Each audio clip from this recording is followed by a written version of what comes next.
members of our delegation, and then we have at the back benches who are the company members of Parliament who are seated right behind their delegations, and then of course we have observers and us who are in the galleries. Absolutely. Even the language is the same, like, move of emotion, the second of emotion, all that. And of course, also it's important, Claudette, to mention that Sadc has adopted languages. And so the use of English, Portuguese, and French is of equal importance. And so that's how come you may find an address being done in Portuguese, and we'll send you a live signal of interpretation in English, or if it's done in Portuguese, in French, we'll also bring to your screen or your airwaves an audio of the interpretation in English. Otherwise, Sadc has adopted those as official languages in the region. So we urge you to sit back and, tune in or listening to, the live proceedings that will be happening here at Radisson Blu Hotel. And of course, we can appreciate those comments that you talked about on our social media platforms, that our YouTube channel as well as the Facebook channel. You can also send your text line message to our studio text line, although we cannot access that text message from here. But of course, we appreciate all those comments that are coming through to us. All right, so we meet again at break time. For now, it's a bye from us as we wait for the speaker's position to make its way into the conference room. Watch.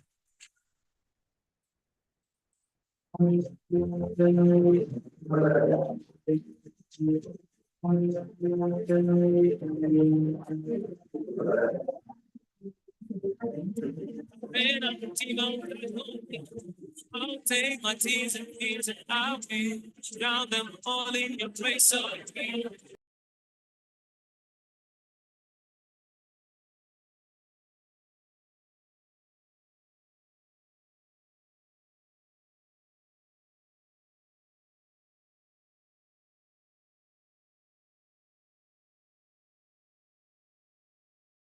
While I am deeper, can I have this down? Yeah.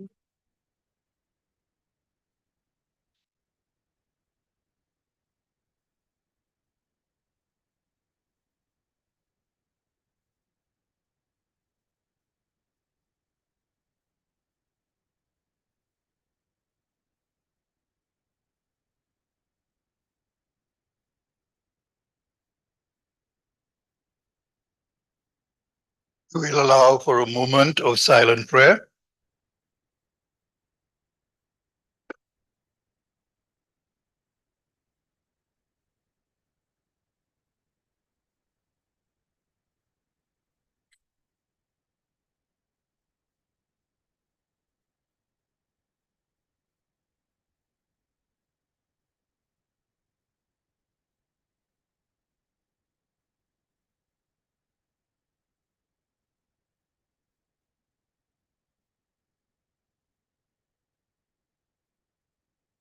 Thank you. Please be seated.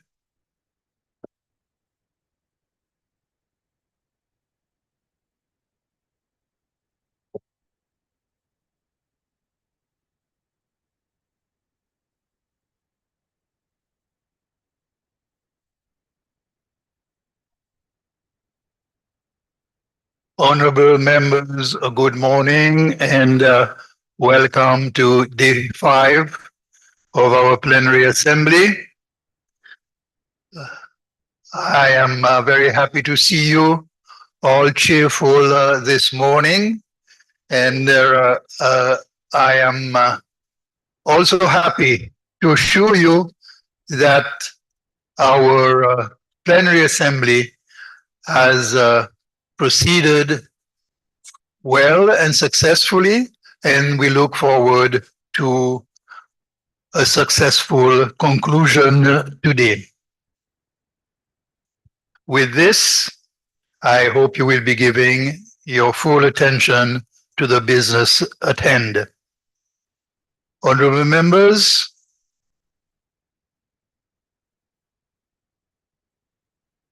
I just need to remind you, it's in the procedure that the deliberations are in 3 official languages, English, French, and Portuguese, and that the documents, all documents being referred to in the program are available on the portal electronically, which is provided to all delegations.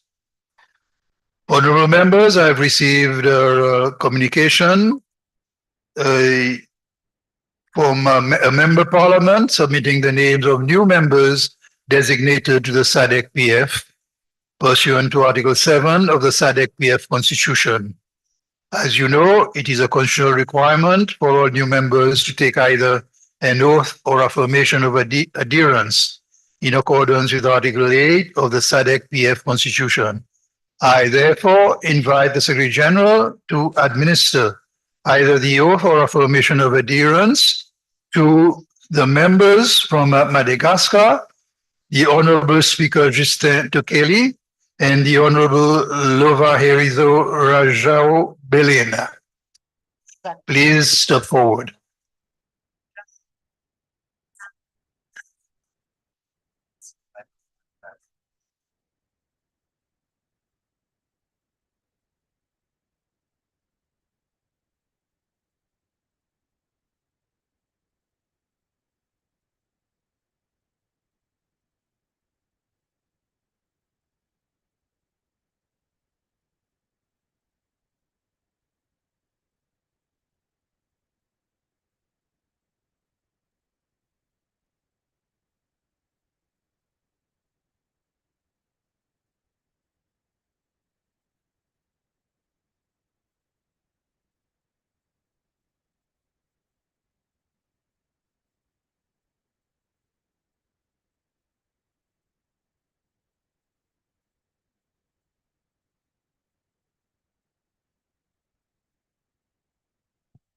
Good morning, honorable members.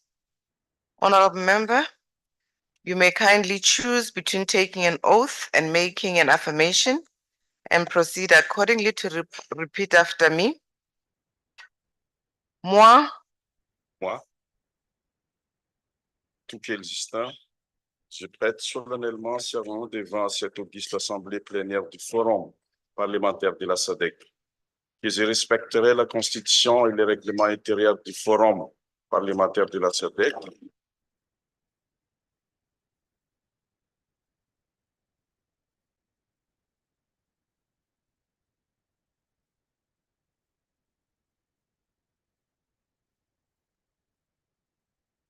Du Forum parlementaire de la Sadc. Date 13 décembre 2024, lieu Livingstone. thank you very much, Honorable Speaker.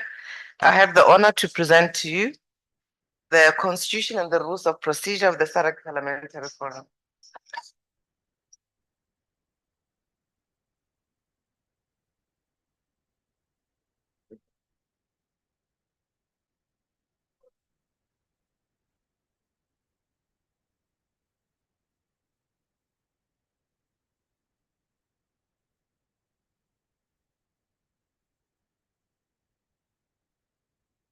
Félicitations, Monsieur le Président.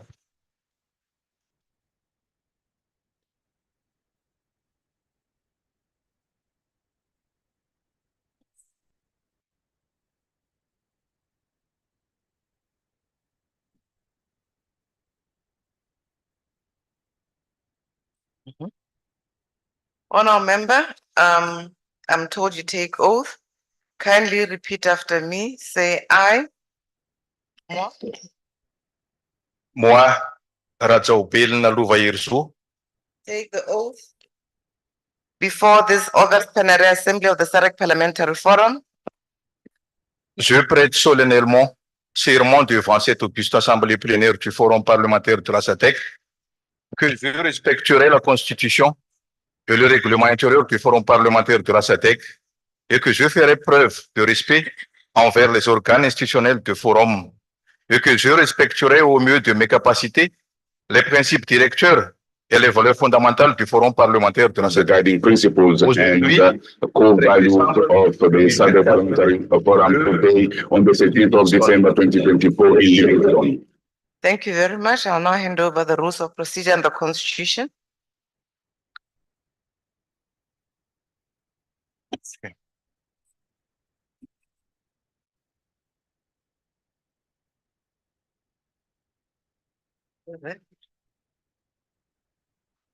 Congratulations to the member. Oh. Congratulations to the member from Madagascar. Honorable members, it is a pleasure for me on your behalf to welcome our delegation from Madagascar, comprising of the speaker and the honorable member. Thank you. Honorable members, we will proceed with the order for the day. I again remind you that when given the floor, you are allocated 5 minutes for any intervention. Honorable members, I will now call for notices of motions, if there are any for today. Are there any notices of motions? There being none, we will proceed with the order of business, and I call on the Secretary General to read the first order.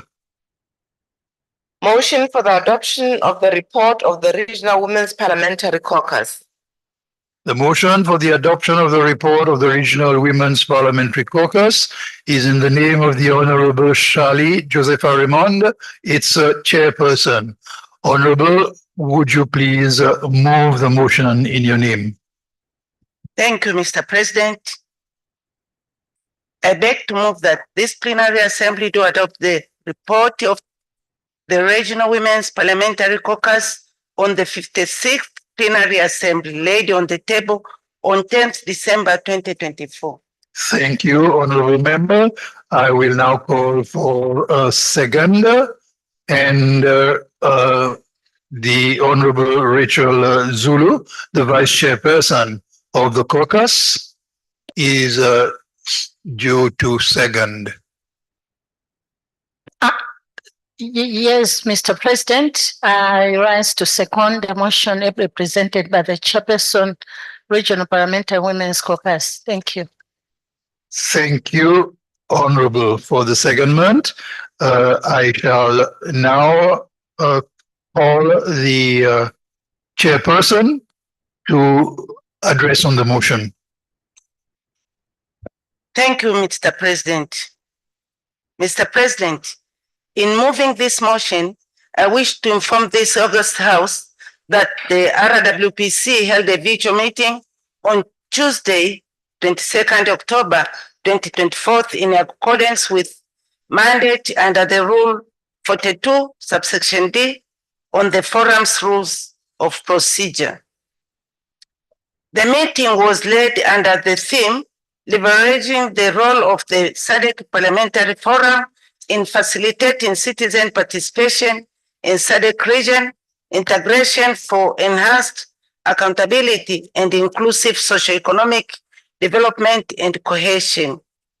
I must say that the theme of our meeting was particularly appropriate because the women parliamentarians of Sadc are firm believers that the participation of citizens is a prerequisite for the good governance to the region.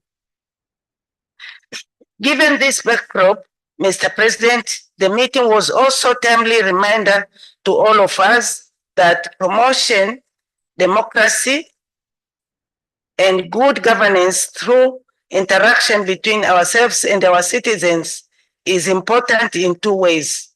Firstly, it builds the confidence of citizens in the work of the forum, and secondly, it enriches our understanding of the various challenges that our citizens face.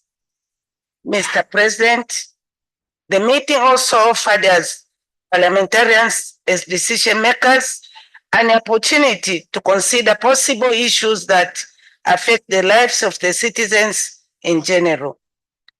We were therefore greatly privileged to have an opportunity to interact with various citizens who raised several important issues around the issue of gender, equality, and women's participation. Mr. President, the meetings of the Regional Women's Parliamentary Caucus are very important, as it is through these meetings that the goals of the caucus for given period are concretized.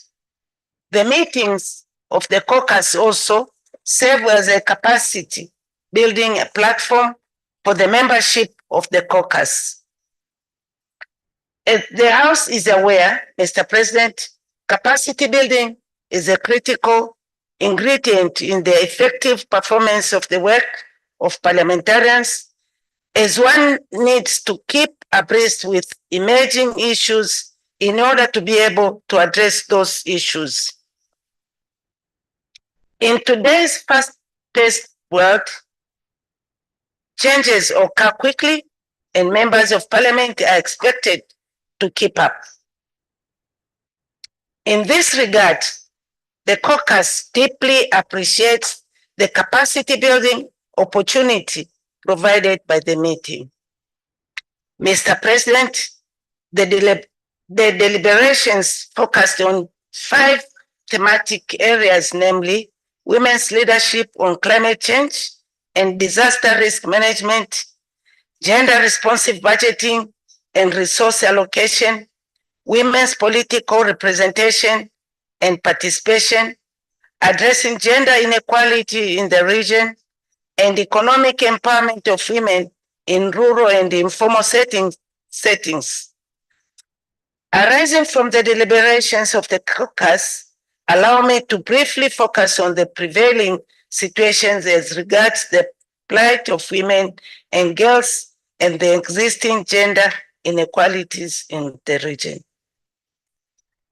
Mr. President, from the submission of citizens, representatives, and partners who interacted with the caucus, it was disappointing to learn that women in the region continues to face discrimination and unequal access to resources such as food, water, and land, among others. Further, little has changed with regard to lack of acceptance of women's leadership and perspectives in decision-making space. For example, women's limited access to resource and decision-making power hinders their ability to adapt and mitigate the effects of climate change. Furthermore, women continues to face political, socioeconomic, and cultural barriers to political participation. In the light of the foregoing, the Regional Women's Parliamentary Caucus, in its report to the Assembly, has made several wide-ranging recommendations to the 56th Plenary Assembly, including, but not limited to, the need for Sadc member states to enact legislation that promotes women's participation and leadership in decision-making space on climate change and disaster risk management, as well as integrate gender into disaster risk reduction. Other recommendations include a call for Sadc member states to allocate adequate financial resources to address the specific needs of women with disabilities as a matter of priority. In the same vein, Sadc member parliaments should strengthen their oversight role on the budget process to ensure accountability and transparency in the allocation of resources, as well as undertaking gender impact analysis to ensure that the national budgets are endangered. Together with this, youth should also be considered. These are but a few of the recommendations contained in the report before the House today, and I urge all members of familiarize themselves with the appreciate the totality of comprehensive content of the report. In concluding, Mr. President, allow me to place on record the gratitude of the Regional Women's Parliamentary Caucus to the Sadc PF Secretariat for convening and coordinating the virtual meetings and enabling us to interact with various citizens and partners. Tribute also go to the citizen representatives and partners who, through their targeted contributions to the thematic areas of focus, enrich the deliberations of the meeting. Let me also take the opportunity to thank all members of the caucus for taking time to participate in the meeting in spite of other pressing assignments at national level, which allows their individual and collective commitment to address the challenges that prevent women from participating in decision-making process and structures. With that, Mr. President, I seek the support of the 56th Plenary Assembly to adopt the report of the Regional Women's Parliamentary Caucus. Mr. President, I beg to move and I thank you very much.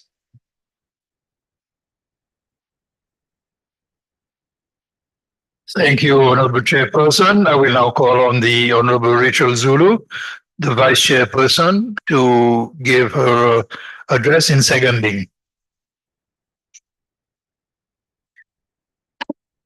Mr. President, I rise to second and express support for the motion for the adoption of the report of the Regional Women's Parliamentary Caucus, which is now before this August House.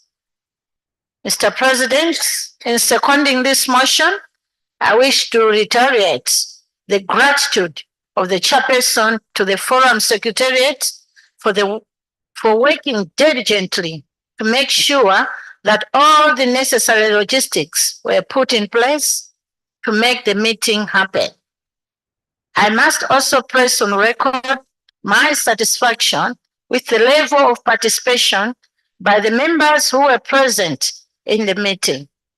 This, coupled with the rich and well thought out presentations that were received by various citizens, representatives, and partners, made for a very fruitful meeting of the caucus.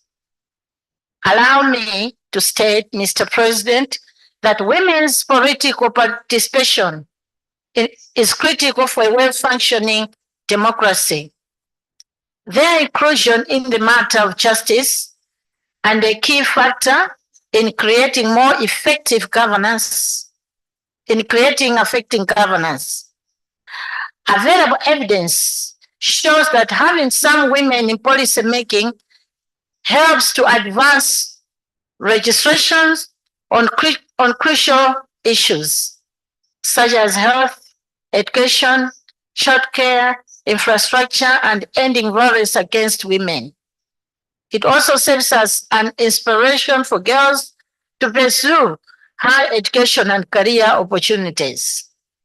Yet women's voices are missing from decision-making in every region of the world. It is notable that the most significant gap in women political representation is found at the highest level of power, with 107 countries never having had a female leader.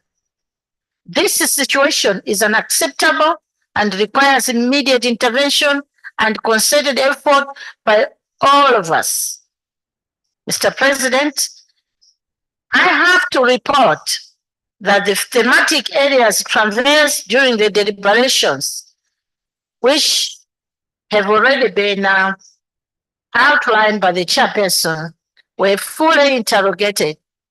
Consequently, the deliberations on the above themes provided the women parliamentarians as decision makers an opportunity to offer viable solutions to issues that affect women empowerment and their participation in matters that affect their lives in general. We are indeed hopeful that through some of our recommendations, the region can move towards promoting the representation and participation of women in decision-making structures, engender our budgets, and ensure inclusivity of women with disability at all levels. Mr. President, no one should be left behind in our development efforts. Mr. President, honorable members, with these few remarks, I wish to second the motion and I thank you all.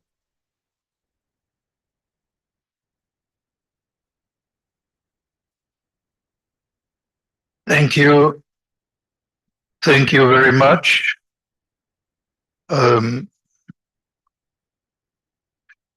Honorable members, the floor is now open for debate on the motion. Would members who wish to address please raise their country tags?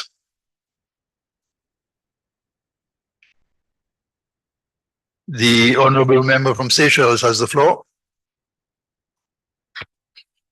Thank you, Mr. President. And thank you, Honorable Shali, for presenting the report, and Honorable Zulu for seconding the report. Mr. President, women participation in politics and in parliament is of great importance in the Sadc region. Seychelles, as a member of Sadc PF, we are proud to note and report that our percentage of representation has slightly increased over the representation in parliament has slightly increased over the past 2 years. And today we have increased from 26.4%, and today we are at 29.4% in parliament. Then the score has risen recently because a male representative who was from the opposition has been replaced by a woman. The fight for equal representation in Seychelles is an ongoing issue.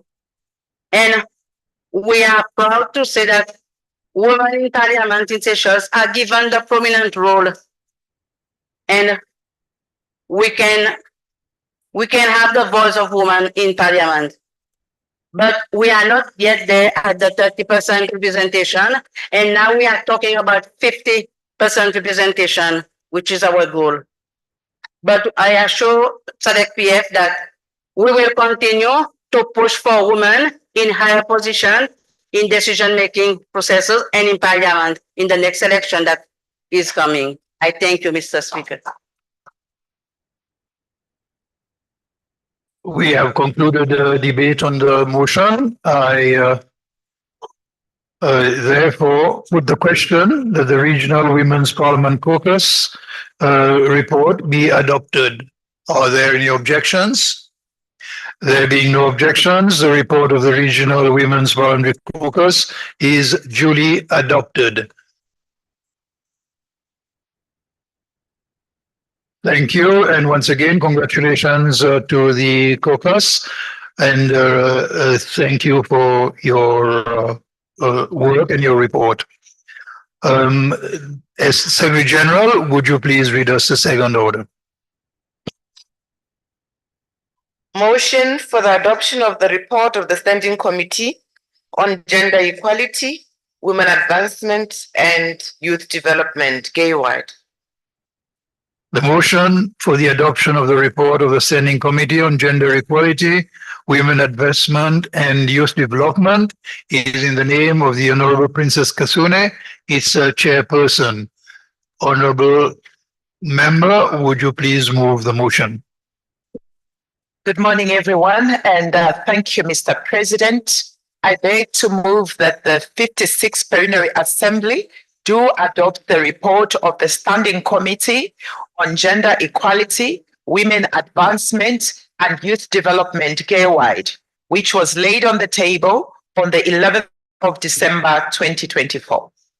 Thank you. If we have the seconder on the floor, the Honorable Senator Thato Mako Mohale, Vice Chairperson, I invite you to second.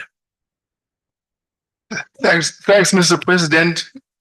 I rise to second the motion. Thank you. Will the Honorable Kasune please present the report? Thank you, Mr. President, and many thanks to the August House. And I have to say that this will be my last report, as already alluded to, that I'll be exiting Sadc Parliamentary Forum. Guided by its mandate to address gender equality, women's advanced and empowerment, youth development, and children's issues as outlined in its term of reference under Rule 42A of the Rules of Procedures of the Sadc Parliamentary Forum, the Gay-White Committee held a virtual public hearing session on the 23rd of October 2024. The session was held under the theme, leveraging the role of Sadc Parliamentary Forum in facilitating citizen participation in the Sadc region, integrating for enhanced accountability and inclusive socio-economic development. Mr. President, and indeed this August House, the session received submissions on various thematic issues, including how Sadc Parliamentary can enhance their legislative oversight and representative role to promote inclusive citizen participation, particularly for women and youths. The session explored strategies to advance gender parity and youth development, addressing the challenges and the opportunities in the areas such as youth employment, education, and entrepreneurship, and representation in decision-making. While progress in women's and youth representation was acknowledged, the committee noted ongoing challenges, including gender disparities in leadership roles and barriers for rural and marginalized communities. It is recommended, therefore, to domesticate the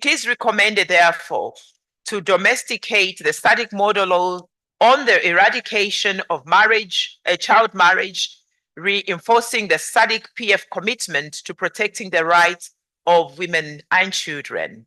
Mr. President, the committee reviewed the revised Sadc gender parity framework, which updates the 2029 framework and aims to address the persistent gender disparity while fostering inclusive participation across the region.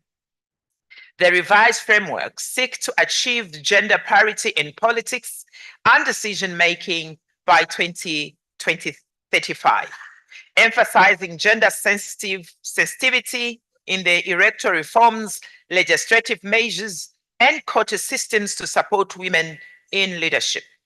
It also outlines strategies to combat discrimination, violence, and emerging challenges such as cyberbullying. The committee recognized the importance of sustained efforts to tackle systematic barriers, including poverty and entrenched culture norms and unequal access to resources, while acknowledging the historical milestones such as the 1997 Sadc Declaration on Gender and Development and the 2008 Protocol. It noted the ongoing underrepresentation of women in leadership roles and stressed the agency of immediate action. The committee endorsed the revised framework, reviewing it as a significant step towards strengthening women political engagement across Sadc member states. Highlights from the UN Women enriched the discussions on gender equality, underscoring the critical role of gender quotas and the need for measures to address violence against women in politics. These collaborative efforts are expected to advance the region's commitment to achieving gender parity and fostering inclusive governance. Mr. President, and indeed to this August House, the committee reviewed ongoing efforts addressing violence against women in politics and election VAWEP, and eliminate all forms of violence against women and girls. It recognized the SADC PF collaboration with civil society organizations to advocate for the domestication of model laws protecting women and girls' rights. The committee noted the SADC PF efforts to implement its resolution on promoting youth empowerment and participation in the region's political, economic, and decision-making process. Key initiatives included prioritizing youth submissions during the public hearing that engaged over 300 young people from 16 member states by the Secretary General during the 6th Southern Africa Youth Forum held on the 10th to the 13th of August in Harare, Zimbabwe. In addition, the committee welcomed the initiative of inviting a youth representative to address the plenary assembly on the regional youth issues. It also reaffirmed its commitment to advancing the establishment of a SADC Parliamentary Forum Youth Caucus in line with the Plenary Assembly resolution. The committee also received presentations on leveraging future thinking to strengthen resilience and long-term planning in the SADC region, with presenters emphasizing the importance of gender and youth focused policies to address the gap in data, digital transformation, and legislative support. Highlighted also was the inclusion of developmental strategies, particularly through advancing gender and youth participation in governance. Mr. President, submissions on legislative and oversight measures to ensure gender parity emphasized the need of equal representation and highlighted the persistent barriers such as violence against women in politics and weak policy enactment. Tackling child marriage and gender-based violence was another critical focus. Presenters called for a stronger legislation, community action, and expanded access to sexual and reproductive health services. On education and skills development, speakers highlighted the urgent need for equitable opportunities, particularly for the marginalized women and youths. Submissions also stressed need of inclusive policies, economic empowerment, and culture responsive teachings to address the intersectoral inequalities and create lasting change. Similarly, improving youth presentation in governance was discussed with the call for capacity building, mentorship programs, and platforms to amplify youth voices in the decision-making process. Finally, the digital divide was identified as a significant barrier to inclusive participation for women and youth, particularly in rural areas. Presenters highlighted the need to address insignificant inefficiency, digital infrastructure, skills gaps, and material challenges to promote equitable access to the digital economy and reduce the regional disparities. Mr. President, following this deliberation on the submissions received, the committee resolved to recommend the following to the 56th Plenary Assembly as follows. On the legislative and oversight measures to strengthen the implementation of regional gender parity framework at the national level, and the committee resolved to recommend to the Plenary Assembly these following recommendations. 1, welcome the revision of the SADC framework for gender parity and the involvement of parliamentarians, and emphasize the importance of compliance through effective implementation and strengthening accountability mechanism and tangible progress towards gender parity across all sectors in the Southern region. Number 2, reiterate the agent's need to address legislative gaps in regulating digital tools, artificial intelligence, and social media, which have contributed to disinformation and cyber violence, particularly against women in politics, while safeguarding freedom of expression. Thirdly, emphasize the need to introduce constitutional and legislated gender parity quotas in decision-making positions, adopt more inclusive electoral systems, and appoint women to strategic positions, especially in social policy areas affecting the marginalized groups. May I insert my own personal thoughts? Other school of thoughts have said that also women should be considered in what will be called hardcore policies such as home affairs, defense, justice, and finance. To reiterate, number 4, the importance of addressing financial barriers for women in politics through political party funding laws that support women campaigns, including linking public funding to gender parity. Number 5, emphasize Parliament's critical role in achieving gender parity, including enacting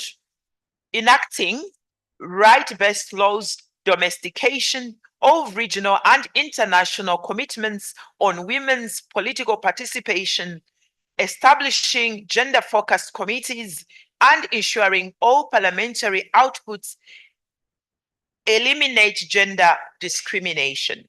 Number 6, emphasize the importance of partnering with civil society in gender parity advocacy and ensuring compliance, including through public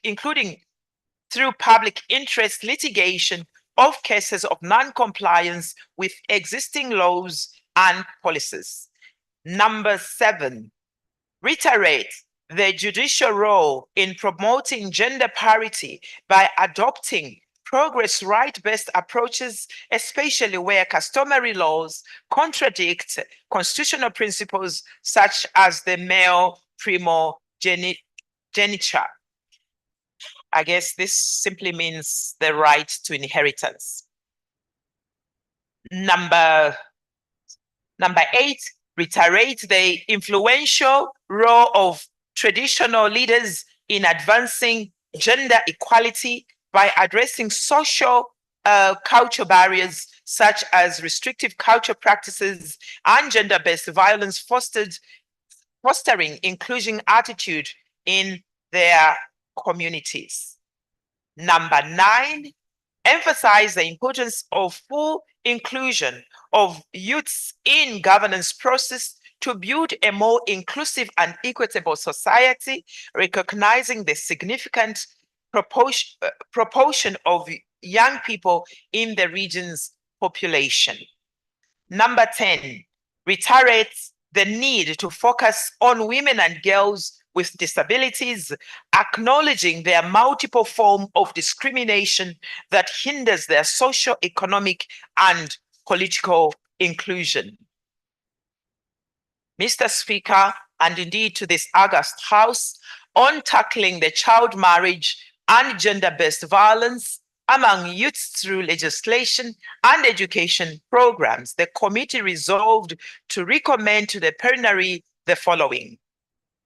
1, call for the increased advocacy for the domestication of the Sadc model law on eradicating child marriage, stricter penalties for the offenders, stronger child marriage law against child marriage laws, and the decriminalization of abortion to ensure women and girls have autonomy over their reproductive health decisions. Number 2, urge more awareness campaigns to challenge harmful practices involving local leaders in shifting these norms, engage youth as advocates against child marriage and gender-based violence, equipping them to promote gender equality and peer education on these very important rights. Thirdly, call for the expanded educational opportunities for girls alongside life skills and economic empowerment programs to reduce pressure for early marriage and vulnerability to gender-based violence, fostering a more self-sufficient and informed choices. Number 4, call for the establishment of safe spaces, counseling, legal support for survivors of child marriage and gender-based violence to ensure proper care and reintegration while making SRI-HRS services youth-friendly and accessible, in particular in rural areas. On measures to ensure equitable access to education and skills development for women and youths, the committee resolved to recommend the following to the Plenary Assembly.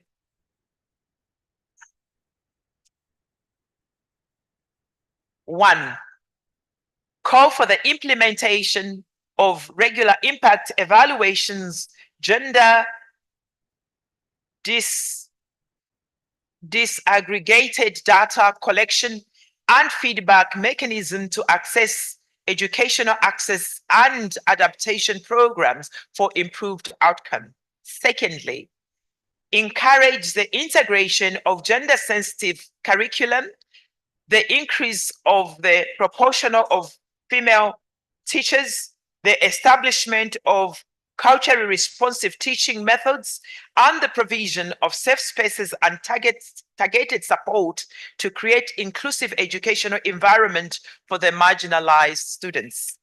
Thirdly, call for the adoption of the inclusive education policy, anti-discrimination laws, and quotas for the women in education and vocational programs, and launch of awareness campaigns to challenge stereotypes, promote equality, and inform women and youths about educational and career opportunities. Mr. President, and to this House, on the importance of youth representation in decision-making process at the national and regional level, the committee resolved to recommend the following to the Plenary Assembly. First, encourage prioritizing futures thinking in Sadc policy making to ensure long-term inclusive growth, leveraging frameworks like the Sadc Youth Development Policy and the Protocol on Gender and Development. Secondly, call for urgent action to address youth employment, digital literacy, and skills gaps, particularly for women, to reduce disparities and to promote economic participation across the region. Thirdly, call for stronger partnerships between Parliament, civil society, youth organization, and experts to improve data collection and inform governance. And fourth, encourage the establishment of youth inclusive policies to create pathways for youth involvement in decision-making at the national and regional level. And number 5, urge parliaments to keep promoting platforms for youth dialogue and integration of their voices in policy decisions through forms of inclusive consultative bodies and across sector partners. As the youth have always reminded us, nothing for the youth without the youths themselves. As I come to conclude here, on initiatives to reduce the digital divide for women and youths, particularly in rural communities, the committee resolved to recommend for the Plenary Assembly the following. First, urge Sadc member states to act swiftly on digital inclusion commitments and provide regular progress reports focusing on women and youths. Secondly, call for the urgent measures to address legal gaps and gender and youth responsive budgeting for expanding digital infrastructure, particularly in underserved rural communities. Thirdly, encourage formation of policies that promote affordable internet access through pricing models, subsidize and creation of safe, accessible public internet centers. And fourth, call for the integration of digital literacy and gender equality in our education curriculum from an early age to equip youths for active participation in the digital space. The fifth and the last one, for the development of for the development of the ICT policies with gender specification targeting to enhance the representation of women and youths in the digital governance and work with traditional leaders to address social barriers and ensure online safety. The committee would extend its apologies to the African Population and Health Research Center, APHRC, and SAFEDS, whose submissions were waitlisted but could not be presented due to the high volume of interest and the time constraints. While regrettable, this highlights the increased popularity and significance of the public hearing as a vital platform for citizens' participation. Mr. President, I will be remiss in moving this motion if I didn't appreciate the Secretary General of the Sadc Parliamentary Forum and the entire staff for the support they rendered to the committee while it sat, as well as coming up with this report.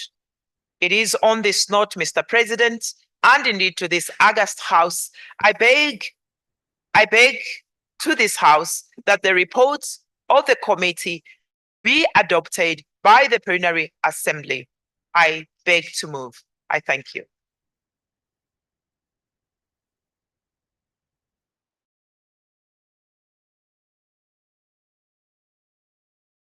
Report.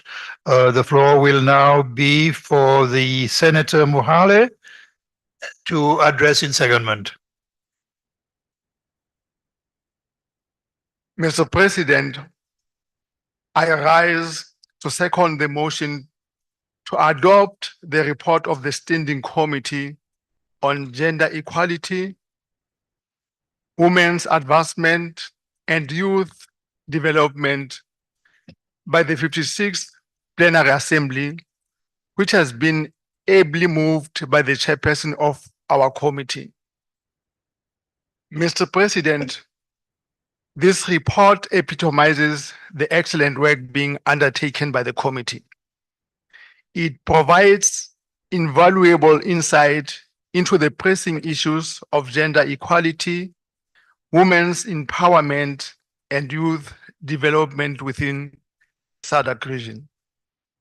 It also highlights the crucial role we, as members of parliament, play in ensuring that our societies become more just and inclusive through collective action.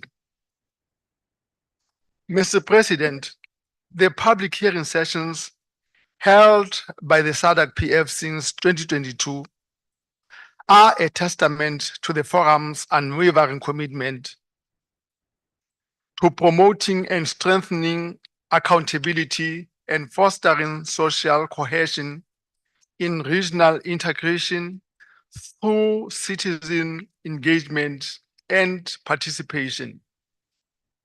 The fact that some citizens and partner organizations submissions have had to be wastelands or have failed to be submitted due to oversubscription underscores the relevance of this intervention.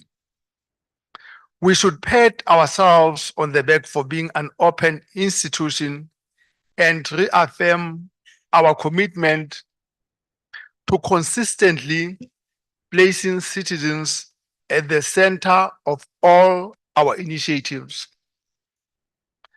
Mr. President, the report reflects on the significant progress we have made as the Sadc PF and as a region, while also highlighting the areas where more work is needed.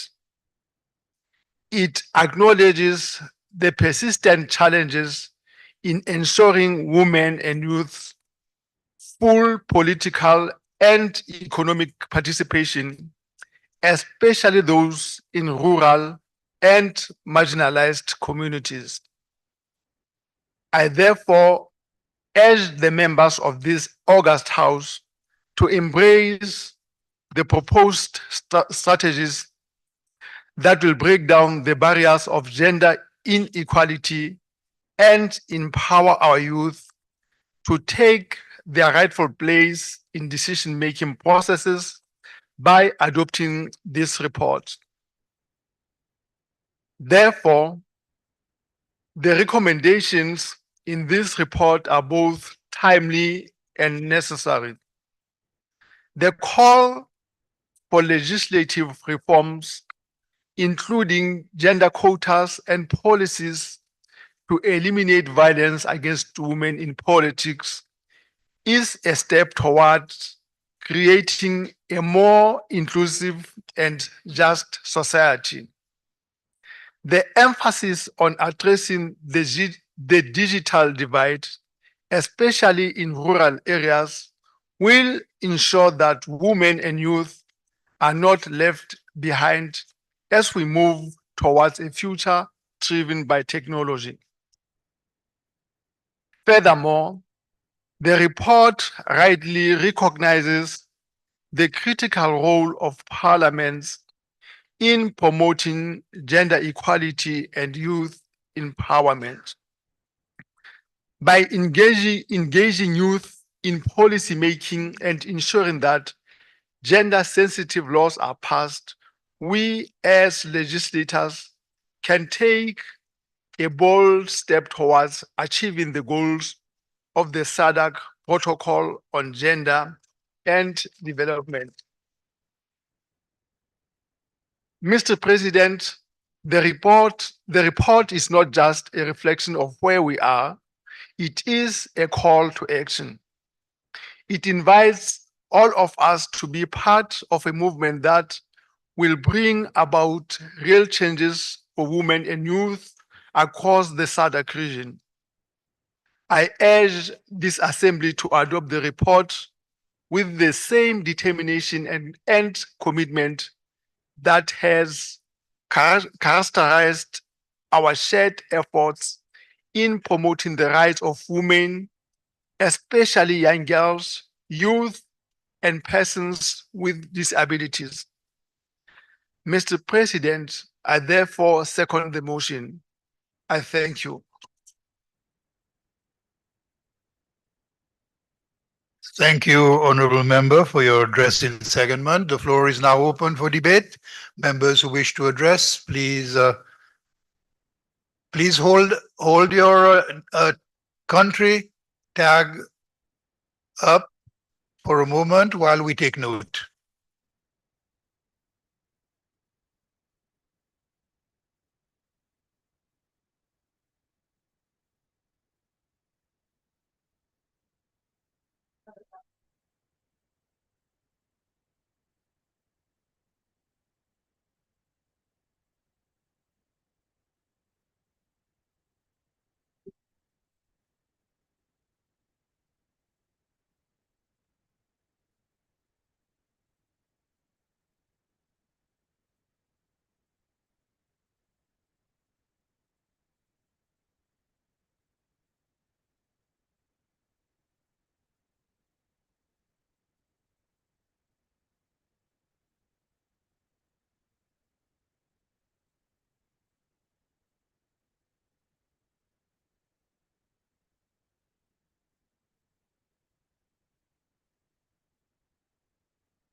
Honorable members, I have a long list of members who wish to address.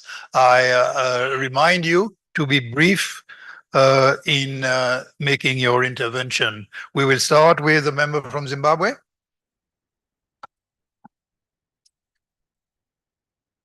Thank you, Honorable President, for giving me this opportunity to give my contribution to the motion raised by the chairperson of Gender Equality, Women Advancement, Youth Development, Honorable Minister Princess Kasune. Mr. President, Zimbabwe has placed a strong emphasis on promoting gender equality as part of its contributions to Sadc regional integration. Accordingly, the country has made substantial strides in mainstreaming gender in national policies and has continued to advocate for gender responsive regional integration frameworks. Just to pick a few, Honorable President, Zimbabwe, through the Ministry of Women Affairs, Gender and Community Development, has ensured that issues such as women's economic empowerment, education, and access to the decision-making spaces are included in the Sadc socio-economic integration agenda. Zimbabwe has a comprehensive revised national gender policy which covers contemporary challenges such as gender and development, gender and climate change, as well as the youth. In the same vein, the country has invested in the microfinance bank dedicated to women, the Zimbabwe Women Microfinance Bank, which gives out loans and digital literacy training in pursuit of the goal of financial inclusion of all women in the economic sector. Mr. President, honorable members, in line with the Sadc's call for youth engagement, Zimbabwe has made notable strides in promoting youth development and increasing the participation of young people in regional integration processes. The country has created platforms for youth to engage in decision-making and ensure that their concerns, particularly around employment, education, and skills development, are addressed within the broader regional integration framework. Honorable President, may you take note that Zimbabwe has implemented a 10% youth quota in Parliament. On top of that, there is a women's quota whereby 10 are youth according to our youths, and they are females according to the Zimbabwe Constitution. These are represented throughout the 10 provinces of the country. By doing so, Zimbabwe has enabled its youth to have a voice in both national and regional forums, and thereby contributing on the Sadc goal of an inclusive, equitable, and sustainable regional development agenda. Mr. President, may I also bring it to your attention that through the enabling leadership of our Speaker of Parliament, Honorable JFN Mudenda, Zimbabwe has put in place a very vibrant youth caucus with 21 youth members of Parliament. Zimbabwe has also made significant progress in enhancing citizen participation in governance. The government has taken steps to promote transparency and accountability in the implementation of policies. This has been achieved through public consultations, media engagements, and inclusion of civil society organizations in policy dialogue. Notably, Mr. President, Zimbabwean Parliament engaged in budget consultations across country in anticipation of the 2025 national budget to consolidate and incorporate the views of the public in the national budget. These platforms allow Zimbabwean citizens to contribute to resource allocation, ensuring that the process is responsive to their needs in their diversity, taking into consideration needs of women, girls, boys, and people with disability. As usual, accountability remains central to its implementation. In conclusion, Mr. President, as we move forward in implementing the recommendations from the Standing Committee of Gender Equality, Women Advancement, and Youth Development, I call on all of us to remain steadfast in our commitment to inclusive governance and accountability through continued collaboration with the Sadc Parliamentary Forum and other regional bodies. Zimbabwe will continue to contribute meaningfully to the achievement of a more integrated, cohesive, and prosperous Southern Africa. With these few contributions, I thank you, Mr. President. Thank you, Honorable Member. I will give the floor to the member from South Africa. Thank you very much, President. And in supporting the report of the Standing Committee on Gender Equality, I want to, before I start with the full text of my statement, just convey the fact that as South Africa, in the past Parliament before the 29 May elections, we made a fully comprehensive review of the Women's Charter since 1994 for the past 25 years. And as I've been listening to the report of the chairperson, I realized that the common issues and the common challenges that we are experiencing as the Sadc region makes it compelling for us to build a case within which we ensure women and youth representativity in all echelons of power. As we convene, we find ourselves amidst a landscape of uncertainty, driven by conflicts, natural disasters, and geopolitical tensions. The intertwining of violent conflicts with poverty not only obstructs the fulfillment of basic human needs, but also hampers the prospects for the future, especially for marginalized groups such as women, youth, and other vulnerable populations. In our region, violent conflicts have led to the internal displacement of millions, with a significant portion being women and children. To truly advance the rights of women and youth, particularly in eradicating poverty in all its forms, we must strengthen our efforts in ensuring the implementation of our regional framework, including the Regional Indicative Strategic Development Plan, which encompasses clear strategies for poverty alleviation, economic development, and social integration, emphasizing the importance of peace and security as foundational elements for sustainable development. Furthermore, it supports several projects aimed at improving infrastructure, healthcare, and education, laying the groundwork for more stable and a more stable and prosperous future for all. I would love to urge other countries that are yet to be party to the Protocol on Politics, Defense, and Security Cooperation to do so earnestly. And this protocol is a cornerstone of our region's efforts to maintain peace and stability in Southern Africa, fostering a collaborative approach to regional security and political issues. By addressing the root causes and consequences of conflicts, we can provide women and youth with the opportunity to rebuild their lives and communities, empowering them to participate meaningfully in all processes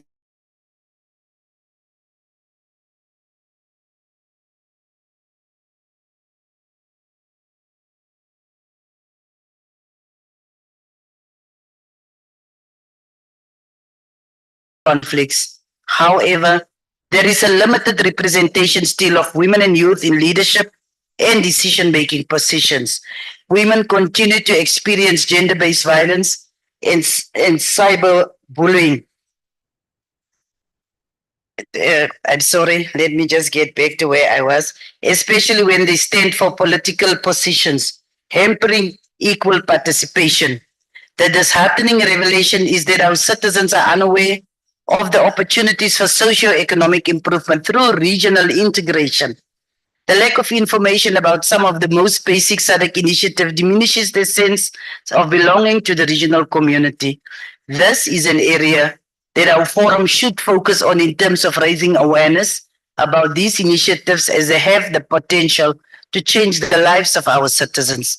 Honorable President, while the region has taken commendable strides in establishing legal and policy frameworks and essential institutions to advance women and youth empowerment, it is imperative to match these efforts with a robust legislative action and monitoring to ensure the effective implementation of these measures and to bring about substantial change for our people. South Africa stands in full support of the recommendations outlined in the report, particularly the call for the implementation of regular impact evaluations, collection of gender disaggregated data, and the establishment of feedback mechanisms to assess, access, and adapt programs for improved outcomes. In conclusion, we must consolidate our efforts and continue our dedication to transforming the difficulties faced by women and youth in the wake of conflict. By leveraging a comprehensive approach and supporting the recommendations provided, we can pave the way for lasting change and progress in our region, and we support the call to action. I thank you. Thank you, Honorable Member. I will now give the floor to one of the members from Namibia at this point. Please take the floor. Thank you very much for the floor. Mr. President, I would like to take the floor to support the motion. In Namibia, there has been always a political will to promote gender equality and parity and youth participation.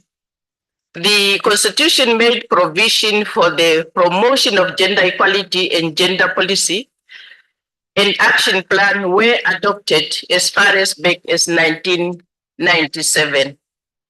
The implementation of these instruments was, however, slow until the intensification of advocacy for increased women representation in Namibia and other countries of the region.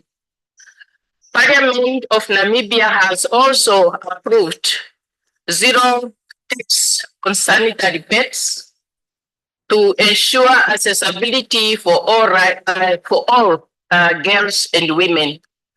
This remarkable improved school attendance by girls. Women representation in Namibia is commendable, especially in Parliament. I'm sorry to slow down, especially in Parliament, which is currently at 51% in the National Assembly and 14% in the National Council. Sorry, Mr. President, the technology is also somehow failing us. Just go. Sorry for that. I'm going up. Sorry.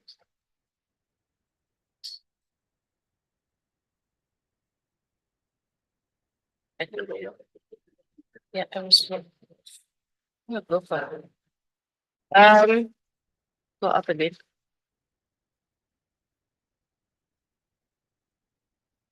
Yes, yes. Apart from numerical strength, women have been occupying strategic position in Parliament and Cabinet. At the level of Cabinet, we have messed up the thing. At the level of Cabinet, we have ministries such as the Minister of Trade and Industry, the Minister of Higher Education, the Minister of Women, that are occupied both by women. Women at the level of Parliament are occupying position of Deputy Speakers of the National Assembly and Vice Chairperson of the National Council. We have also the women chief whips in 4 of our 11 political parties represented in the National Assembly. 2 women chairpersons out of 8 parliamentary standing committees. In the public service, the Department of Public Service Management reported 43% of women in management position during the last financial year. Mr. President, there has been a great appreciation of the positive role that women play in society. Today, there are more girls in education than in the past at every level, from primary education to tertiary level. It has been recognized that women have distinctive contributions to make to the well-being of society as a whole.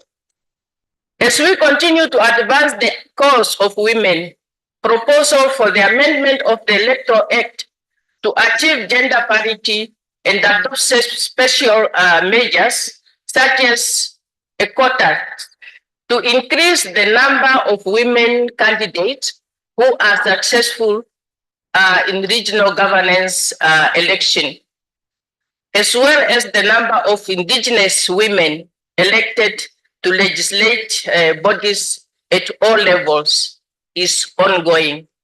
Additionally, the amendments to the Electoral Act will be extended to include the prohibition of matters of cyberbullying and the deep fake, which often discourage women from taking part in elective positions. I beg your pardon. Mr. President, as I am concluding, women's political participation and representation is not only a fundamental human right, but is an indispensable key for sustainable development and democracy. Women are clearly entitled to participate and represent themselves in processes and institutions where decisions that are affecting their lives are made. In conclusion, Mr. President, I support the adoption of the report. I thank you. Thank you, Honorable Member. I will now give the floor to one of the members from Malawi. Thank you very much, Mr. President. And on the onset, let me declare to say I support the report, ably moved by the mover and the seconder, and I also support all the recommendations. However, Mr. President, I would also want us as a region to pat ourselves on the back for a job well done. We have witnessed 3 female presidents in the region. We have witnessed vice presidents. And you see, these are things that a lot needs to be done, yes, but we're also doing a lot already. Because we've seen great nations, big nations that have even refused to vote for a female president in the past 8 years. And when we look at our leaderships within the parliaments, the speakers, the female speakers, they have even shown that they're able to do more than a man would do. I'll testify for my country, Malawi. For my country, Malawi Speaker, when you look at Catherine Gotani, the Speaker of the National Assembly, she has got that motherly love that she takes she takes care of the well-being of members of Parliament. She makes sure on time. She makes sure she's delivering for the nation.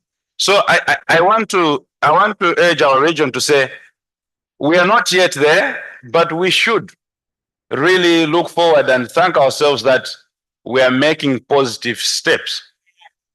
And because these are steps that we cannot see them because we're not able to compare. I remember we had traveled to Europe with the Secretary General, and she posed a question in one of the meetings when we were in Berlin to say, what is the proportionate on the gender balance? And surprisingly, they said we're not yet at the 50-50%. They spoke about 30-35% of the females. Meaning to say, as much as we will downlook on ourselves, but Mr. President, I believe we are making strides. And when it comes to the issue of the youth, I think we should we should really understand to say the world is changing, things are changing, and now we have got this phenomenon which is called Gen Z. And when we look at Gen Z, really what they're doing now is exactly what our elders did. When we start going through history, like Professor Kajivivi in the 1960s, when we heard about his touching story. If we look at how old was he then, he was a youth. If we go to the dean of the speakers, Mudenda, Speaker of the National Assembly of the Republic of Zimbabwe, if we ask around in the 1960s, how old was he? He was the youth. And whatever they did then, it was not pleasing for the colonial masters.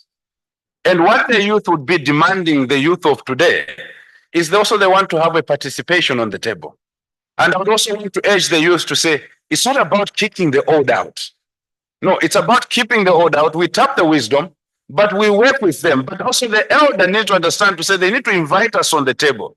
Because the moment they don't invite us on the table, then we're going to be prone to these demonstrations, you know, because when you look at the demonstrations or protests, you'd find that the majority are the youth. And why are the youth there? It's because these youth, they're looking for economic freedom. They have no jobs. They have no social security. So these are the issues that really, Mr. President, I think we really need to tap and we really need to look at them critically, because I believe modern problems, they've got modern solutions. So when you look at the way the technology is moving, I know the elders are doing a lot, but also it's high time for them to invite us to dine together on the table so that we can also offer the little knowledge that we can have with our generation to tell them exactly what we want, and they should assist us with the knowledge they have. Because I believe from the time that they joined the political arena, they've got quite vast experience that we would really need to tap through. And also when we look at when we talk of the girl child and protecting the girl child, this is something that for me, when I think about it, it hurts me because I've got sisters, I've got a mother, I've got aunts. And when you see this gender-based violence on other women, you know, you should feel and say, if that was my sister, if that was my daughter, if that was my mom, what would we do? But I also think that it has to be concurrently with the boy child as well. Because the boy child needs to be taught how to be a gentleman. The boy child needs to be taught how to treat a woman. The boy child needs to be taught that a woman is not a machine or a slave. So when we start up bringing these two at par, I'm sure we're most likely to make a better nation. But Mr. President, I support the report entirely. I submit. Thank you. Thank you, Honorable Member. I will now give the floor to one of the members from Ms. Martini. Thank you very much, Honorable President, for the opportunity to address this Honorable House. Mr. President, I concur with the mover and the seconder of the motion. The Sadc Parliamentary Forum has great potential to amplify citizens' voices in the regional integration process. To this end, Mr. President, I support the following key strategies: leveraging technology, facilitate virtual forums to ensure broader participation across member states, addressing cross-border challenges, foster collaborative solutions to common issues affecting our region, capacity building and policy advocacy, advocate for harmonized laws and policies that support socio-economic integration across SADC, fostering inclusive socio-economic development, prioritize policies that empower marginalized groups, including women, youth, and persons with disabilities, promoting equitable access, ensure resources and opportunities are distributed fairly across member states. Mr. President, these initiatives will only be effective if gender parity is recognized and prioritized within SADC member states. Legislative reforms are essential. Member states should enforce quotas, revise electoral laws, and amend constitutions to ensure equal representation of women in politics and decision-making. Economic empowerment for women is equally critical. Achieving gender parity in politics and leadership by 2035 requires concerted effort Mr. President. Allow me to highlight the strides Eswatini has made towards gender parity and power sharing. Legislative and constitutional reforms. In 2018, Eswatini passed the Election of Women Act, mandating a minimum representation of women in parliament. Quota was enforced. Capacity building and political education. During the 2023 elections, Eswatini launched the Khetha Mage campaign, meaning vote for a woman. This initiative provided leadership training for women and received strong advocacy from their majesties. The campaign culminated in the historic appointment of a woman, our beloved Honorable Thulisile Dladla, a Deputy Prime Minister, an inspiring milestone for gender representation. Economic empowerment. Eswatini supports women-led businesses through initiatives like the Women Farmer of the Year Awards, encouraging participation in agriculture and entrepreneurship. Cultural and social transformation. Comprehensive public awareness campaigns challenge gender stereotypes, exemplified by the recent Gender-Based Violence Summit, which highlighted the need to address systemic inequalities. These initiatives demonstrate Eswatini's commitment to gender parity and underscore the importance of integrating citizens' voices into governance. With these remarks, Mr. Speaker, I wholeheartedly support the report of the GEWAD Standing Committee. I thank you.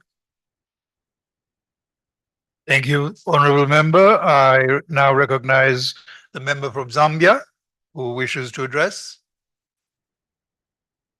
Thank you, Mr. President, for giving me this opportunity to make a comment on the motion to adopt the report by the GEWAD Committee. Mr. President, the report sheds light on critical issues affecting the youth in our region. I strongly support the report's emphasis on tackling child marriage, gender-based violence, and promoting equitable access to education and skills development for women and youth. This point, Mr. President, is in line with what is currently obtaining in Zambia, where the government has introduced the Education for All policy, which has introduced free education from grade 1 to grade 7, and for the pupils who are in grade 8 to grade 12, they are eligible to apply for CDF secondary school bursaries or sponsorship. Mr. President, the enhanced CDF that we have in Zambia also has a specific component that is meant to support youths who want to go and study skills, youths who are aged 35 and below. Mr. President, the call for increased advocacy on the domestication of the Sadc model law on eradicating child marriage and stricter penalties for offenders is a step in the right direction. Moreover, the report's recommendation for expanded educational opportunities for girls alongside life skills and economic empowerment programs is essential in reducing pressures for early marriages and vulnerability to GBV. Mr. President, I also appreciate the report's focus on improving youth representation in decision-making processes at national and regional levels. The encouragement of future thinking in Sadc policymaking, addressing youth employment, digital literacy, and skills gaps, particularly for women and the youth, is crucial in promoting eco-economic participation across the region. Mr. President, the report's recommendations on reducing the digital divide for women and youth, particularly in rural areas, are also noteworthy. The urgent need for digital inclusion commitments, addressing legal gaps, and ensuring gender and youth responsive budgeting for expanding digital infrastructure is essential in promoting affordable internet access and digital literacy. As I conclude, Mr. President, allow me to commend the GEWAD Committee for their comprehensive report, which prioritizes the needs and concerns of the youth in our region. I look forward to seeing the implementation of these recommendations, which will undoubtedly contribute to a more inclusive and equitable society for all. I thank you, Mr. President. Thank you. Thank you, Honorable Member. I will give the floor to a second member from Namibia who had raised the flag. Thank you very much, Mr. President, honorable members. I am delighted to contribute to this important topic, which is intended to look at ways in which we can all work together as a collective to advance issues of gender equality and women empowerment in our region.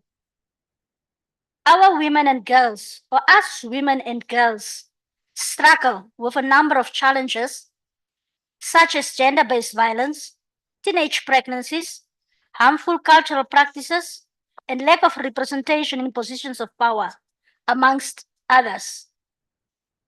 Most of these challenges are rooted in patriarchy that further pushes our women and girls on the periphery. Lack of cooperation from amongst ourselves as women in our quest to end these inequalities also remains a huge challenge. It is therefore imperative that we work together as a team to confront issues such as this and find amicable solutions. As women, we have not collaborated more and working as a united front to confront issues of gender parity and other issues affecting women and the girl child, and this will go a long way in improving conditions. Mr. President, despite many challenges confronting us as women in Namibia, I can proudly say that we are amongst the countries with the highest female representation in Parliament. As I speak, women members of Parliament have overtaken their male counterparts at over 53% in the National Assembly.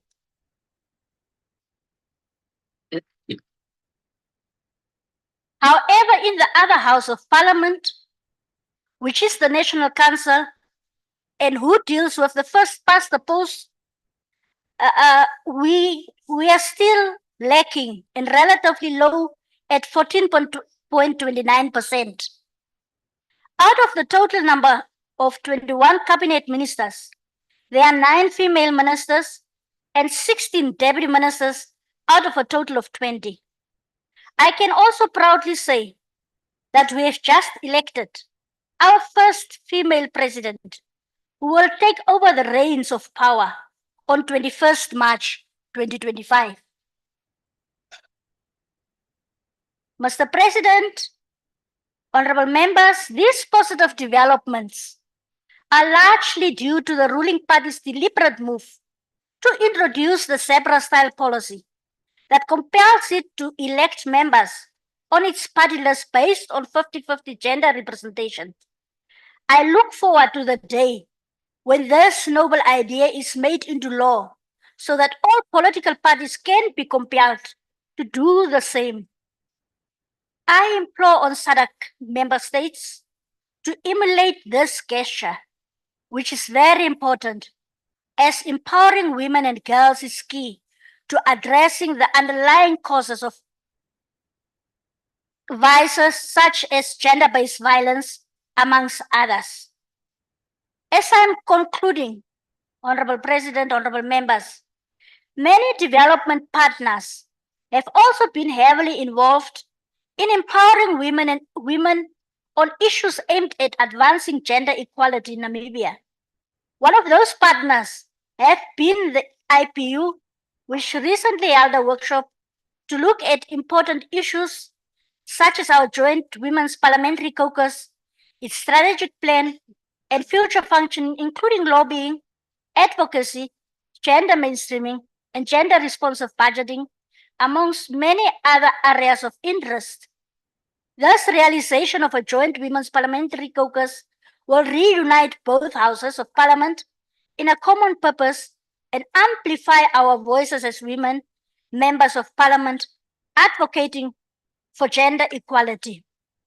Now, Honorable President, honorable members, this must, it must maybe be my last contribution here at the parliamentary, at Sadc Parliamentary Forum, as I do not know whether I will be redeployed again to Sadc Parliament. And thank you for being with us as Namibians. I do not know, all of us don't know whether we'll be coming back next year again to Sadc Parliament, including my speaker. And I so submit, Honorable President, and I support Thank you. the vote. I will now recognize the second member from Malawi.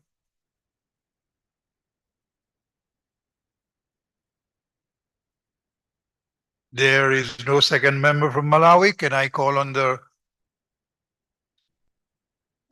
South Africa? I think so. I will move to the second member from Eswatini. I'm sorry, I will not be taking any new names for addresses because of the constraint of time. Eswatini. Thanks once again, Honorable President, for this opportunity. I rise to support this report.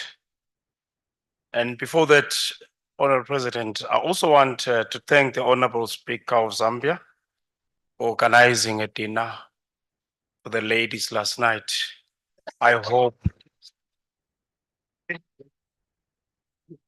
they really enjoyed because she gave them a significance of life. She deserves a hand of applause, I know. Honorable President, as a country of Eswatini, we are calling that the brutality, and I repeat, the violence against women must come to an end. It has been long overdue. And the country of Eswatini calls that SADC member states must impose harsh sentences against such perpetrators. Eswatini is further advocating for a life register for such perpetrators.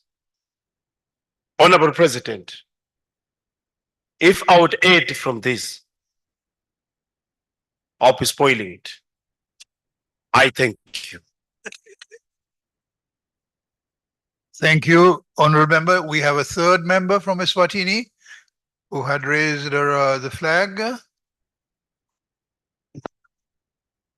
If there is none, I will proceed by giving the floor to the mover of the motion to respond.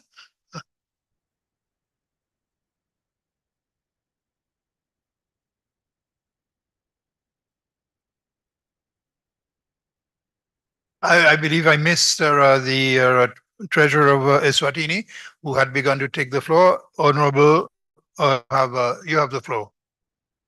Thank you, Mr. Chairman, for the opportunity.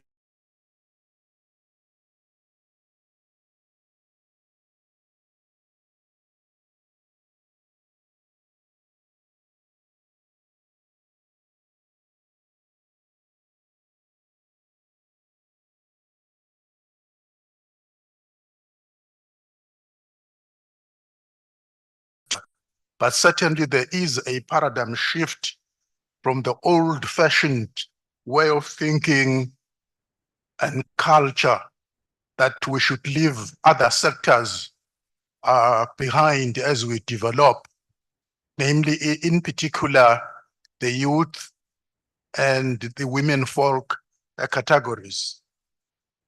But my question or comment to this august house, Mrs. President, is of course one to congratulate, offer my appreciation to the mover of the motion that has been eloquently and articulately presented. In her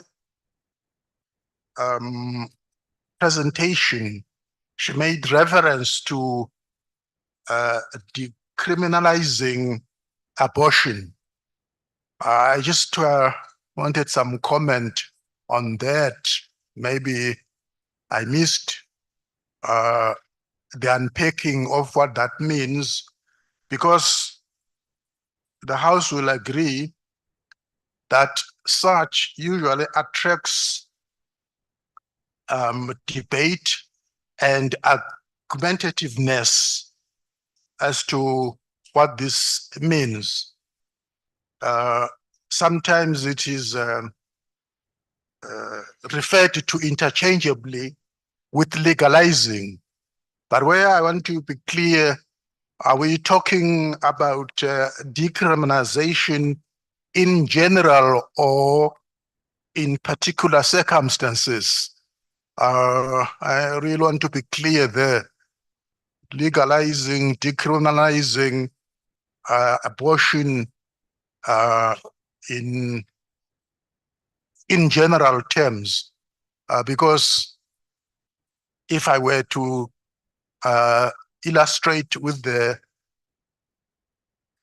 this concept in our country, it is strictly controlled under the Constitution. It can only be allowed under certain circumstances. I was just wondering, Mr. Chairman, if maybe the honorable member and minister could shed some light based on what I've just alluded to. I thank you, Chair.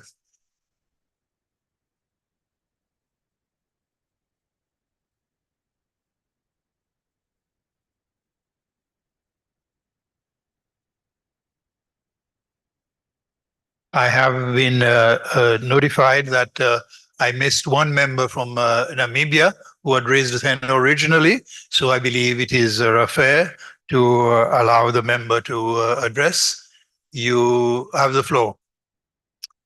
Thank you very much, Mr. President. Mr. President, I rise as one of the few young people who were given the opportunity to spear the youth revolution in our current generation, and to ensure that young people are given the opportunity to sit here in numbers and not just one or two people. And I would like to deliberate, Mr. President, in support of the report, as it represents the cornerstone of inclusive development. However, the voices of women and youth must not only be heard, but must be acted upon. Therefore, this report serves as an important blueprint for advocating gender equality and youth empowerment across our member states. Now, I would like to highlight that gender inequality, systematic patriarchy, and youth disenfranchisement are not abstract problems, but they are intentional design of an exploitative system that continues to perpetuate inequality for the benefit of a few.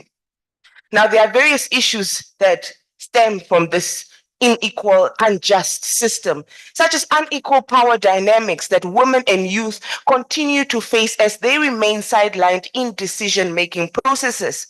Therefore, representation without adequate redistribution of resources and power is not representation at all. Therefore, throughout the region, women and young people continue to perform the bulk of unpaid labor while the economy rewards those that exploit those young people. And the young people are continuously fed with promises of entrepreneurship while their education systems fail them and leave them at the vulnerable state at the mercy of exploitative markets. Honorable President, it is therefore important to say that young people and women must own the means of production, a mandate that provides at least not 50% of new business license and land allocations to young people and to women, with state subsidies that, considering the careful inflationary consequences that may arise with such policies. Further, Honorable President, it is important that with these recommendations that have been pushed by the mover are important, but therefore a SADC Parliamentary Forum must call for the establishment of a gender and youth tribunal to investigate and uphold members that are going to agree to this report, that they ensure that they are not failing to meet the gender equality and the youth empowerment recommendations that are going to be tabled and seconded today. And further, Mr. President, I would like to say, in the liberation movement, in the liberation struggle, there were songs that stated that they are fighting for the rights of the future generation. I would like to say, Honorable President, that the future generation has come and we are ready and we want to lead.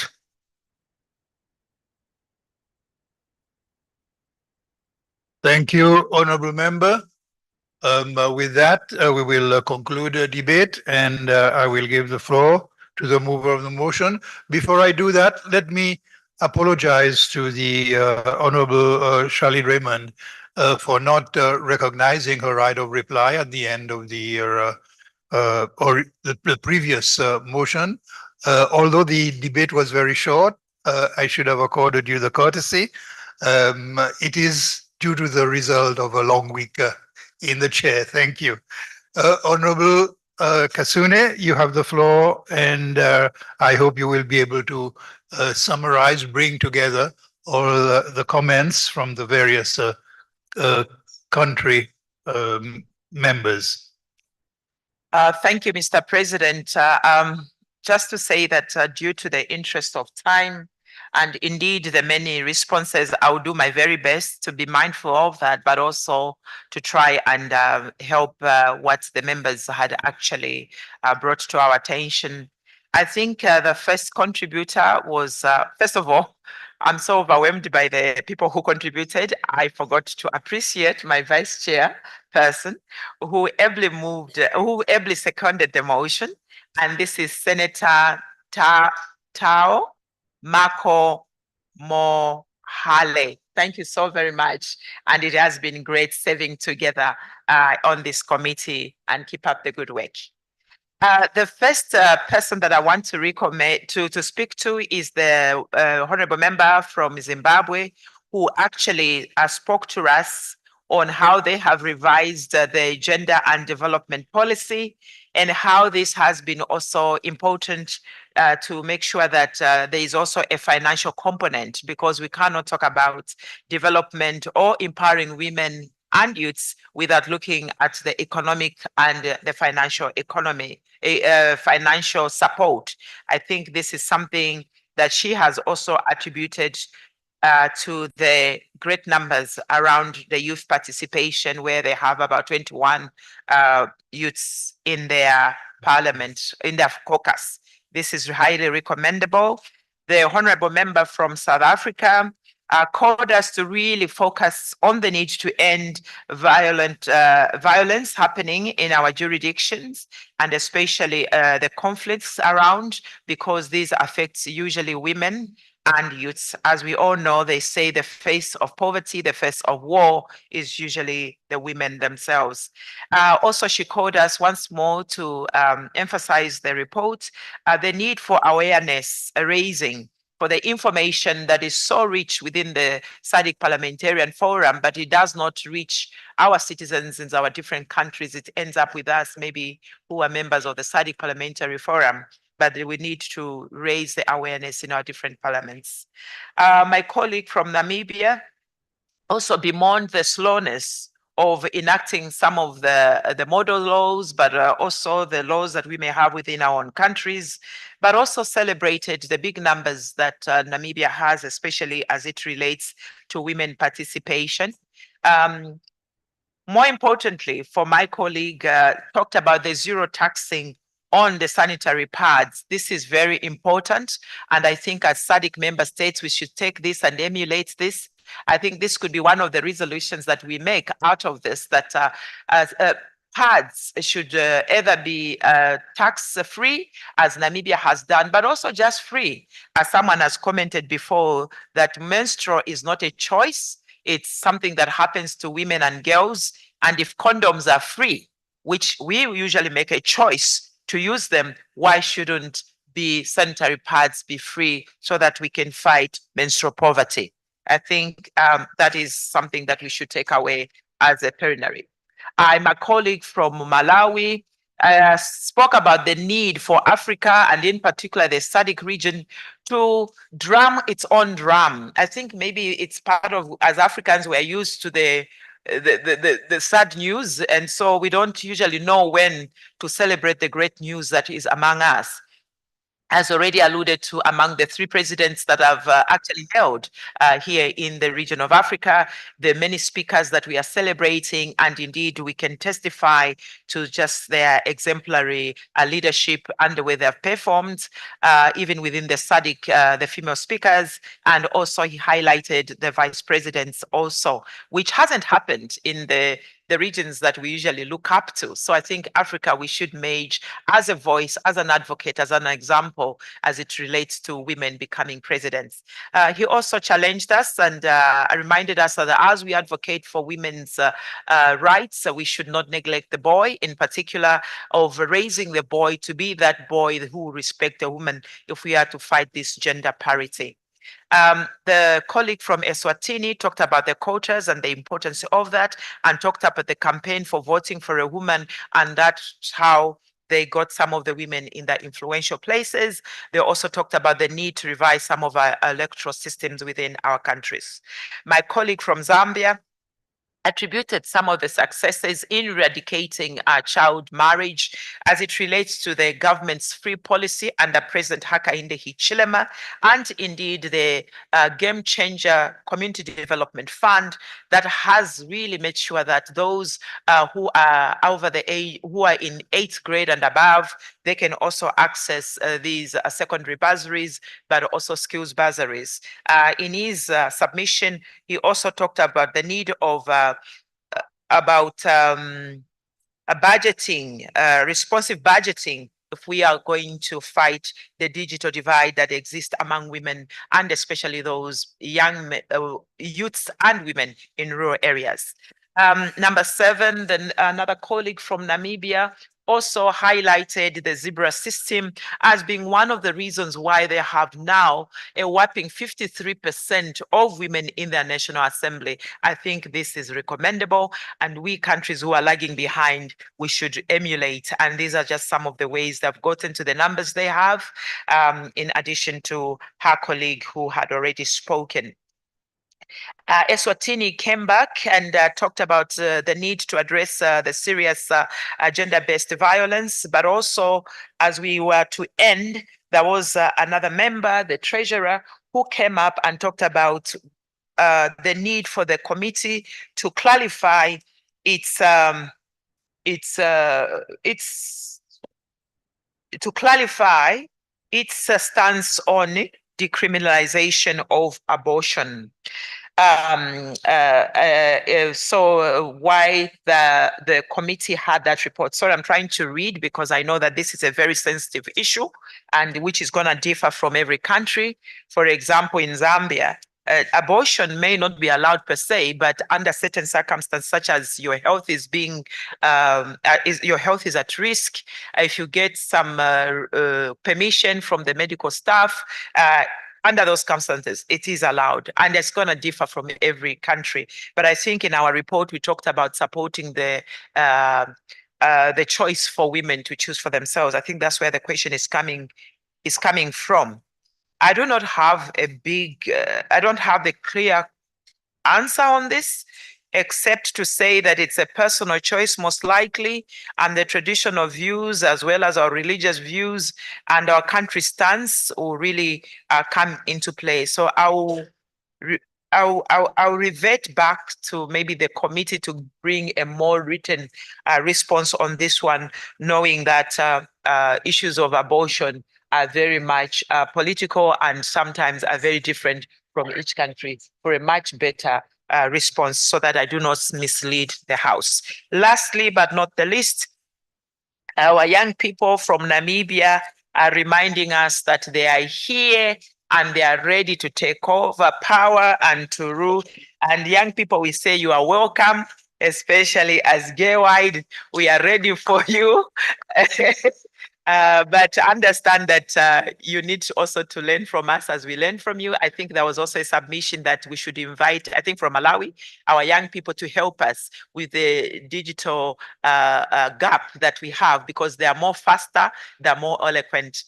On that note, Mr. President, and to the August House, I would be remiss if I didn't thank my own country under the able leadership of Madam Nelly Muti, our Right Honorable, who had given me the opportunity under her leadership to be part of the Sadc Parliamentarian Forum, as well as my colleagues from the Zambian delegation, and indeed those that have come. It has been a great opportunity and a great honor and just an amazing experience to learn from all of you, the great speakers from the different countries. You have installed in me so much wisdom, so much knowledge that I'm going out full, and yet I came so empty. And to all my colleagues, I just want to say thank you. Please continue enjoying our Zambia in the sun.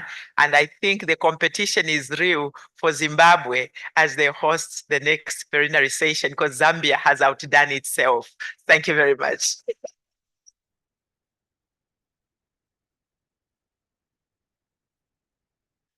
Thank you very much, Honorable Kasune, for concluding on the motion. I will now put the question that the report of the Standing Committee on Gender Equality, Women Advancement and Youth Development be adopted. Are there any objections? There being none, the report of the Standing Committee on Gender Equality, Women Advancement and Youth Development is duly adopted. Thank you. Honorable members, we are just short of 5 minutes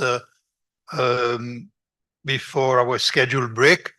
I would like to credit that short time to your break, but ask you to be here promptly at 11:30 to continue. May I remind members who will be presenting motions that if their motions are long, they should always take the opportunity to summarize, since the documents are available. I will remind our members that I'm doing my best to advance our program in order to meet the invitation for our boat cruise this afternoon, which is scheduled for 4 p.m. Thank you, and we resume at 11:30. Mid break has been taken until 11:30. Progress has so far been made, and we saw at the beginning of this morning session the administration of oath of 2 members that were admitted before the forum and took oath of adherence. And then after that, we have had a report of the Regional Women's Parliamentary Caucus, which has been adopted, and this was in a motion that was moved by Honorable Shirley Joseph Raymond, who's the chairperson, and seconded by Rachel Zulu, who's the vice chairperson. And of course, we saw deliberations coming from other members of Parliament who are part of this gathering. Then the motion was accordingly adopted. The second report was moved by Honorable Princess Kasune, who's the chairperson of the Standing Committee on Gender Equality, Women Advancement and Youth Development. and seconded by Senator Tato Marco Mohale, who's the vice chairperson. And it has just since been adopted after some deliberations, again from members of our parliament. And that has brought us to a short break, whose business is expected to resume at about 11:30. And when we come back, we expect a motion on enhancing efforts to integrate comprehensive sexual education, CSE, into national school curricula in SADC member states. And this one motion will be moved by Honorable Tato Mohale of Lesotho, and the second is Senator Linda Kumalo from Eswatini. We'll be back on the other side. In the meantime, thank you so much for having made part of the audience for this morning. You are watching Parliament Television and also listening to Parliament Radio. And thank you so much also for following us on our social media platforms. Thank you.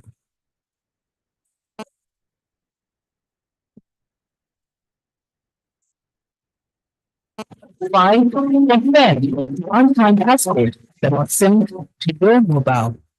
Step 6. Sign in using your phone number and the 4-digit PIN. And step 7. Create your submission and submit. My e-Parliament, bringing Parliament closer to you.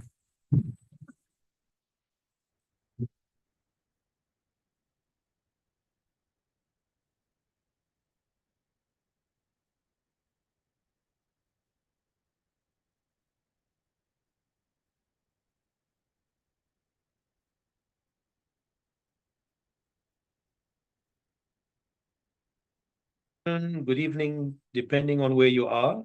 My name is My e-Parliament mobile application.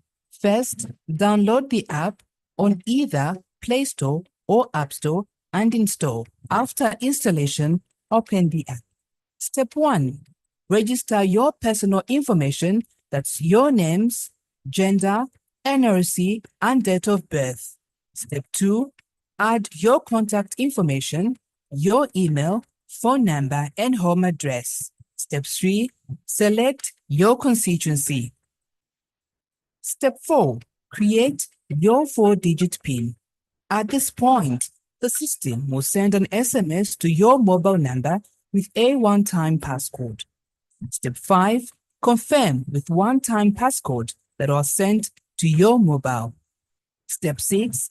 Sign in using your phone number and the 4-digit PIN. And step 7. Create your submission and submit. My e-Parliament, bringing Parliament closer to you.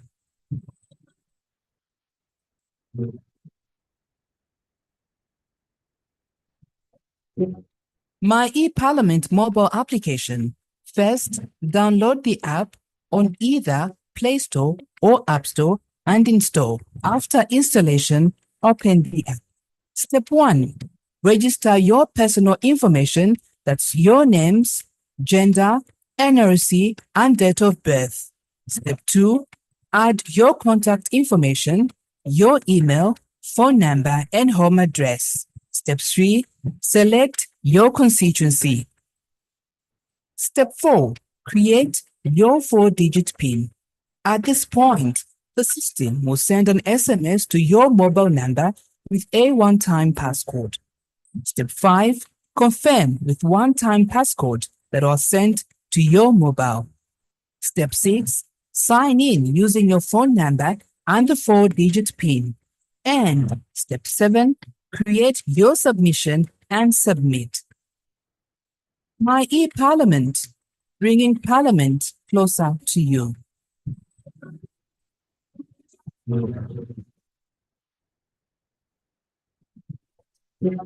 My e-Parliament mobile application. First, download the app on either Play Store or App Store and install. After installation, open the app. Step 1. Register your personal information, that's your names, gender, NRC, and date of birth. Step 2.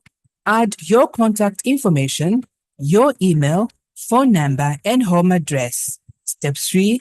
Select your constituency. Step 4. Create your 4-digit PIN. At this point, the system will send an SMS to your mobile number with a one-time passcode. Step 5. Confirm with one-time passcode that was sent to your mobile. Step 6. Sign in using your phone number and the 4-digit PIN. And Step 7. Create your submission and submit. My e-Parliament, bringing Parliament closer to you.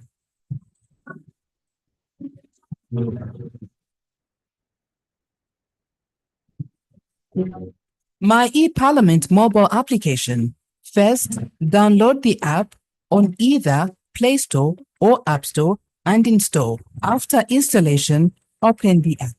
Step 1. Register your personal information, that's your names, gender, NRC, and date of birth.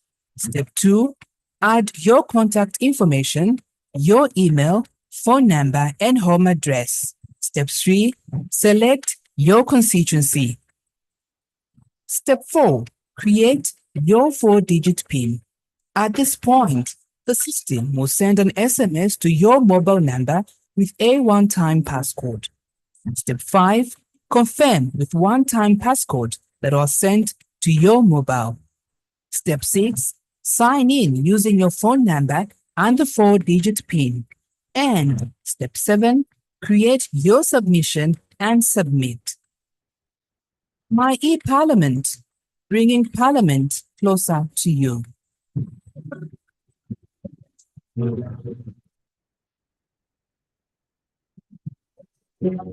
My e-Parliament mobile application. First, download the app on either Play Store or App Store and install. After installation, open the app.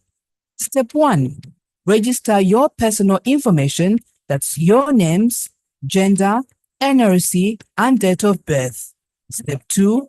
Add your contact information, your email, phone number, and home address. Step 3. Select your constituency. Step 4. Create your 4-digit PIN. At this point, the system will send an SMS to your mobile number with a one-time passcode. Step 5.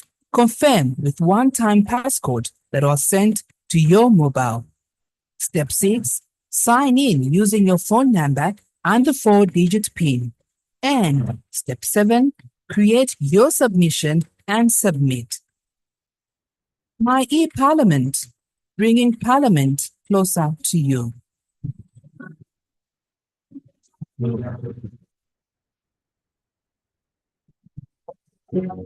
My e-Parliament mobile application. First, download the app on either Play Store or App Store and install. After installation, open the app. Step 1.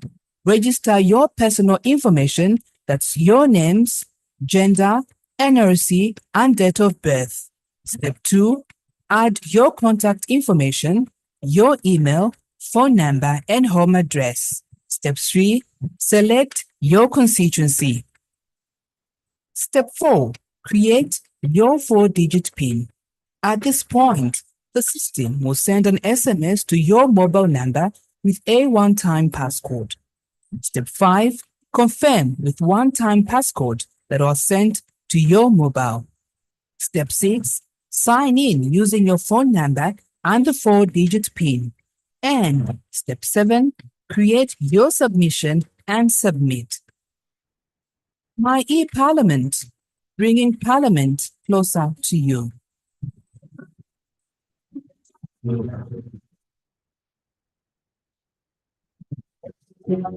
My e-Parliament mobile application. First, download the app on either Play Store or App Store and install. After installation, open the app.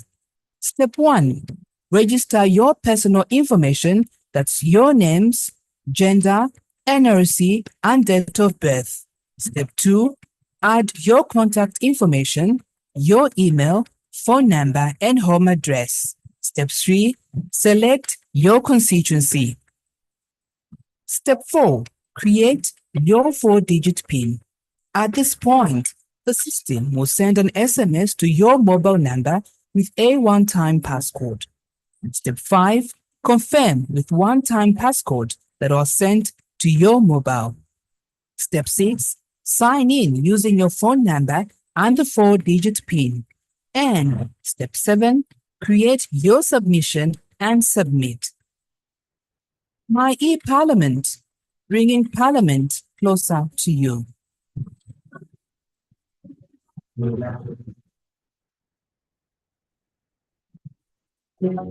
My e-Parliament mobile application. First, download the app on either Play Store or App Store and install. After installation, open the app. Step 1. Register your personal information, that's your names, gender, NRC, and date of birth. Step 2. Add your contact information, your email, phone number, and home address. Step 3. Select your constituency. Step 4. Create your 4-digit PIN. At this point, the system will send an SMS to your mobile number with a one-time passcode. Step 5. Confirm with one-time passcode that was sent to your mobile. Step 6. Sign in using your phone number and the 4-digit PIN. And step 7. Create your submission and submit. My e-Parliament, bringing Parliament closer to you.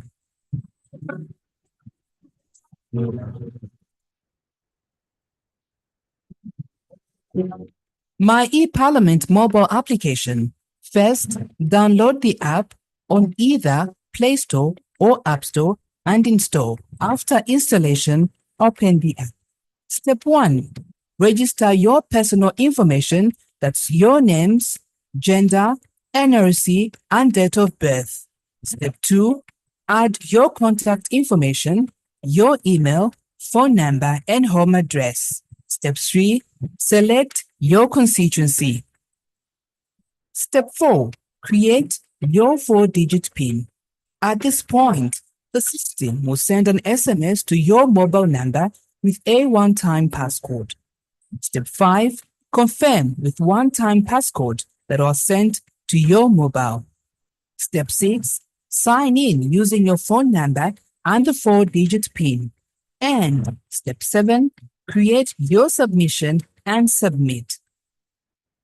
My e-Parliament, bringing Parliament closer to you.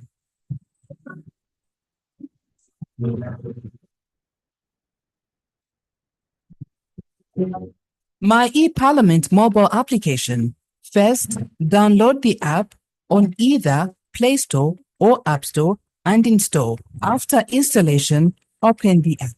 Step 1. Register your personal information, that's your names, gender, NRC, and date of birth. Step 2. Add your contact information, your email, phone number, and home address. Step 3. Select your constituency. Step 4. Create your 4-digit PIN. At this point, the system will send an SMS to your mobile number with a one-time passcode. Step 5. Confirm with one-time passcode that was sent to your mobile. Step 6. Sign in using your phone number and the 4-digit PIN. And step 7. Create your submission and submit. My e-Parliament, bringing Parliament closer to you.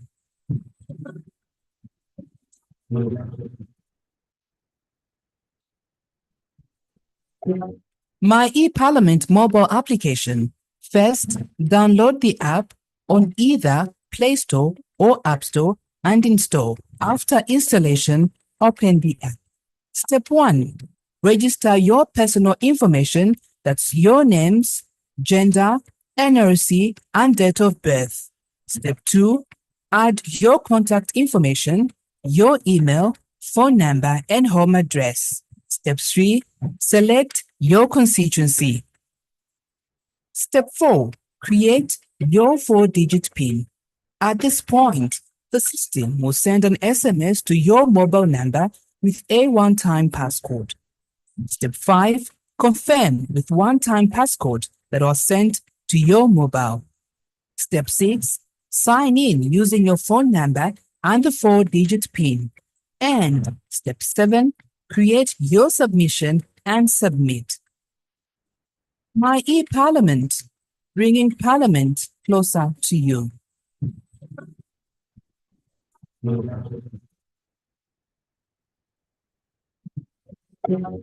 My e-Parliament mobile application.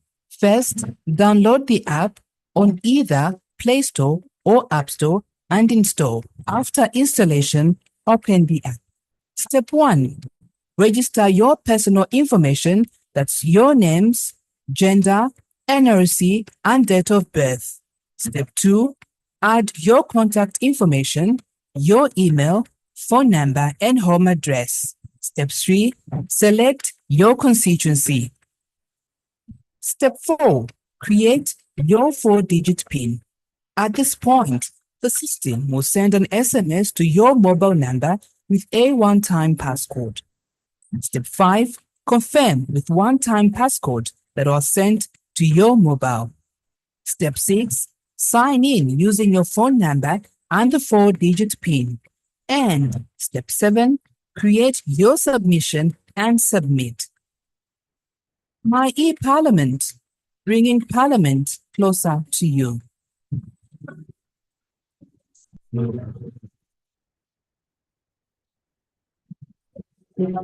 My e-Parliament mobile application. First, download the app on either Play Store or App Store and install. After installation, open the app. Step 1. Register your personal information, that's your names, gender, NRC, and date of birth. Step 2. Add your contact information, your email, phone number, and home address. Step 3. Select your constituency. Step 4. Create your 4-digit PIN. At this point, the system will send an SMS to your mobile number with a one-time passcode. Step 5. Confirm with one-time passcode that was sent to your mobile. Step 6. Sign in using your phone number and the 4-digit PIN. And step 7. Create your submission and submit. My e-Parliament, bringing Parliament closer to you.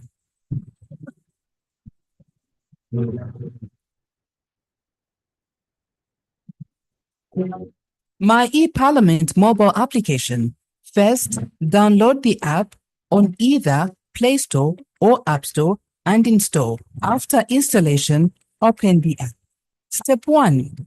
Register your personal information, that's your names, gender, NRC, and date of birth. Step 2. Add your contact information, your email, phone number, and home address. Step 3. Select your constituency. Step 4. Create your 4-digit PIN. At this point, the system will send an SMS to your mobile number with a one-time passcode. Step 5. Confirm with one-time passcode that was sent to your mobile. Step 6. Sign in using your phone number and the 4-digit PIN. And step 7. Create your submission and submit. My e-Parliament, bringing Parliament closer to you.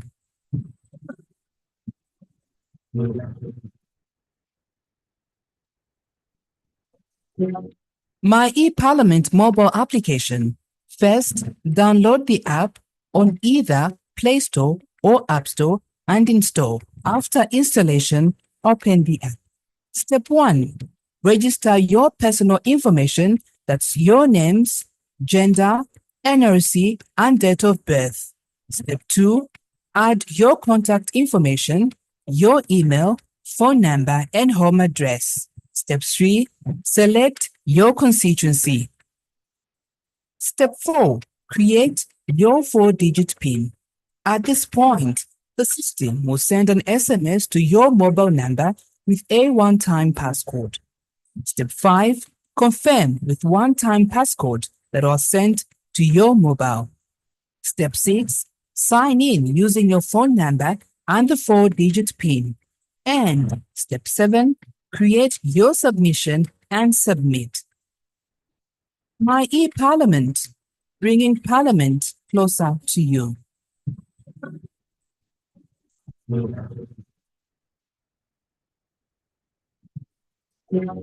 My e-Parliament mobile application. First, download the app on either Play Store or App Store and install. After installation, open the app.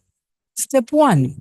Register your personal information, that's your names, gender, NRC, and date of birth. Step 2. Add your contact information, your email, phone number, and home address. Step 3. Select your constituency. Step 4. Create your 4-digit PIN. At this point, the system will send an SMS to your mobile number with a one-time passcode. Step 5. Confirm with one-time passcode that was sent to your mobile. Step 6. Sign in using your phone number and the 4-digit PIN. And Step 7. Create your submission and submit. My e-Parliament, bringing Parliament closer to you.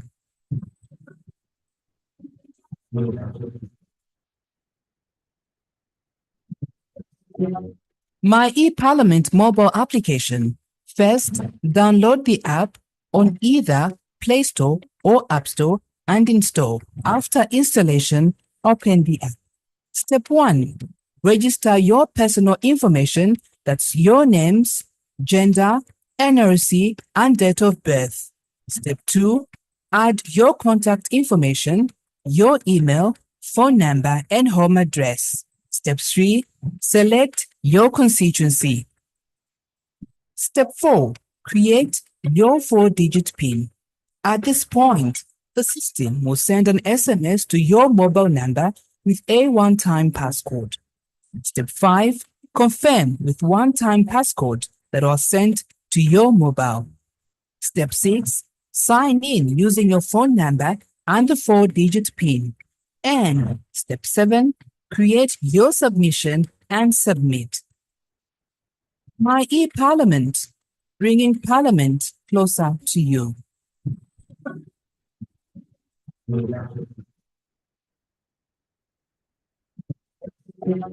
My e-Parliament mobile application. First, download the app on either Play Store or App Store and install. After installation, open the app.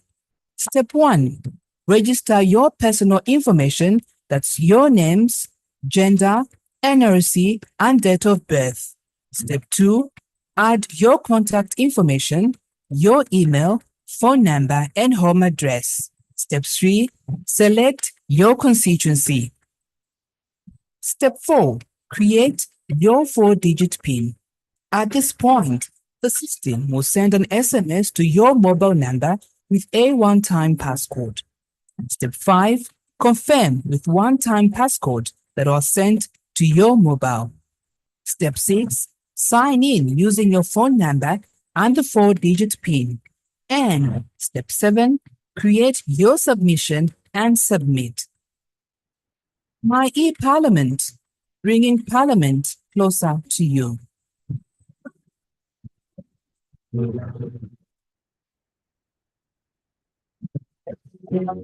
My e-Parliament mobile application. First, download the app on either Play Store or App Store and install. After installation, open the app. Step 1. Register your personal information, that's your names, gender, NRC, and date of birth. Step 2. Add your contact information, your email, phone number, and home address. Step 3. Select your constituency. Step 4. Create your 4-digit PIN. At this point, the system will send an SMS to your mobile number with a one-time passcode. Step 5. Confirm with one-time passcode that was sent to your mobile. Step 6. Sign in using your phone number and the 4-digit PIN. And Step 7. Create your submission and submit. My e-Parliament, bringing Parliament closer to you.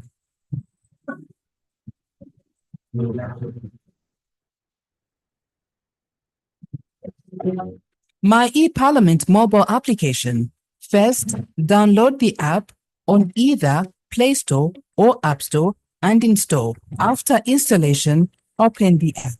Step 1. Register your personal information, that's your names, gender, NRC, and date of birth. Step 2. Add your contact information, your email, phone number, and home address. Step 3. Select your constituency. Step 4. Create your 4-digit PIN. At this point, the system will send an SMS to your mobile number with a one-time passcode. Step 5. Confirm with one-time passcode that was sent to your mobile. Step 6. Sign in using your phone number and the 4-digit PIN. And Step 7. Create your submission and submit. My e-Parliament, bringing Parliament closer to you.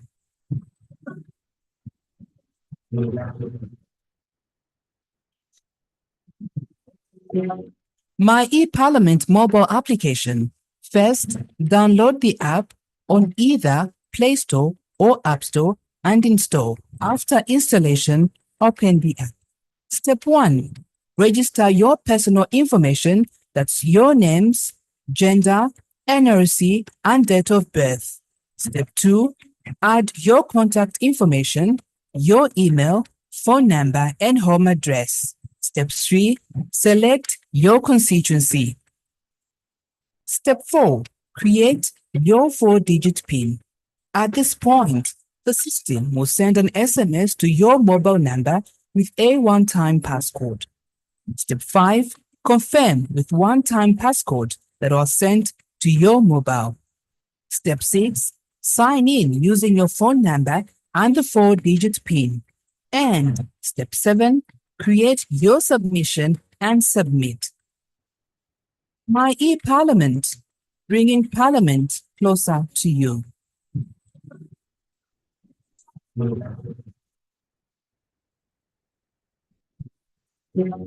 My e-Parliament mobile application. First, download the app on either Play Store or App Store and install. After installation, open the app.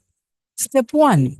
Register your personal information, that's your names, gender, NRC, and date of birth. Step 2. Add your contact information, your email, phone number, and home address. Step 3. Select your constituency. Step 4. Create your 4-digit PIN. At this point, the system will send an SMS to your mobile number with a one-time passcode. Step 5. Confirm with one-time passcode that was sent to your mobile. Step 6. Sign in using your phone number and the 4-digit PIN. And Step 7.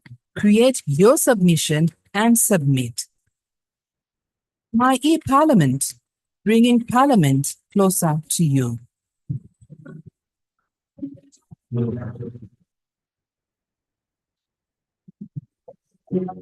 My e-Parliament mobile application. First, download the app on either Play Store or App Store and install. After installation, open the app. Step 1. Register your personal information, that's your names, gender, NRC, and date of birth. Step 2. Add your contact information, your email, phone number, and home address. Step 3. Select your constituency. Step 4. Create your 4-digit PIN. At this point, the system will send an SMS to your mobile number with a one-time passcode. Step 5. Confirm with one-time passcode that was sent to your mobile. Step 6. Sign in using your phone number and the 4-digit PIN. And step 7, create your submission and submit. My e-Parliament, bringing Parliament closer to you.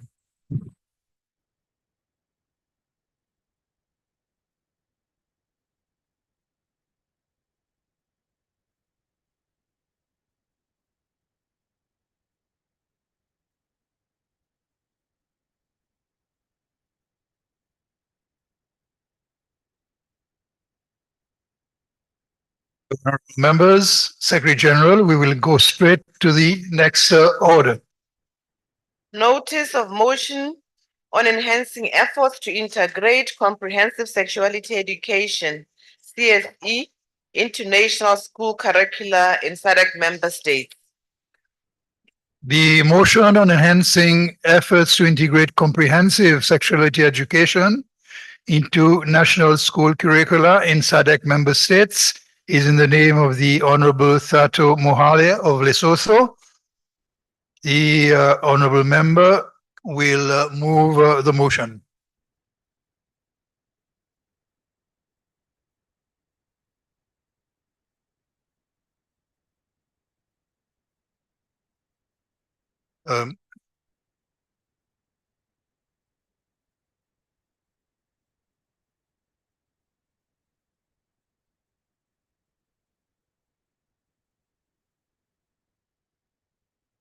I believe the Honorable Member is not on the floor. We will move to the next order.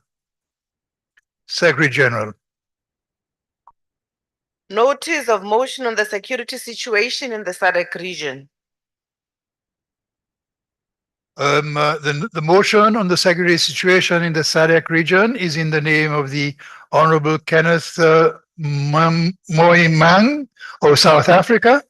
I will invite the Honorable Member to move the motion. Thank you, Honorable President. Greetings to yourself and my fellow honorable members of this House. We arise to present the motion on the security situation in the SADC region. I rise to present the motion on the security situation in the SADC region. Thank you, Honorable Member. The seconder, we will call on the seconder, the Honorable Makathelo Motsoalesele of Lesotho.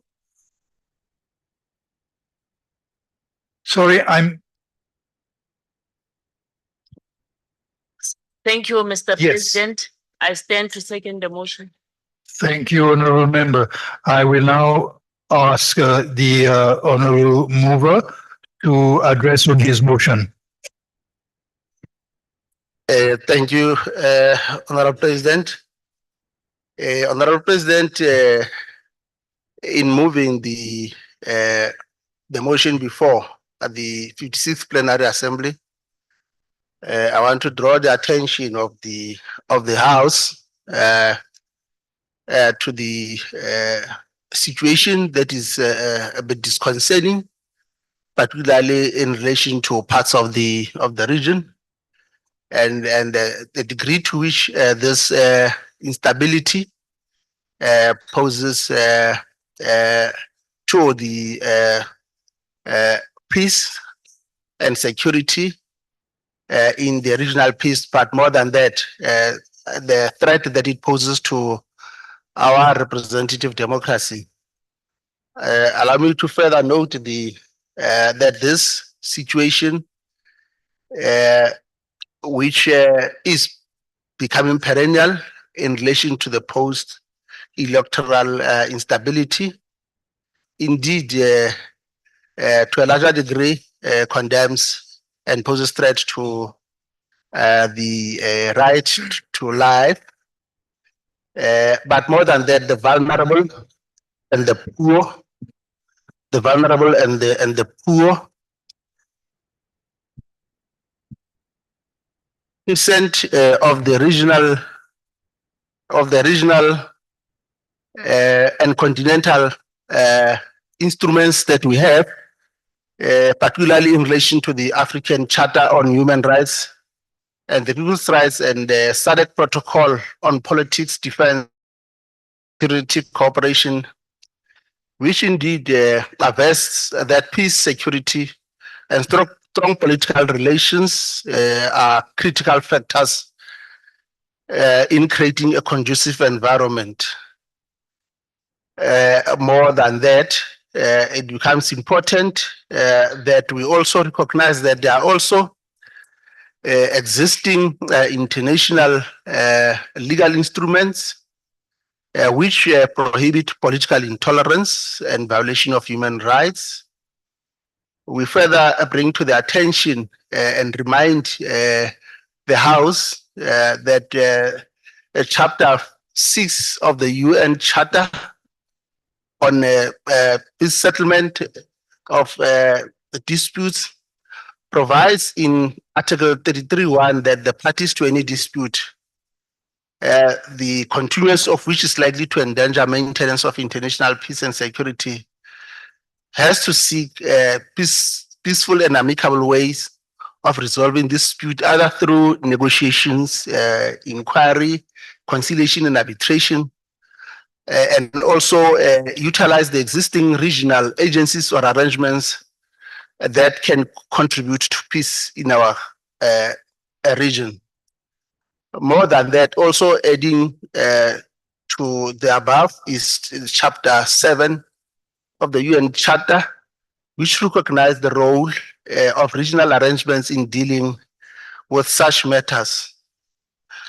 We also want to bring to the attention of the House and also welcome the initiative that was taken on the 13th of November 2024 by the African Union Peace and Security Council, which among others considered the post-election situation in our neighboring and our member country, Mozambique, as an emergency session prompted by the post-election instability in the country, and were able to receive a briefing not only from the AU Election Observer Mission, but also statements from Tanzania as a Sadc again on politics, defense, and security affairs, but also from the representative of the Sadc and from the Republic of Mozambique as the country concerned. We are encouraged, Honorable President, by the Sadc Extraordinary Organ Troika Summit and Sadc Extraordinary Summit on the 20th of November in Zimbabwe, where Sadc Head of State received an update report on the recent political developments in the region, including elections in Mozambique, Botswana, Mauritius, and in Namibia and in the Eastern Democratic Republic of Congo.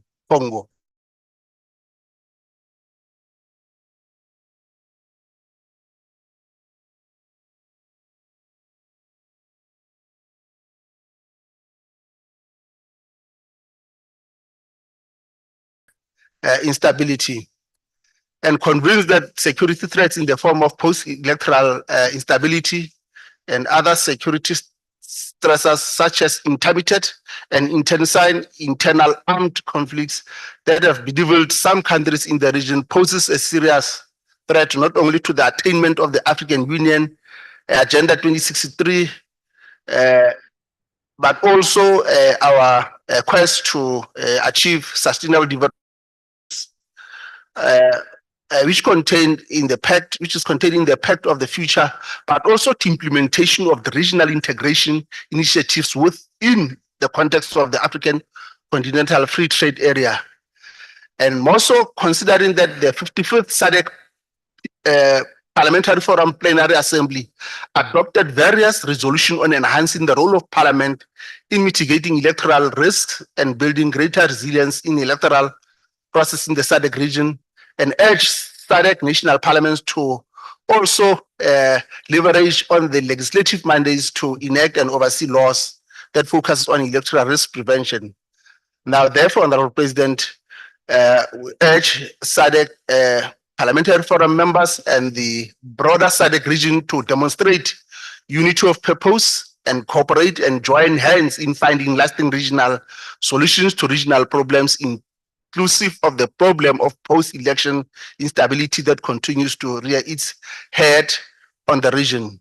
Number two, we call upon SADC to make use of the regional peace and security architectures structures such as the Regional Early Warning Center, which is and the panel of WISE, the Regional Infrastructure for Peace, the Regional Standby Force, and the SADC Electoral Observer Missions, to mention but a few, which were established pursuant to operationalization of the AU African Peace and Security Architecture, and to further ensure timeous conflict prevention.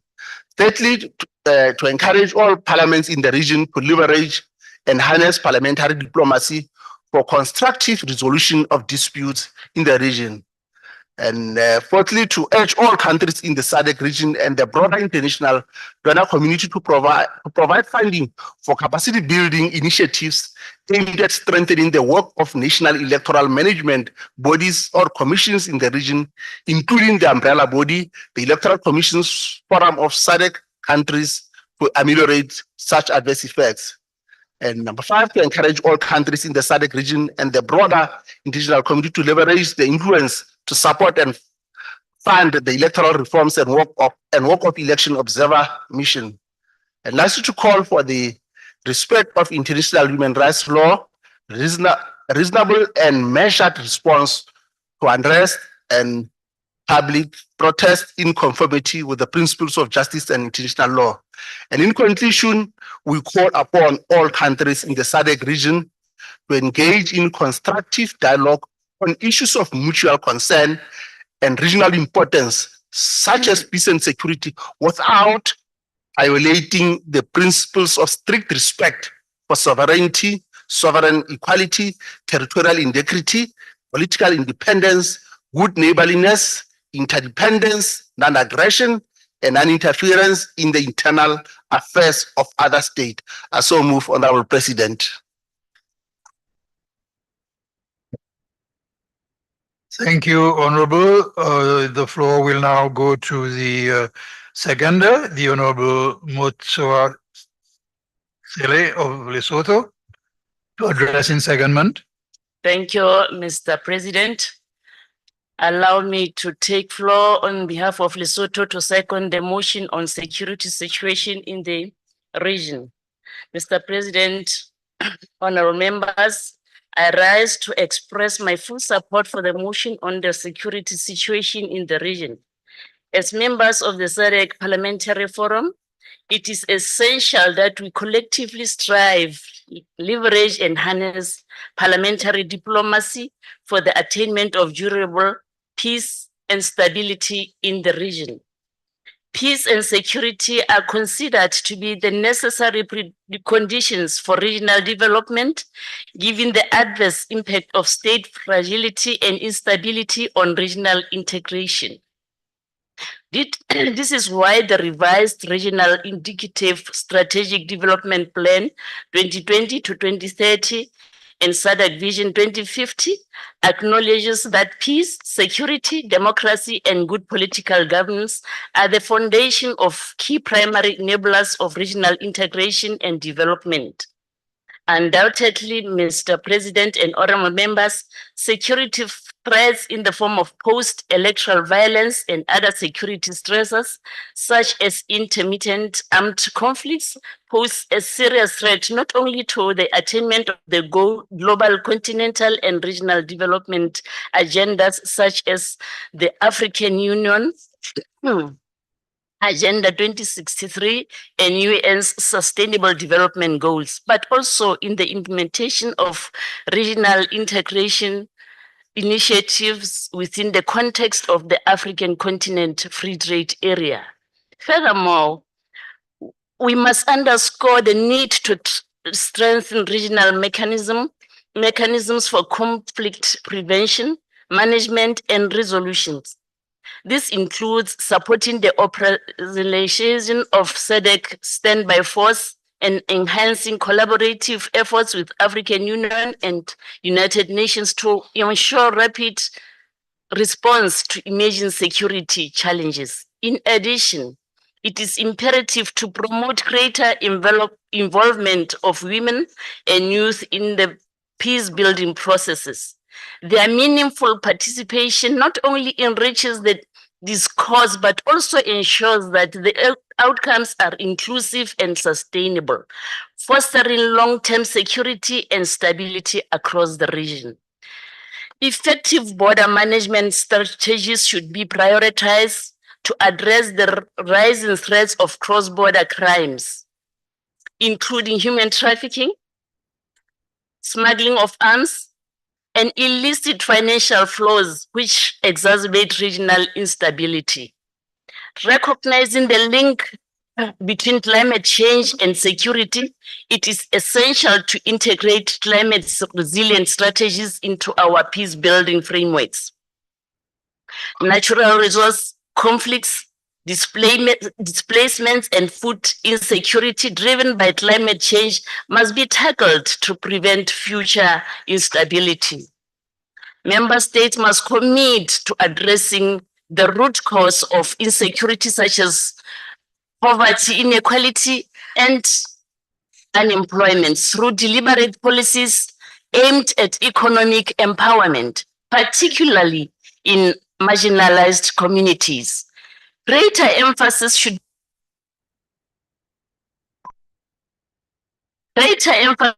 be placed on fostering inter-parliamentary cooperation to ensure best practices, build capacity, and hold member states accountable for upholding democratic principles and the rule of law.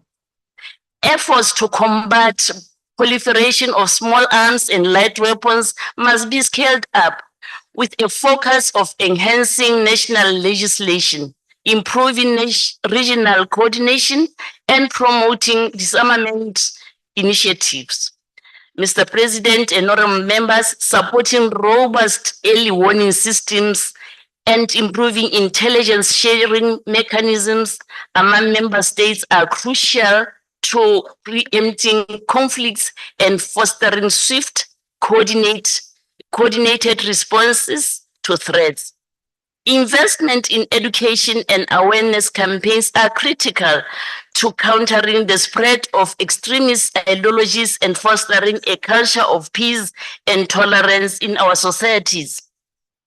Lastly, we must advocate for increased funding and resource allocation towards peacekeeping and development initiatives, ensuring that Sadc remains adequately equipped to address evolving security challenges. Thus, as parliamentarians of the Kingdom of Lesotho, we wholeheartedly support this motion. Thank you for your attention and support in this matter.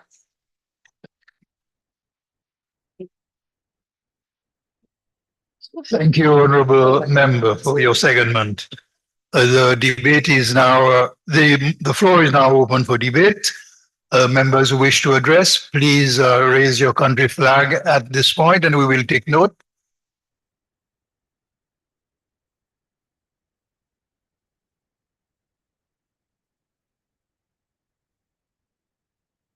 I do not see any country flag raised. There is no debate, but I will allow the mover of the motion a brief word just to close the motion. Thank you, Honorable President. Let me appreciate the confidence that members of Sadc Parliamentary Forum has displayed in this initiative that you have placed on the table, particularly given the fact that security and peace in the region is of critical importance.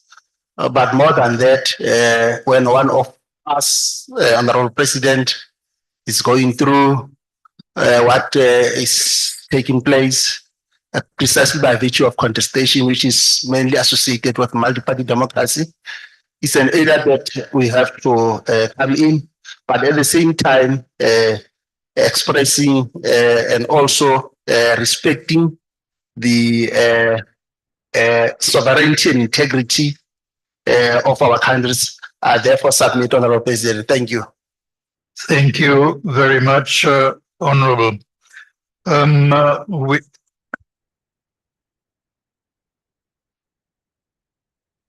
With this, I put the motion on the security situation in the Sadc region be adopted.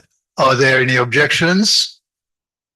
There being none, the motion is duly adopted. Thank you. And thank you, Honorable Member, for bringing this issue to the attention of the forum. And I thank the members for their support. We will go to the previous motion. Notice has been given, and the notice is the motion to enhance efforts to integrate comprehensive sexuality education into national school curricula in SADC member states. And that is in the name of the Honorable Thato Mohale of Lesotho. If the member is on the floor, would you please move your motion? Mr. President, I beg to move the motion on enhancing efforts to integrate comprehensive sexuality education, CSE in brackets, into national school curricula in SADC member states. Thank you, Honorable. I will call on the seconder, the Honorable Senator Linda Zuf-Malo, to second the motion. Thank you, Mr. President. I do second the motion. Thank you. I will now give the floor to the Honorable Mohale to address on his motion.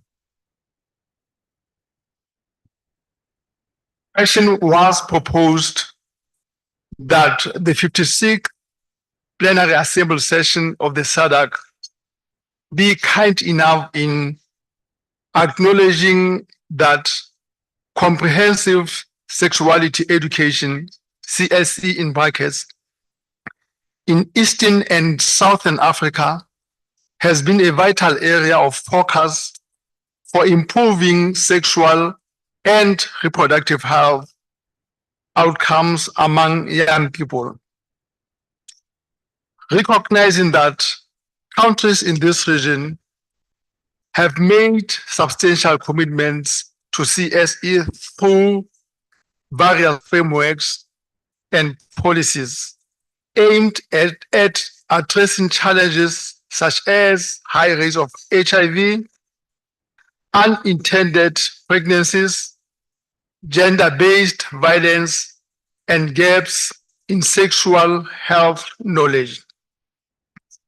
Noting that in 2013, 20 countries in the region endorsed the Eastern and Southern Africa, ESA in brackets, commitment on CSE and sexual and reproductive health services for adolescents and young people, which ensures young people have access to age-appropriate, scientifically accurate, and culturally relevant sexuality education alongside youth-friendly health services to, among other objectives, reduce HIV infections, early pregnancies, and gender-based violence while improving educational outcomes and promoting gender equality. Considering that CSE is a right-based, evidence-informed approach that empowers individuals with the knowledge, skills, and values needed to make informed decisions about their sexual and reproductive health and rights. Recognizing that CSE contributes to the prevention of early and unintended pregnancies, sexually transmitted infections, STIs in brackets, gender-based violence, and other sexual and reproductive health issues, thereby promoting overall public health and well-being.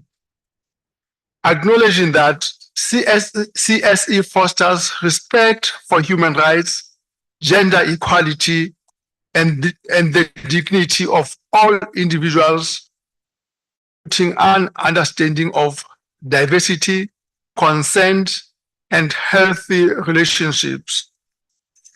Affirming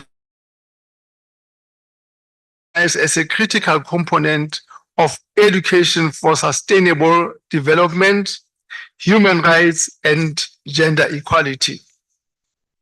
Considering that research has demonstrated that CSE, when implemented effectively, does not encourage earlier sexual activity, but instead helps young people delay sexual initiation, increases the use of contraception, and fosters positive attitudes towards gender equality and sexual health.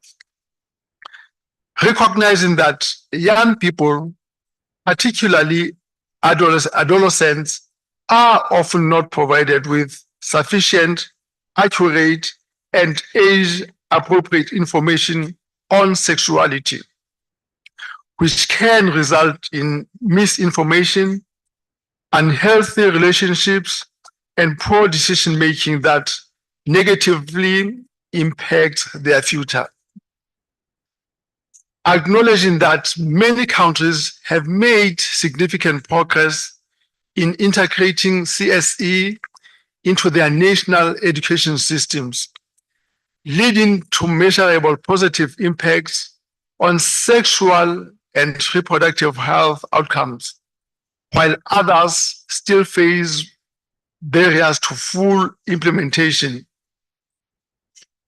I therefore make the following requests or pleas to SADC member states that have not yet done so, to be encouraged to integrate CSE in the national education curricula for all primary and secondary schools, ensuring that it is age-appropriate, evidence-based, inclusive, and accessible to all students, regardless of gender, sexual orientation, ability, or socio-economic status.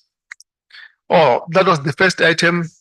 Secondly, urges parliamentarians to advocate for CSE to be taught by trained educators who are knowledgeable, non-judgmental, and sensitive to students' diverse cultural and religious contexts, while promoting respectful and inclusive school environments. Thirdly, urges member states to provide adequate resources and funding for developing, implementing, and monitoring comprehensive sexuality education programs, ensuring that all schools have the necessary materials, staff, and support to deliver CSE effectively. Number 4,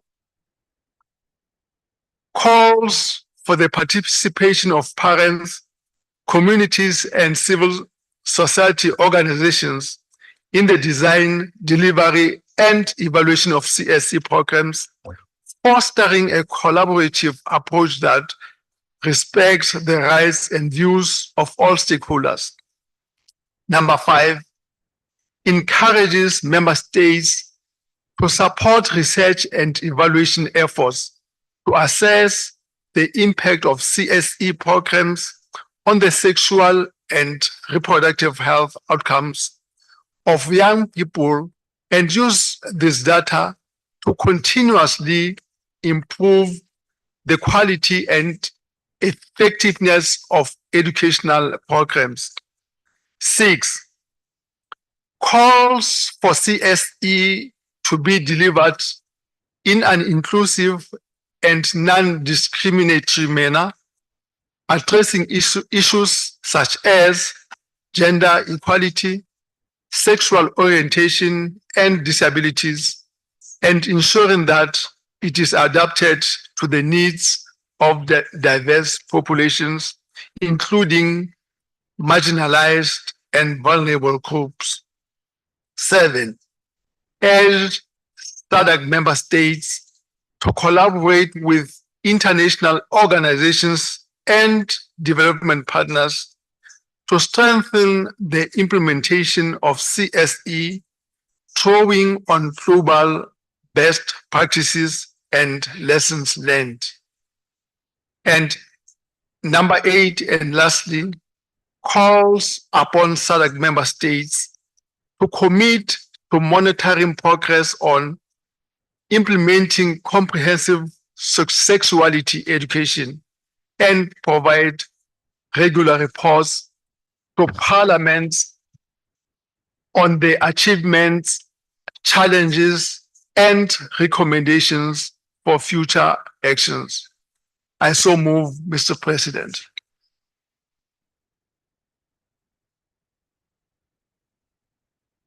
Thank you, Honorable Mohale. I now call on the seconder, the Honorable Sumalo, to address in secondment.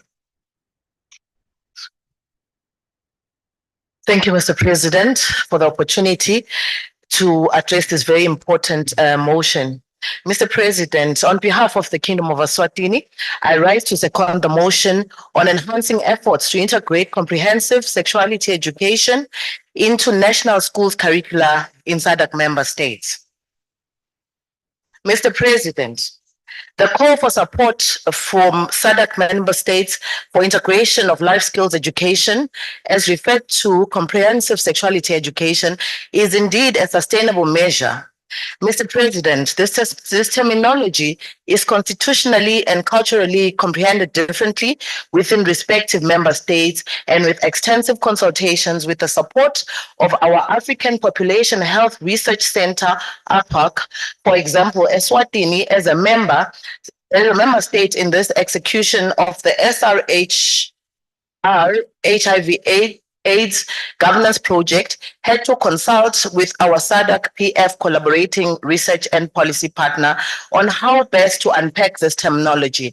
And as a member state, we were guided accordingly, and we adopted the use of life skills education, just as Zambia alluded to during the SRH symposium on Tuesday night.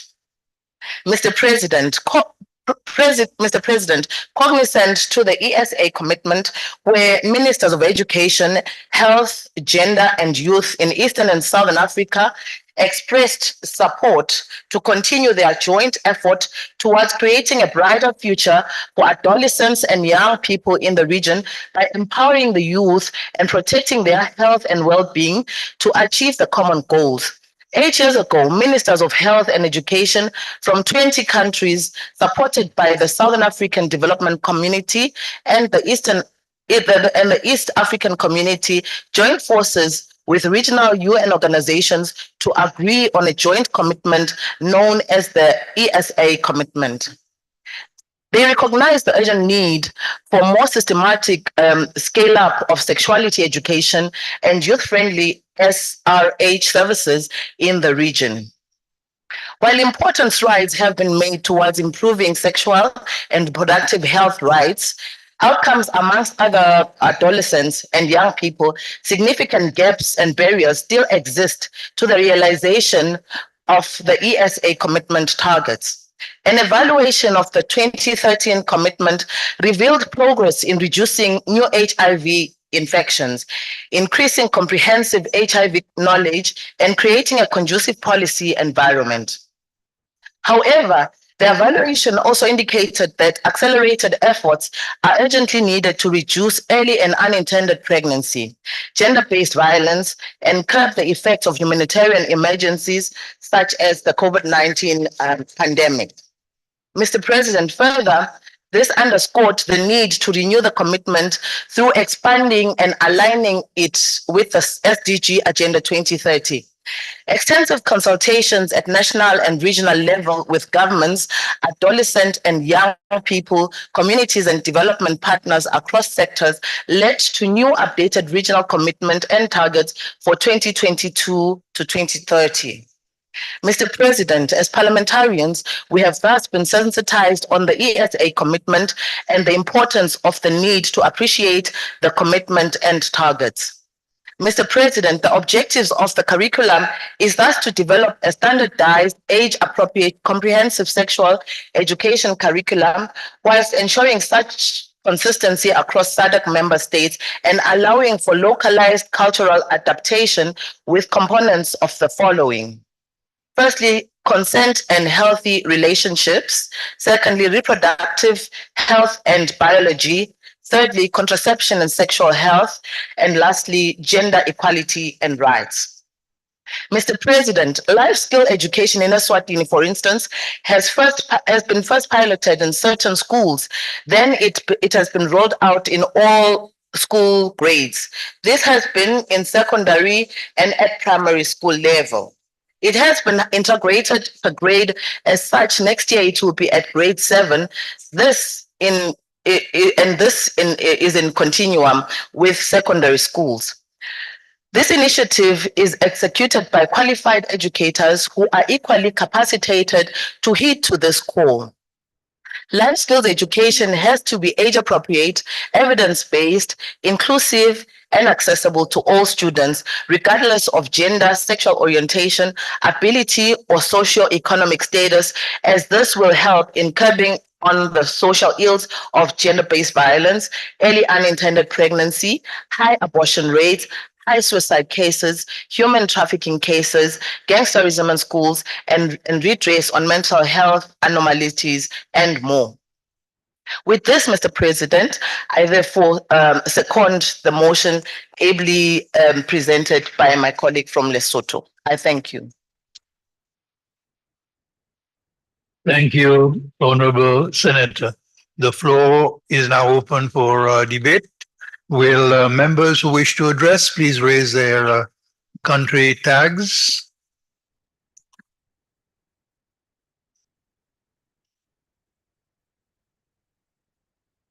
I have a member from Angola. I recognize the member.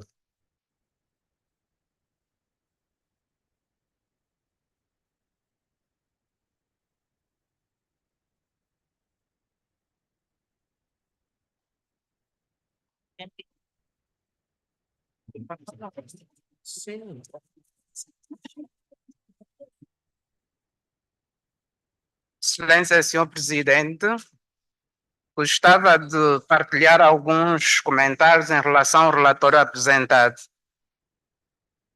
e partilhar o nosso exemplo de Angola. A gravidez do casamento precoce é flagelo. Pregnancy and child marriage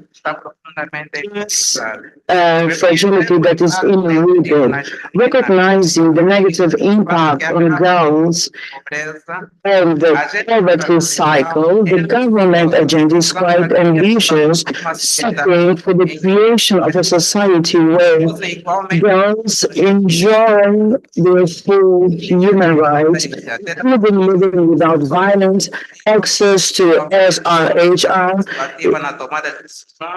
economic equality, and to participate in the decision and to contribute in the national development.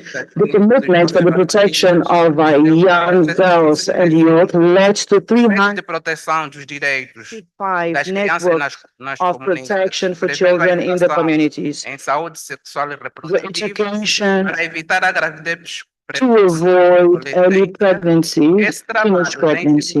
This work has been done in partnership with the fund of the UN in the population and has developed different actions in the sex SRH and capacity in menstrual hygiene. Awareness campaigns have been realized of institutions in the provisional government and administrations to fulfill Article 2 of Law 25/12 of 2012 August on the protection and integral development of the child, including sexual education in school. Actions to ensure the psychological and legal support young women and families on the procedures to be considered and avoid school abandonment in their pregnancy stage. As a stimulus from the National Assembly to formulate education for children and awareness through a greater awareness of national laws, we would like to mention the approval of the laws that protects the right of a child, namely the 11 commitment with the child that were ratified by Angola and Resolution 5/8 of 18th of January. Law 25/12 of 22 August, Law on Integral Development of the Child, Executive Decree 455/21 of the 24th of September, the approval of operational procedures for the adolescent in contact with the justice system and victims or witnesses of violence. A national policy of stage was adopted and its implementation plan with awareness actions through the Child Institute and the National Council of Social Actions and municipalization of the 11 commitments. 4 integrated centers for the support to the child and adolescents were created in the province of Malanje, Vila, Moxico, and Luanda. The Republic of Angola continues to work in the process of the implementation process of measures resulting from the Plenary Assembly of the Forum that seeks creation of relative conditions to make sure that no child sees their economic growth and personal development conditioned by the early child conditions and early pregnancy. With that, we embrace the proposal on integrating this in the school curriculums of all member states. I submit. Thank you, honorable member. The debate on the motion is concluded, and I invite the honorable mover to respond.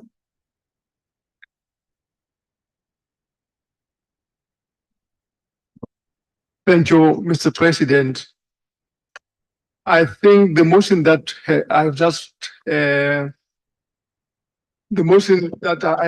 requested this honorable house to support is quite ideal and important to the children that we're raising, to the children that are the future.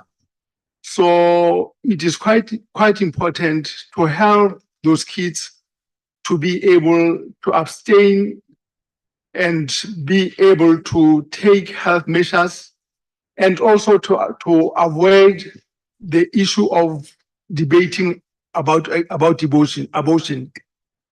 We know so well that if we take necessary steps, it would not be easy for children to get pregnant, and also for children to engage in sex. So for the sake of kids that will be able to handle themselves in a proper way, I think this motion is most appropriate. We know that in situations where someone is simply uninformed, a calm and factual explanation might be more appropriate than silence. as Africans, we hold taboo in engaging on matters that we feel that they are not appropriate for kids. So I think it is most ideal for now for Sadc Parliament to encourage our region to be able to assist kids in handling the issues of sex. I so present, Mr. President.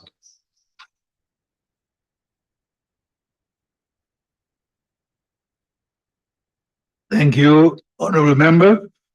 I now put the question of the motion on enhancing efforts to integrate comprehensive sexuality education into national school curricula in SADC member states be adopted.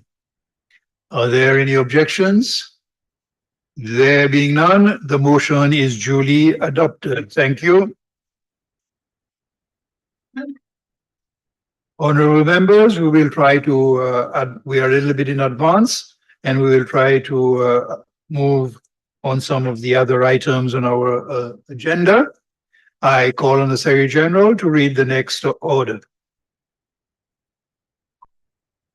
Statement on matters of importance to the forum by the Deputy Speaker and Leader of the Delegation of Botswana, Honorable Helen P. Manyene, updating the 56th Plenary Assembly on the 2024 Botswana General Elections held on the 30th of October 2024, pursuant to Rule 45 of the Rules of Procedure. Thank you, Secretary General. I will now invite the Deputy Speaker and Leader of the Delegation of Botswana, the Honorable Helen Manyene, to give her statement, and that is in accordance to Rule 45 of the Rules of Procedure. Honorable, you have been ascribed 7 minutes for the statement. Thank you, Mr. President. But please let me write on the protocol earlier established because of time. Mr. President, it is an honor and privilege to address this august House for the first time on the occasion of the 56th SADC Parliamentary Forum under the theme Liberating Technology and Innovation for Smart, Inclusive and Responsive Parliaments in the SADC region. Mr. President, I'm attending as a leader of delegation and the newly elected Deputy Speaker of the National Assembly of Botswana. I'm here with a delegation of 4 members of Parliament, and one of them is the leader of opposition, Honorable Dumelan Salishando, who has also served in this august House before. Parliament of Botswana was dissolved on the 5th September 2024 in preparation for general election, according to section 90.3 of the Constitution of the Republic of Botswana reads, whenever Parliament is dissolved, a general election of the elected members of the Assembly shall be held within 60 days of the date of the dissolution. Mr. President, the October 2024 general elections ushered in a new Botswana. For the very first time since gaining independence in 1966, the Botswana Democratic Party lost elections after being in power for 58 years. The elections resulted in a resounding win for the Umbrella for Democratic Change coalition, of which the UDC got 36 parliamentary seats, Botswana Congress Party got 15 seats, Botswana Democratic Party got 4 seats, Botswana Patriotic Front got 5 seats, and lastly, we had an independent candidate. We saw a smooth transition of power between the former President Dr. Mokgweetsi, Eric Masisi, and President Advocate Duma Boko.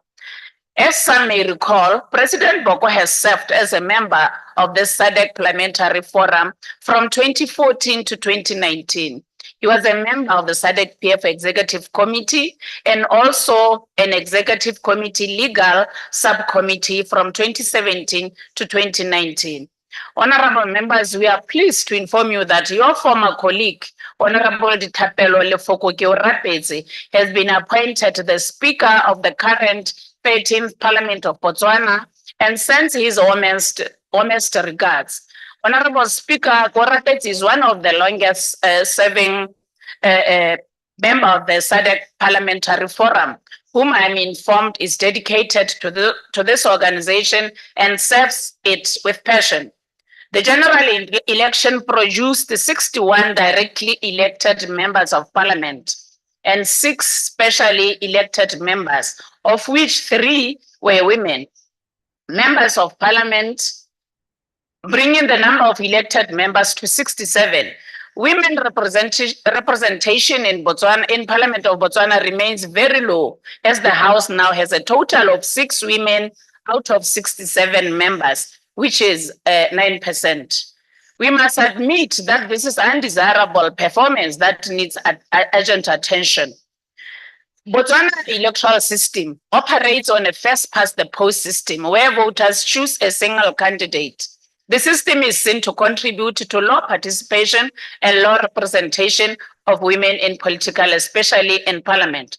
The new Botswana is of the view that introduction of electoral reforms will result in a fair share of more women in political spheres.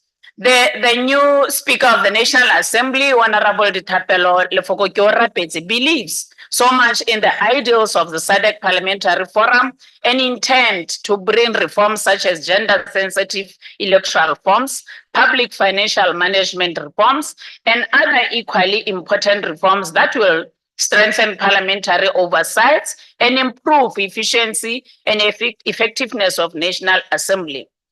Mr. President, as the chairperson of Botswana Parliamentary Caucus on Women, I do implore the Sadc PF women, especially regionally, to stand with Parliament of Botswana in dealing with this challenging task of improving women representation to above the universal target of 30.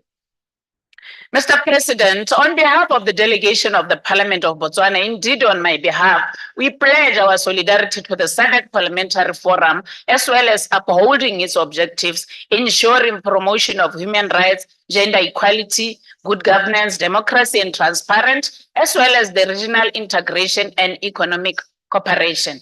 As you are aware, Mr. President, the Sadc Parliamentary Forum lobby mission team of speakers led by the Right Honorable Speaker Advocate Jacob Francis Njidamililo Mutendawe in Gaborone, Botswana in August 2024 to lobby Botswana to sign an agreement amending the Sadc Treaty to transform Sadc Parliamentary Forum into Sadc Parliament. The former president pledged support, Mr. President, and the current government is working on concluding the process for Botswana to sign very soon. Mr. President, I thank you. Mr. President, let me take this time to once again assure you of our commitment and support to the achievement of the objectives of this forum by collaborating and cooperating with all member states. I thank you, Mr. President. Thank you, Honorable Deputy Speaker, for your update. We are very interested in following the developments in our member countries. Once again, we congratulate Botswana on the successful conduct of elections and its continued commitment to democratic principles and to adherence to the constitutional processes. On behalf of the Plenary Assembly, I extend our best wishes to Botswana in the post-election phase, and also our commitment to the Parliament of Botswana to support its program in the years ahead within its mandate. Thank you very much. Secretary General, I will call for you to read the next order. Address by the representative of Chandler Institute of Justice, Mr. Ron Chari, Executive Director, on commitment to partnership with the Sadc Parliamentary Forum to develop the Sadc model on mining and to enhance parliamentary action on sustainable governance on critical minerals in the Sadc region, pursuant to Rule 44, subsection 5 of the Rules of Procedure.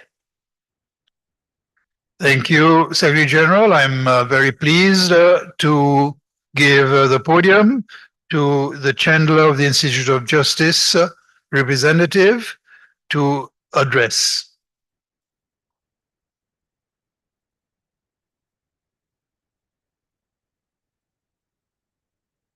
Thank you, Mr. President. Please allow me to write on the protocol already observed in the interest of time. Good afternoon, ladies and gentlemen. It is a privilege to address this esteemed gathering as we approach the conclusion of this plenary assembly. I'd like to extend my heartfelt thanks for inviting us to participate and observe the important deliberations of this session. I represent the Chandler Institute of Justice, a private institution headquartered in Cape Town, South Africa. At Chandler Institute of Justice, we're deeply committed to supporting transformative law reform initiatives across Africa. Our work focuses on providing expert advisory services, specialized legal training programs, and innovative legislative tools designed to empower our government partners to enact impactful government-led law reforms. We firmly believe that well-crafted laws are not only a cornerstone of a just and equitable society, but also a powerful catalyst for sustainable economic prosperity.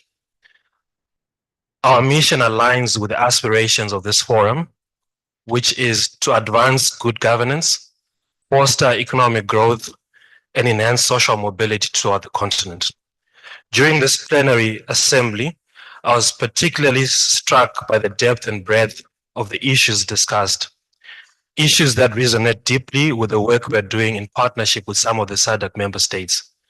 These include legal reforms in the mining sector, particularly in the regulation of critical minerals, development of legal frameworks in infrastructure, private-public partnerships, and then also creating legal frameworks to attract private sector investment in renewable energy projects. In light of these shared priorities, we are pleased to reaffirm our commitment to partner with SADC Parliamentary Forum in developing impactful legislative instruments. Specifically, we're eager to contribute to the creation of the SADC model law on mining and then the SADC model law on public-private partnerships. These instruments hold immense potential to harmonize regional policies, attract investment, and drive sustainable development across the SADC region. As we look towards the future, we pledge to make this partnership a dynamic and impactful one, a partnership grounded on mutual respect and shared vision of progress for the SADC region. Once again, I extend my gratitude for the opportunity to be part of this gathering. Thank you very much.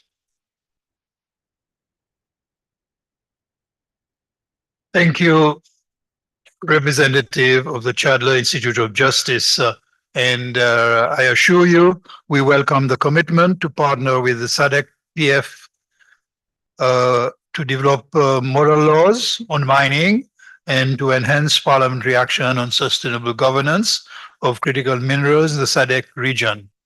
It is a partnership that we will greatly value. Secretary General, I will ask you to read the next order of the day.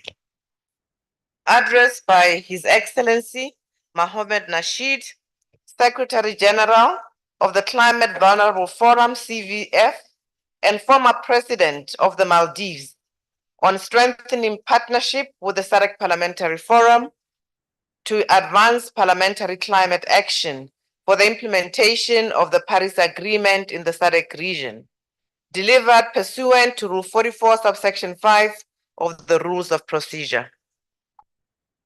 Thank you, SG. The statement by His Excellency Mohamed Nasheed, Secretary General of the Climate Vulnerable Forum and former President of the Maldives, has been pre-recorded and will be played to the Assembly. To note that this address aims to strengthen the partnership to advance parliamentary climate action for the implementation of the Paris Agreement in the SADC region. I will now invite our technical team to run the address.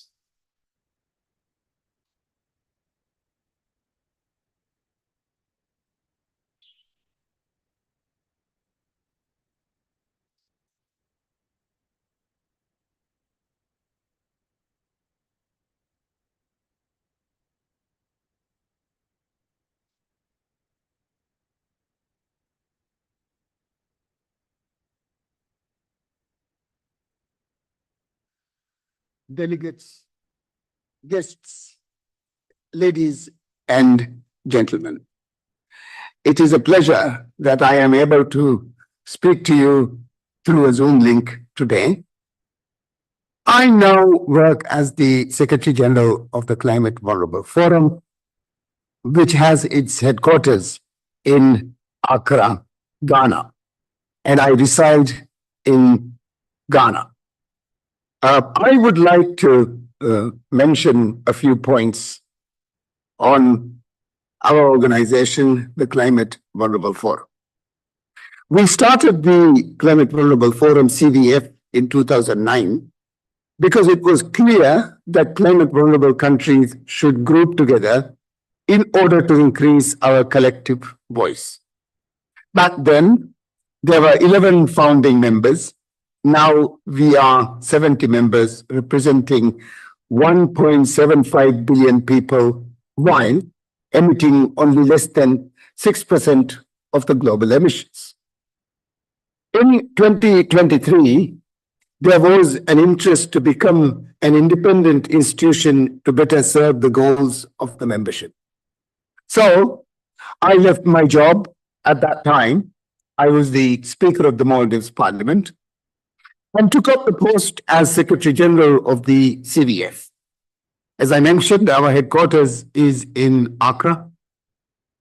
I have now been living in Accra for 10 months, and I am now more convinced that we could be soon living in an African century. Africa has renewable energy wealth and the critical minerals required to supercharge the energy and the transport transformation. The mission of CVF, South-South cooperation, to enable climate prosperity, bringing together development, climate and nature to improve lives and livelihoods, and ultimately our economies. The CVF is a head of state arena, and we have a V20 finance ministers group and a central bank's working group. We also have a global parliamentary group because parliamentarians play a crucial role in advancing the CVF V20 agenda, particularly in promoting legislative frameworks and partnerships that align with CVF V20's priorities. And we hope we can work with you on this part of our work. Key areas where the CVF V20 and parliamentarians can collaborate to address processing global regional challenges is in 3 areas. 1, ensuring we have accountability in the delivery of climate finance and the international finance reform agenda. 2, delivering climate prosperity plans with perspective of unlocking legislative frameworks and value engineering to deliver new investments. Enabling our natural capital through proper accounting and valuation of our forests and biodiversity. And capitalizing on green industrial policy together. While I was the Speaker of the Maldives Parliament for the last 5 years before I started this job, it became very clear to all of us that to deliver on the climate prosperity plans that the CVF develops with member countries, it is crucial that parliamentarians engage in the process. The legislative frameworks, the regulatory frameworks for natural management plans, for financial procedures, for debt swaps, for green and blue bonds, for all manner of raising finance.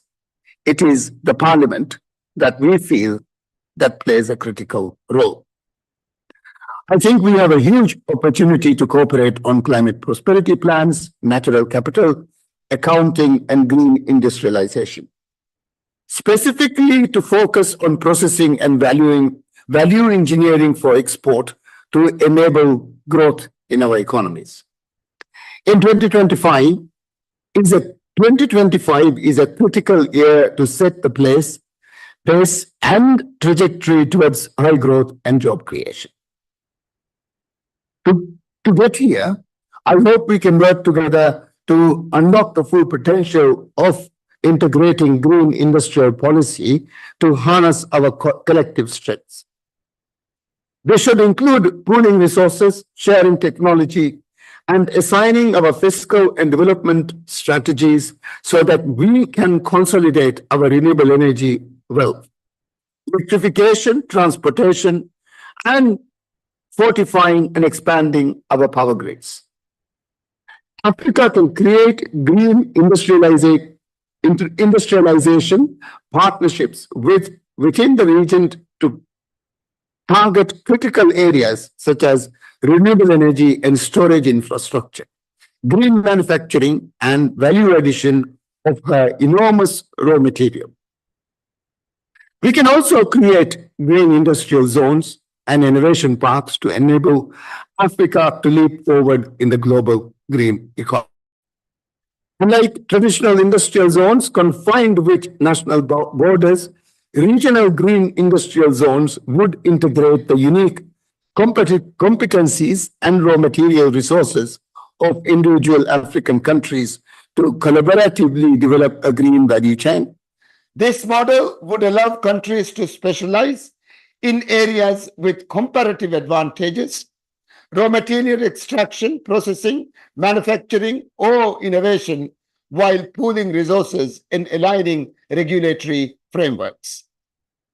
Africa's regional partnership can transform Africa's industrialization through capacity building, research, and sustainable energy solutions. To conclude, whether it's upgrading grid networks or implementing low-carbon technologies in manufacturing, the collaboration among African countries will ensure that Africa's future industrial base is on clean and renewable energy sources with robust energy storage infrastructure. While this approach, Africa's entire manufacturing hub will be powered by green energy to create eco-friendly products for the global market, while drastically curtailing the frequently unreliable power supply that satisfies industrial growth in most African countries. Thank you.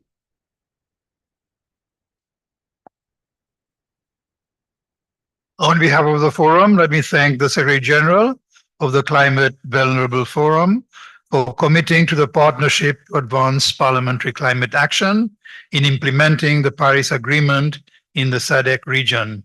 I know that this is an issue that is very close to the business of the Parliamentary Forum and have no doubt that its advancement will benefit our two organizations. Secretary General, I will call for you to read the next order. Address by the representative of Konrad Adenauer Stiftung, Ms. Anya Kasper Barretta, Head of the Energy Security and Climate Change in Sub-Saharan Africa Program, on commitment to partnership with the Sadc Parliamentary Forum to advance parliamentary leadership and legislative effectiveness for energy security, renewable energy, transitions, and climate resilience in the Sadc region, pursuant to Rule 44, subsection 5 of the Rules of Procedure. Thank you. I invite the representative of the Konrad Adenauer Stiftung to address the Assembly. Honorable President, please allow me to stand on the protocol already observed in the interest of time. I'm very delighted and grateful that I can address you this morning on behalf of Konrad Adenauer Stiftung. And I would just like to use this opportunity to briefly introduce you to the work that we have been doing in the past on the African continent. Konrad Adenauer Foundation, or CAS, is a German political foundation that works worldwide to promote liberal democracy, the rule of law, and the respect for human rights. CAS is also committed in its international work to promote climate protection, equal rights, and the implementation of social market economy structures. Our international work is almost exclusively funded by the Ministry of Economic Development and Cooperation, and therefore public money. For political foundations such as Konrad Adenauer, parliaments and parliamentarians are natural partners as they form the backbone of democracy. Parliaments represent citizens' interests, pass laws, and scrutinize the actions of the government. In fact, our current chairman, Professor Norbert Lammert, served as the president of the German Bundestag between 2005 and 2017. Honorable President, honorable members, for Germany, the country I'm coming from, and Europe, regional integration has been proven to be a successful strategy to overcome wars and conflicts.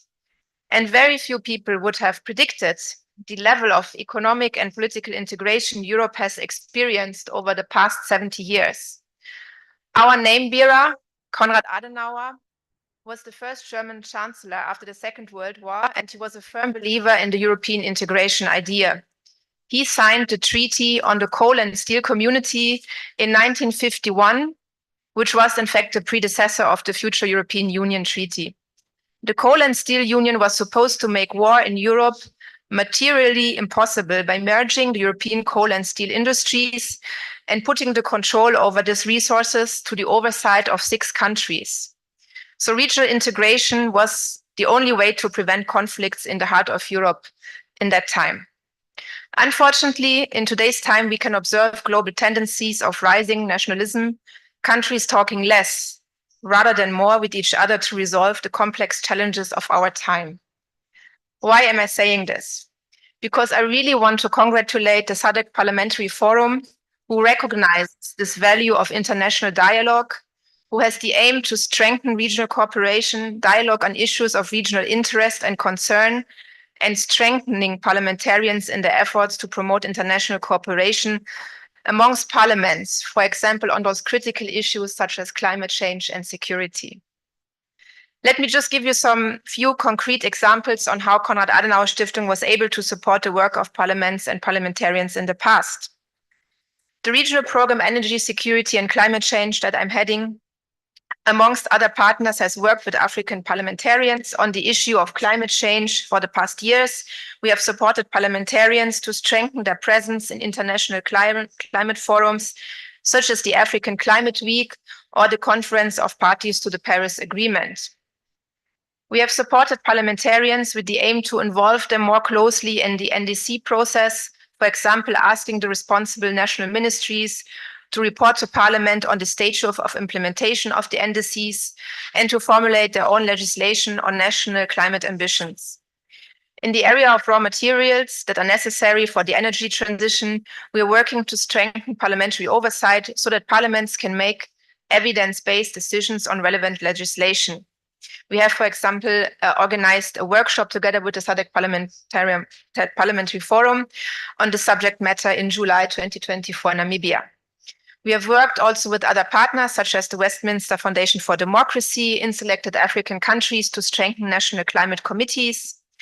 And we are currently working on a project titled The Barriers to the Uptake of Renewable Energy in Africa, with the aim to identify why the installation and capacity of renewable energies, despite the great opportunities on the continent, is so slow. In this study, we also compare legislation from selected countries that might help other countries to formulate appropriate legislation in their respective jurisdictions. As Konrad Adenauer Stiftung, we value the principle of equal partnership. So when it comes to future cooperation opportunities between CAS and the Sadc Parliamentary Forum, we are very eager to hear from our partners what they need, and we will then discuss how we can best achieve this together. In the past, we have invited selected parliamentarians to study tours abroad. We have conducted capacity building activities or commissioned studies, and we are very open to continue this cooperation in the future. We have invited selected parliamentarians to activities in order to foster exchange between technical experts and politicians. For instance, on a workshop on the carbon border adjustment mechanism in Mozambique, where some MPs have expressed that they've never heard about this material of the CBAM yet, They will deal very soon with reporting standards and emission for exporting their products to other parts of the world. Some areas of potential future cooperation from what I have heard over the past days, and also echoing the motto of this conference, we are increasingly seeking to combine climate change action with the potential for economic growth on the African continent. And we want to work together with our partners to combine aspects of trade, industry, and climate, especially using opportunities of digitalization and technological innovations. We are very happy and looking forward to hear your ideas on how these topics could be incorporated in a potential future cooperation between SADC PF and CAS. I'm very much looking forward to hearing your thoughts and issues. And once again, I thank you very much for giving me the floor.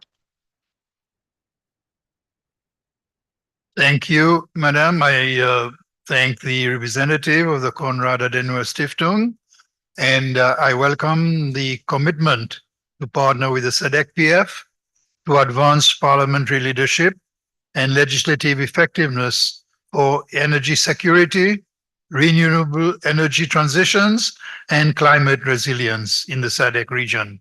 It is a partnership that we value, and I'm sure that many parliamentarians will find their collaboration beneficial to their goals. Thank you.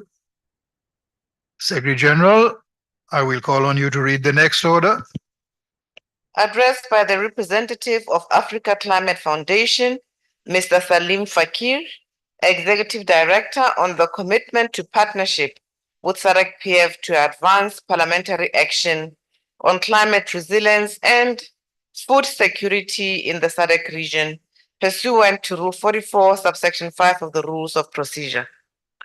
Thank you. The address of the representative of Africa Climate Foundation has been pre-recorded and will be played to the assembly.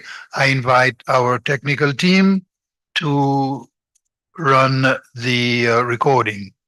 Good evening, depending on where you are. My name is Salim Fakir. I'm the Executive Director of the African Climate Foundation. Just to say a little bit about the foundation, we are a new African-based and African-led foundation that is a pool fund and operates as a philanthropy. We provide grants and support to a range of actors in Africa, which includes government, civil society, business, and other partners that are vital for the kinds of things that ACF would like to focus on. And I will say a little bit about what we focus on. ACF is a climate and development philanthropy. We focus on two main things. We are looking to increase investments in new technologies, particularly things like renewable energy, storage technologies, etc.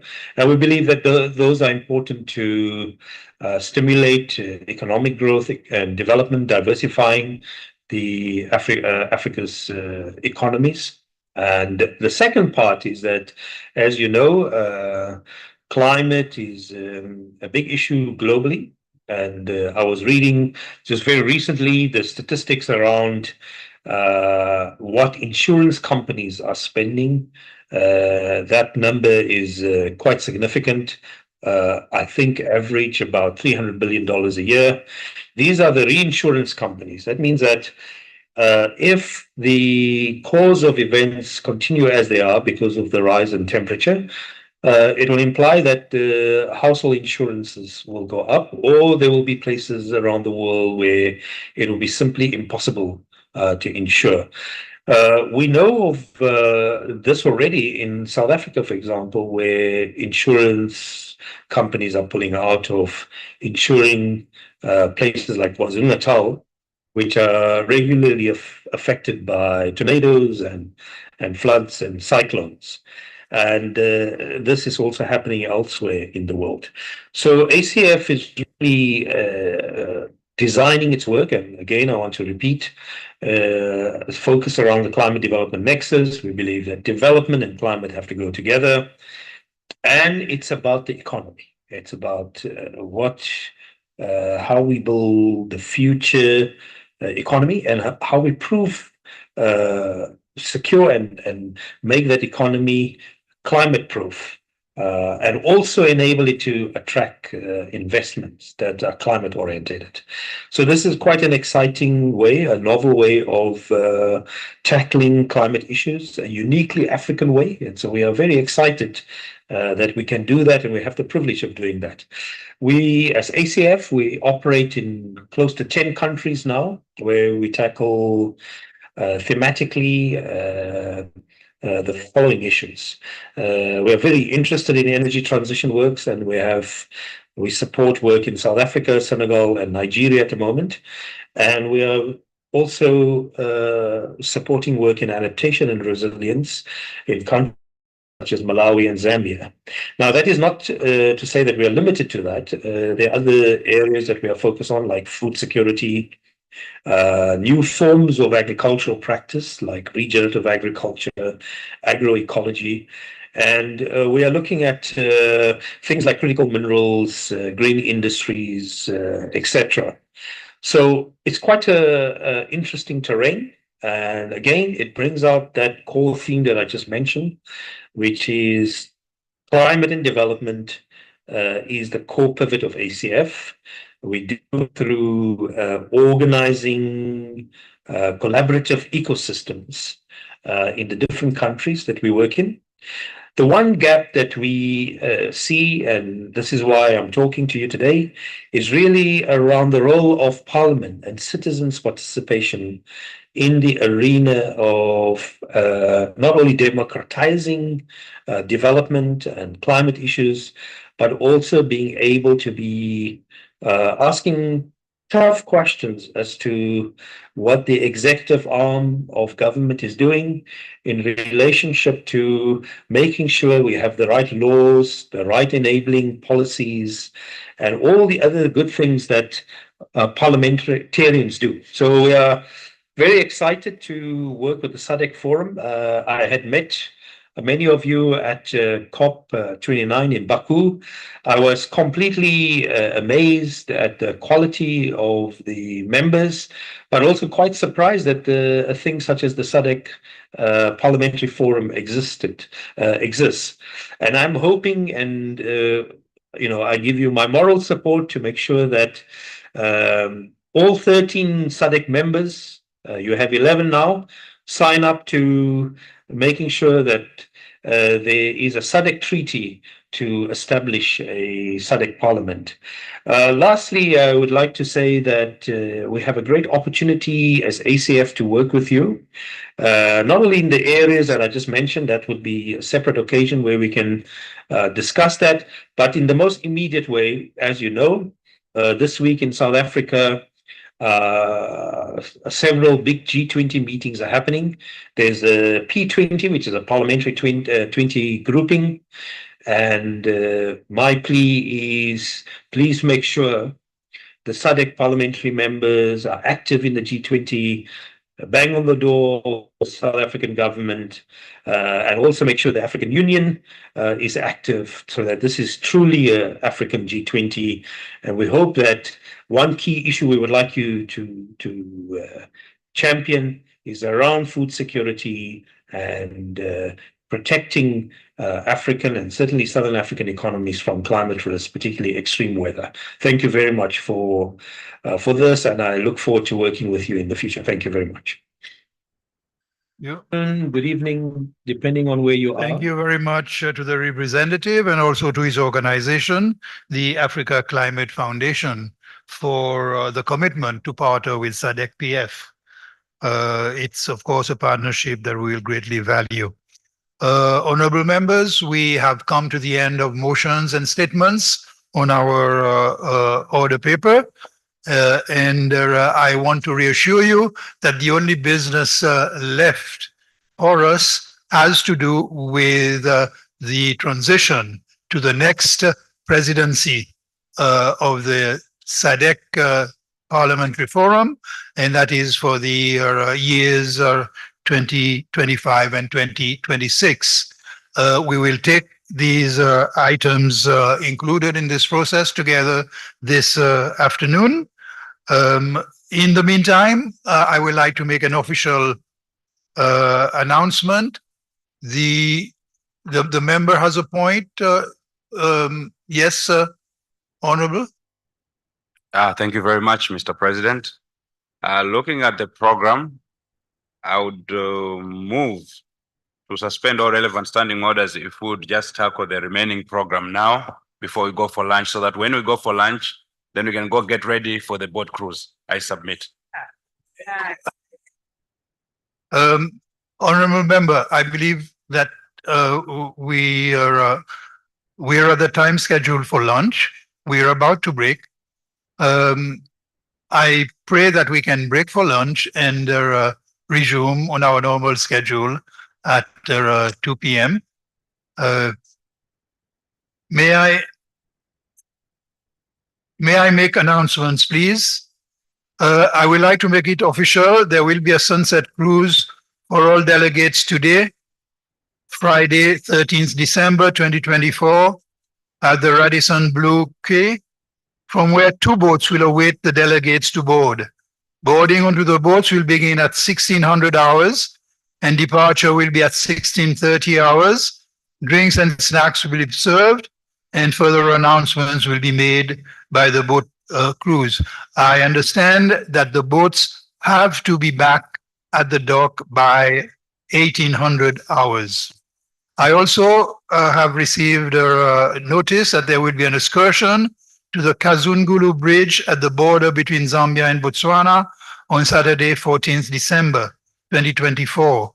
The 923-meter long bridge and one-stop border posts were officially commissioned by the presidents of Botswana and Zambia on 10th May 2021 to support trade and transport along the north-south corridor. Transport to visit the bridge will depart at 8 hours from Radisson Blu Hotel reception area. Leaders of delegation and their attached staff will utilize their designated vehicles. Members of parliaments and clerks will board a 70-seater bus. Accompanying staff will utilize other buses. The excursion is expected to end at 12 noon and lunch will be served between 12:30 and 14 hours. After lunch, the same transport would be available to take delegates who would like to go and visit the mighty Musi Au Tunya Falls.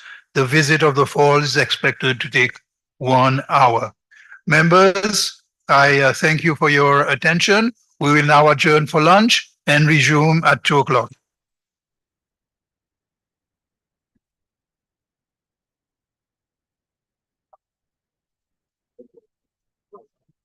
It's been adjourned, and thank you so much for staying tuned to Parliament broadcasting platforms, that is radio, television, and social media platforms. And the House has since adjourned. Excuse me. The House has since adjourned until 14 hours. What is remaining on the program today is election of the Sadc PF President and Vice President for period 2024 to 2026, and this is pursuant to Article 11(2) of the Constitution and Rule 10 of the Rules of Procedure. And then also have presentation of awards of recognition for serving in the Executive Committee for the period 2022 to 2024. Thereafter, we expect a handover ceremony by the outgoing Sadc Parliamentary Forum President and the Sadc PF President-elect. Then I will have the closing communique of the 56th Plenary Assembly. All right, so we have had the report of the Regional Women's Parliamentary Caucus adopted by the 56th Plenary Assembly in a motion that was moved by Honorable Shali Joseph Raymond and also seconded by Honorable Rachel Zulu. Another motion that has been adopted is a report of the Standing Committee on Gender Equality, Women Advancement, and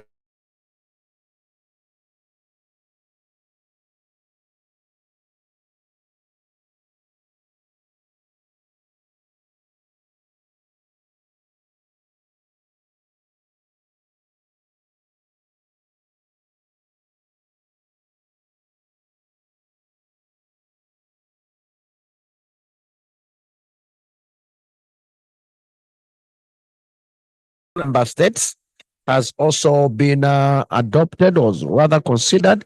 It was moved by Honorable Tato Mohale and seconded by Senator Linda Kumalo. Then we also had the consideration of the motion on the security situation in the Sadc region. That was moved by Honorable Kenneth Mosi Manengape Moimang from South Africa, and also seconded by Honorable Makaleto Bosola Sale of Lesotho.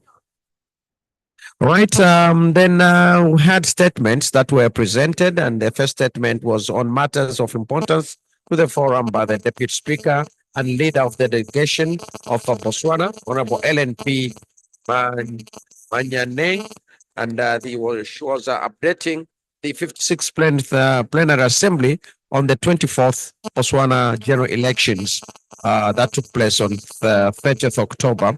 And this is pursuant to Rule 45 of the Rules of Procedure.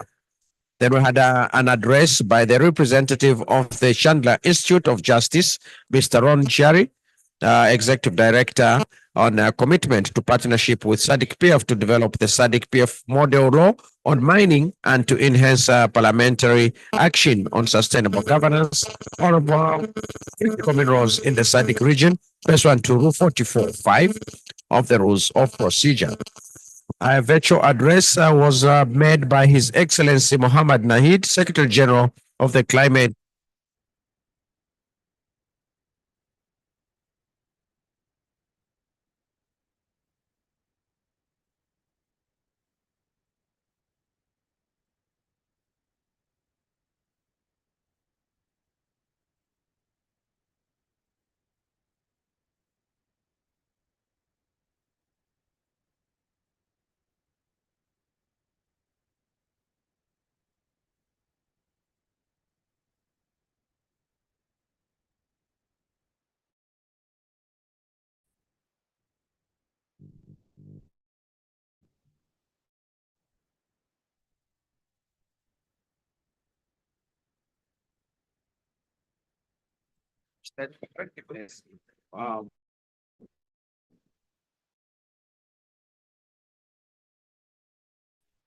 energy, security,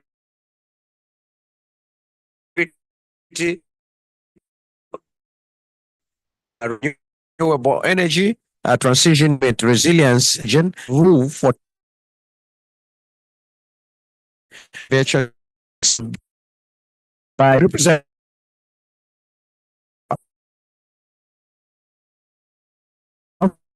Africa Climate Foundation, Mr. Salim Fakir, on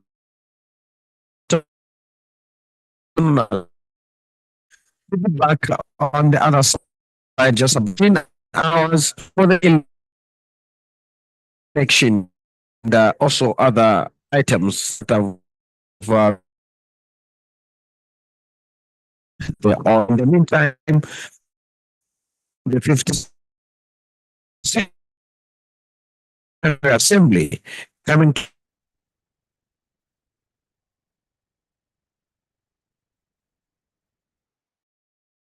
your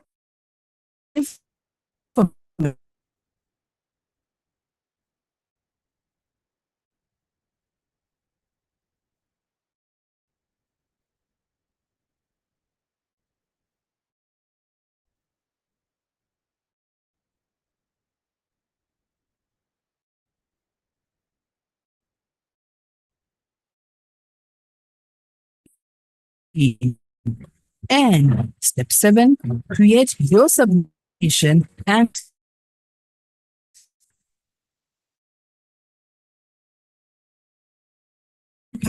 Parliament closer to you.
This land, the land that I love, the land that I cherish, so close to my heart. This land, founded on freedom, grounded in justice, love for all mankind. It's a land where every person is born free.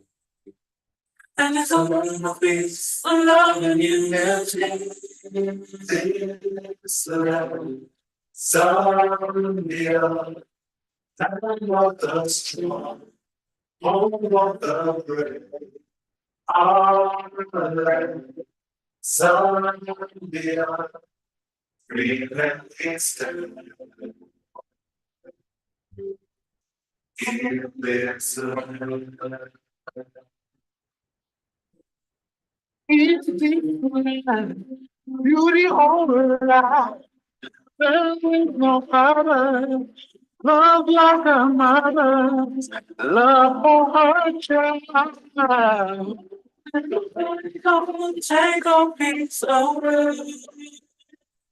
Then always in what is report to share. This land, so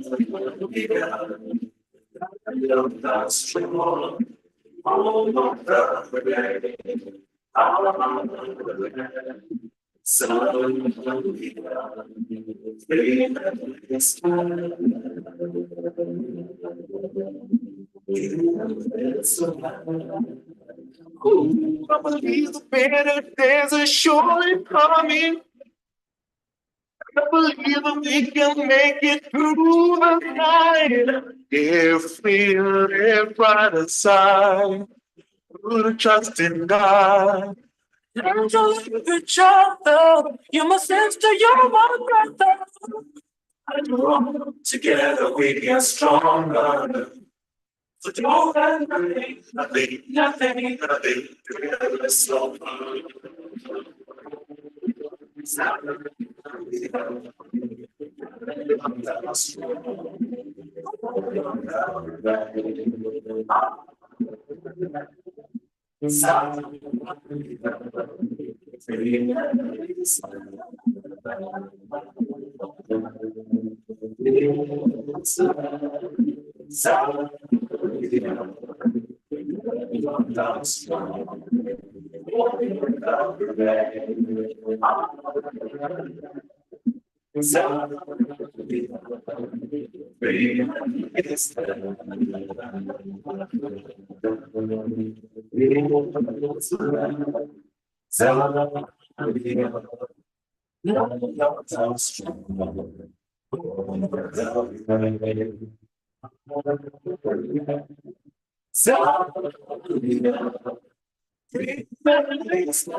Explore and experience the magnificence that is Zambia, a thrill-seeker's paradise blessed with some of the most breathtaking adrenaline activities on Earth. Choose from whitewater rafting to gorge swings to bungee jumps and set your inner superhero free. If being up close and personal with nature is more to your liking, then we have just the thing for you.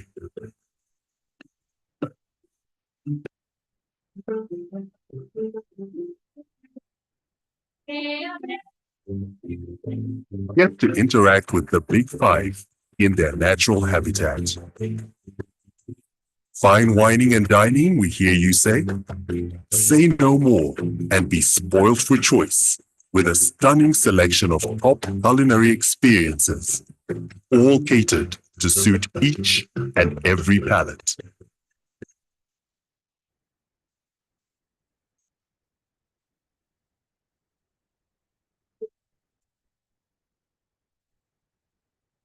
And then there's the nightlife. Grab a drink. Surrender yourself to the ebbs and crescendos of an irresistible beat. Say cheers and get ready to dance the night away. All in the company of the friendliest people you will ever meet. Immerse yourself in the rich culture, movements, colors, pulse, rhythms, and energy that make up the unique fabric of Zambian society. Be sure to acquire a piece of exceptional Zambian craftsmanship and artistry to remind you of your stay.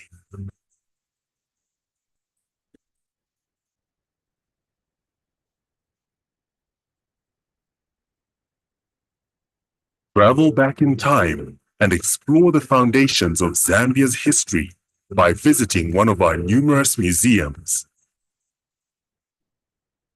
So whether it is supremely fitted conferencing facilities, accommodation and amenities,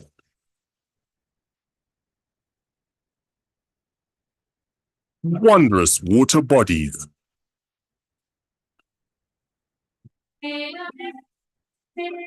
or undisturbed nature,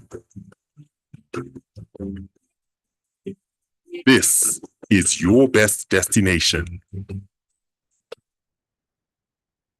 Zambia. Let's explore.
My eParliament mobile application. First, download the app on either Play Store or App Store and install. After installation, open the app. Step 1. Register your personal information, that's your names, gender, NRC, and date of birth. Step 2. Add your contact information, your email, phone number, and home address. Step 3. Select your constituency. Step 4. Create your 4-digit PIN. At this point, the system will send an SMS to your mobile number with a one-time passcode. Step 5. Confirm with one-time passcode that was sent to your mobile. Step 6. Sign in using your phone number and the 4-digit PIN. And step 7. Create your submission and submit. My eParliament, bringing Parliament closer to you.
There are moments in our lives that live forever. Moments like witnessing the thunderous call of a natural wonder, or experiencing the roar of the wilderness as its residents come to life,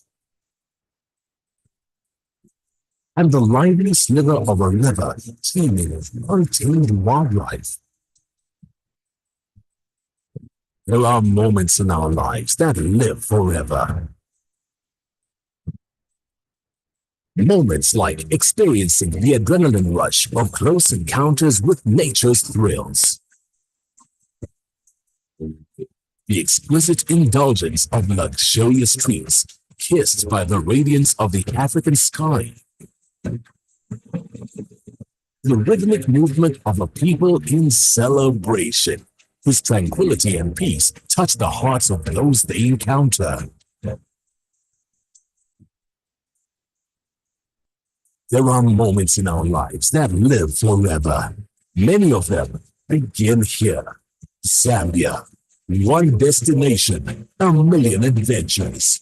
Zambia, let's explore.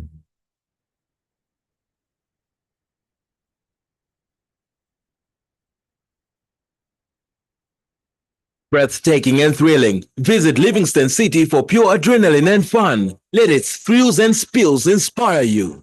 Livingston features arguably the best sunset views in the world. Memorable game viewing adventures in the small but well-stocked Motiotunya National Park, where you can see the rare white rhino. Experience the best of Zambia's rich culture and history at the Livingston Museum, or through visual and performing arts, food and folklore at the Bonfire by Night.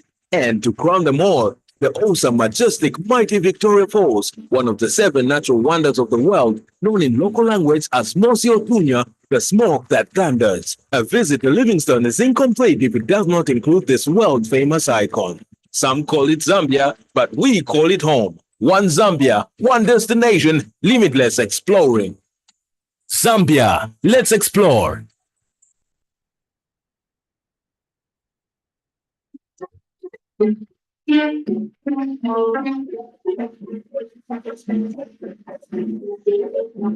why 2024 is very exciting is that this founding father, this son of the soil, in the name of Kenneth David Ruchizia Kaunda, would have taken 100 years today.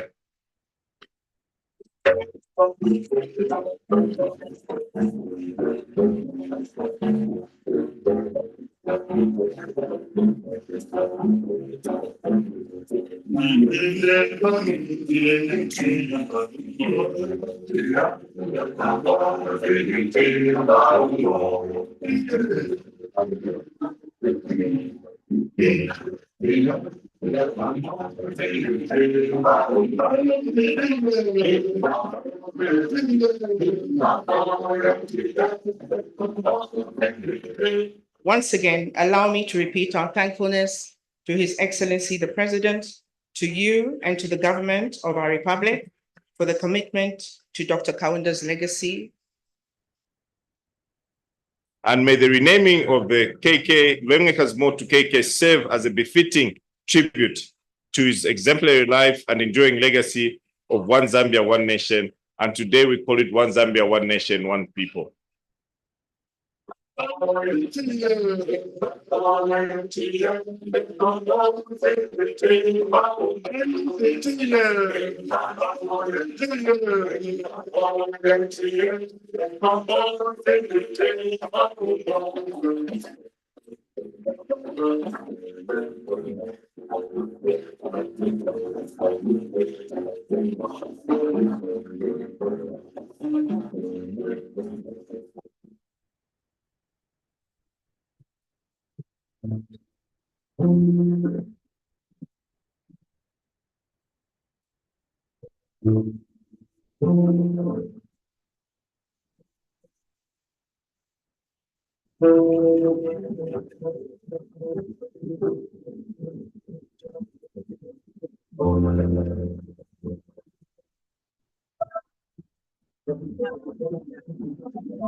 Audio jungle.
This land, the land that I love, the land that I cherish, so close to my heart. This land, founded on freedom, grounded in justice, love for all mankind. It's a land where every person is born free. And it's a land of peace, love and unity. It's a land, Zambia, land of the strong, home of the brave. Our land, Zambia, free and peaceful. In this land. It's different, beauty all around. There is no other, love like a mother, love for her child. Come and take a piece away. Let all take what is report to share.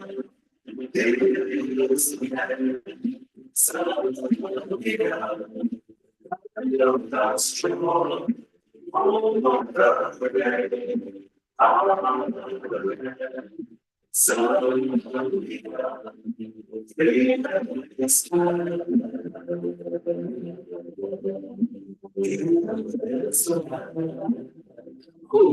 believe the better days are surely coming.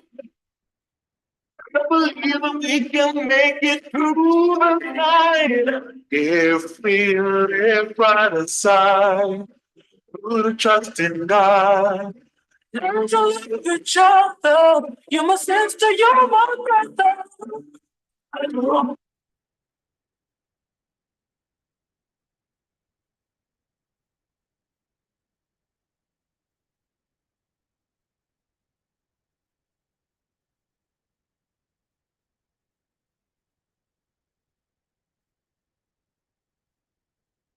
Good afternoon, honorable members, and thank you for coming together for this last part of our plenary session.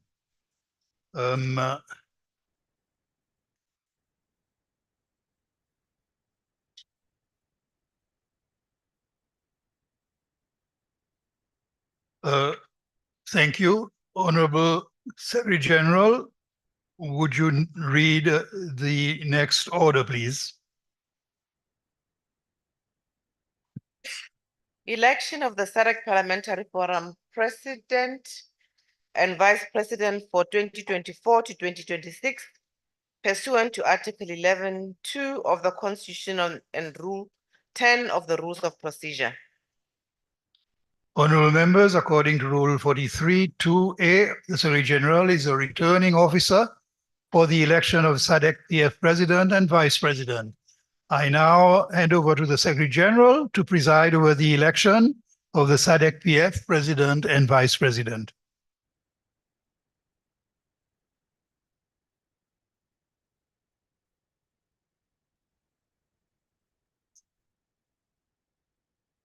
Thank you, Honorable President.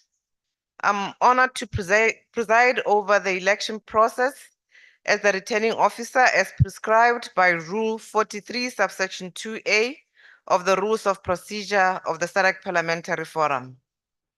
Honorable members, the 56th Plenary Assembly is required to conduct elections for the President and Vice President of the Forum pursuant to Article 11(2) of the Constitution of the Forum and according to Rule 43(2)(c) of the Rules of Procedure. Members of the Plenary Assembly constitute the Electoral College. In this regard, the 56th Plenary Assembly today shall elect the President and Vice President for the period 2024 to 2026 term of office, while the Executive Committee shall meet and designate the Treasurer in accordance with Article 12(5) of the Constitution of the Forum. Honorable members, I wish to report that the nominations for the Executive Committee for 2024 to 2026 have been duly received from member parliaments, and they have been confirmed by the Secretariat to have complied with the prescribed guidelines in terms of gender representation and political diversity. Furthermore, the names and credentials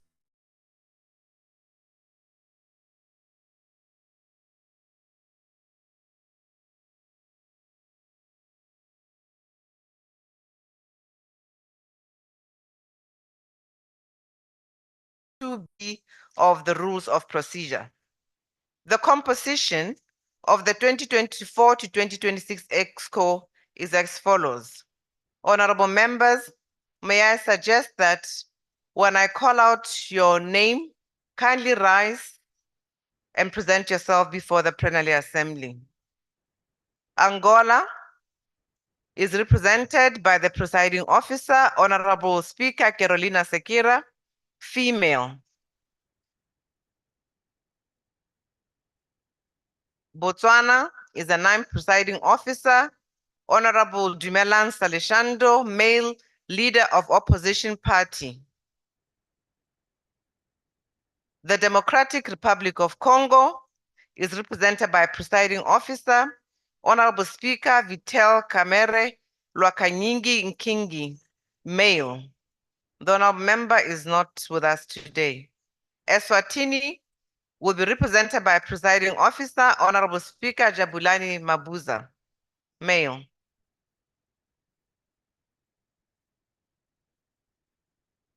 Lesotho is a non-presiding officer, Honorable Dr. Pinky Manamolela, female, a member of opposition.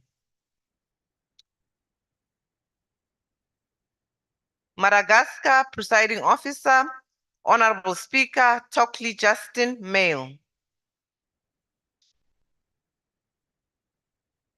Mauritius, honorable member, as you are well aware, will be represented by a presiding officer, Honorable Speaker Shireen Amoridi Sifra, my apologies, female. Malawi will be represented by the Honorable Speaker, Right Honorable Speaker Catherine Gotani Hara, female. Mozambique will be represented by a non-presiding officer. Namibia will be a presiding officer, Honorable Speaker, Professor Peter H. Kachavivi, male. Seychelles, a non-presiding officer, Honorable Richard Labrosse, male, from the ruling party. South Africa is a non-presiding officer, Honorable Sylvia Elizabeth Lucas, from the ruling coalition ANC. Tanzania, non-presiding officer, Honorable Hawa Subira Funga, from the opposition party Chadema. Zambia, presiding officer, Right Honorable Nelly Butete Kashumba Muti, State Council, Member of Parliament, FAPRA. Zimbabwe will be represented by a non-presiding officer, Honorable Maybe Mbowa, female, from the ruling party. The Regional Women Parliamentary Caucus chairperson will serve as the ex officio, Honorable Shelley Josepha Raymond.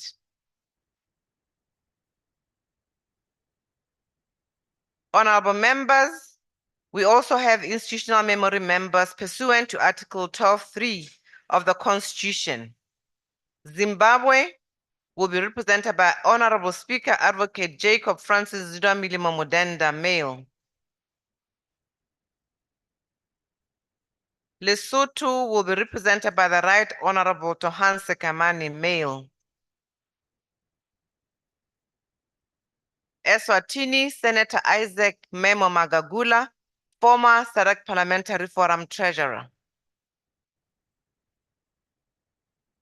Namibia, Honorable Philippus Widow Katamelo, male.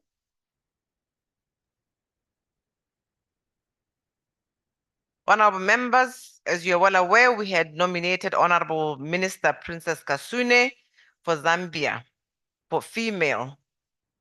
And we are aware that she has already said her goodbyes. However, this is a matter for further deliberation. Honorable members, the eligibility of candidates and the candidates tendering their interest for the position of President, Vice President, and Treasurer have already been approved by the Plenary Assembly through the report of the Executive Committee sitting from the 23rd to 24th November 2024. I would like to remind honorable members that in any case, only one candidate has tendered their name for each position.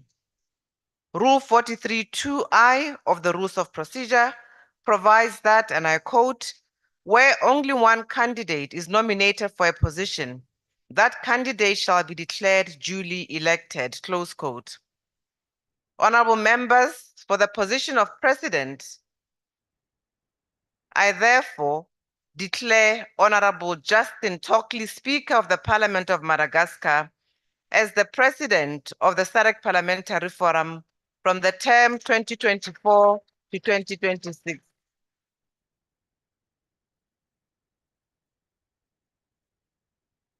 Honorable Tockley, you may wish now to tender your acceptance speech to the Plenary Assembly. Please note that you have a minimum of 5 minutes. You may join me at the podium, Honorable President.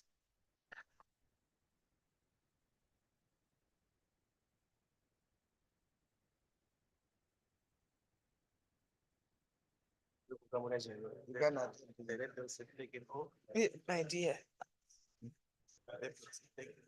Then could not even attend. Just getting to the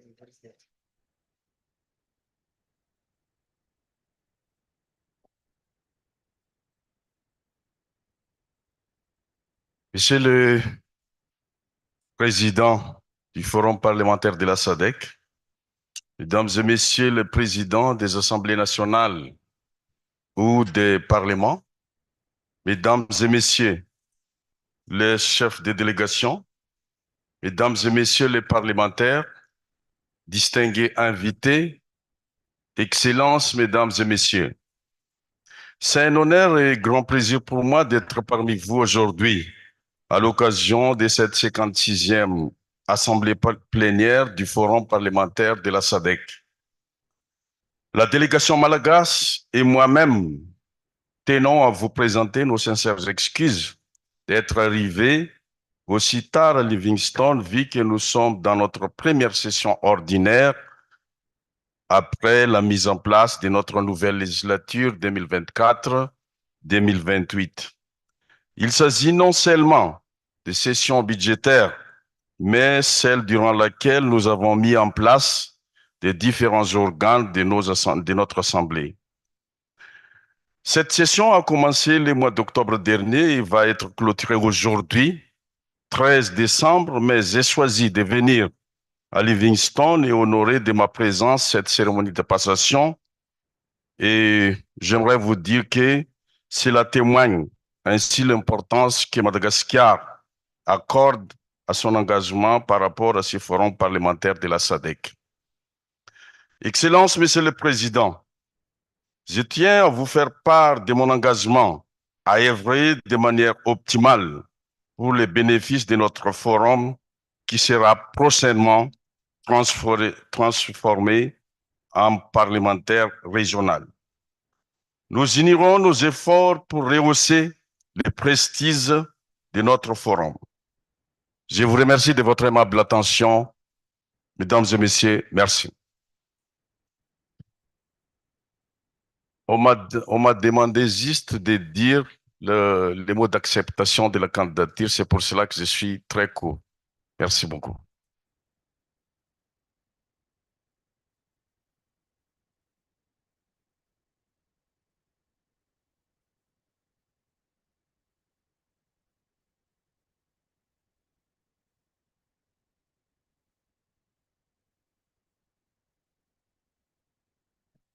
Honorable members, another round of applause.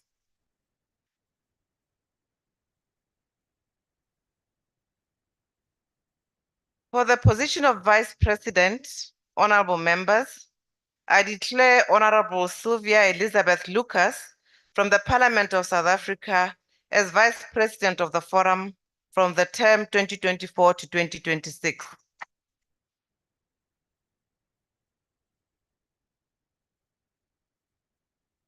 Honorable Lucas, you may wish to join me at the podium to tender your acceptance speech to the Plenary Assembly. Please note that you only have a minimum of 5 minutes. Honorable President-elect.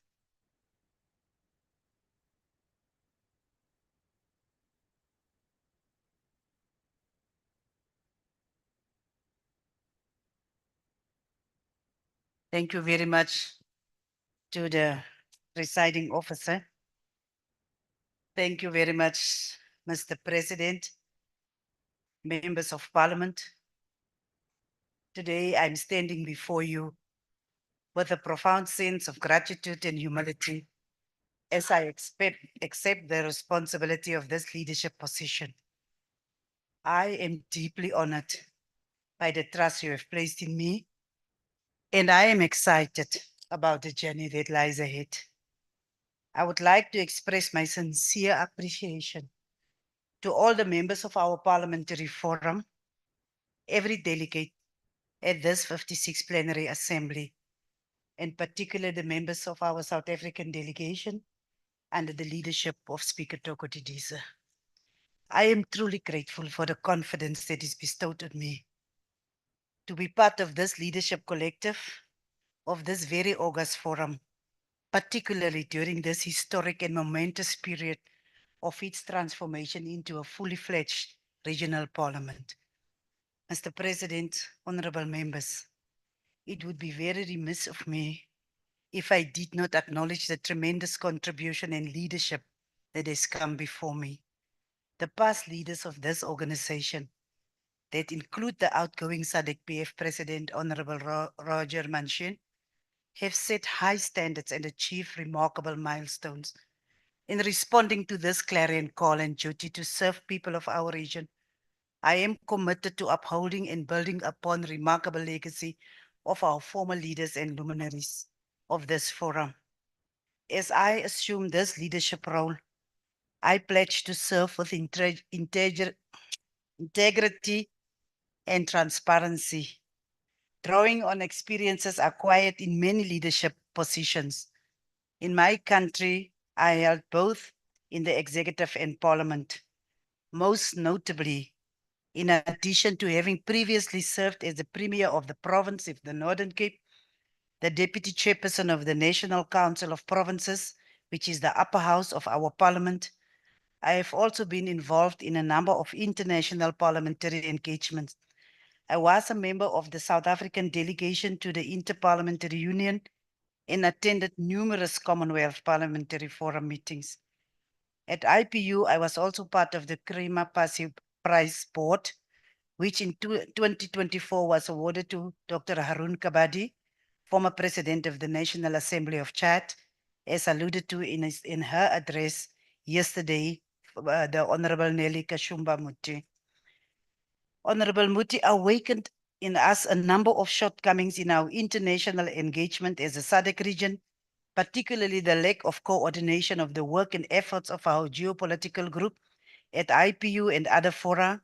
This lack challenges is also observably in the Pan-African Parliament, where quite often than not, our region fails to have convergence of interest and demonstrate unity of purpose, which is very important. As such, as I am assuming this position and preparing to contribute to taking the forum to new heights of resourcefulness, I am mindful of the need to come up with reforms and strategies to ameliorate the adverse effects of this and other challenges to the effectiveness and cumulative impact of our regional parliamentary diplomacy. In closing, honorable members, I remain convinced that we have the power to drive change, inspire others, and make a lasting impact. But all of that is only possible if we harness and leverage on our collective efforts. Ke a leboga. Thank you very much. Thank you.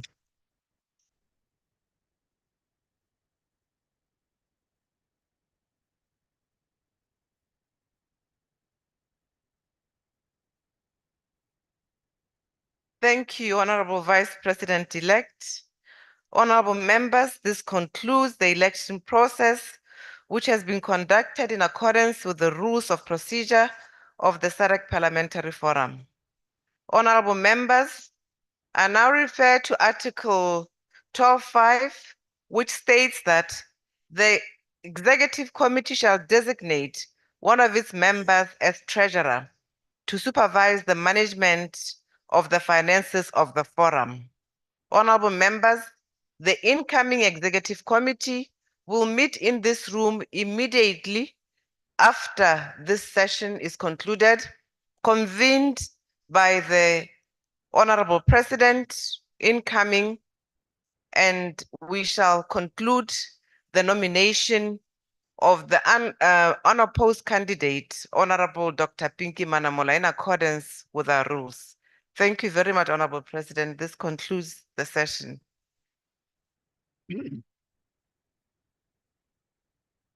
Thank you very much, SG. And please let me express my congratulations and gratitude to the new executive committee, and especially its president and vice president, who will have the responsibility of the discharge of the mandate of the forum in the next 2 years.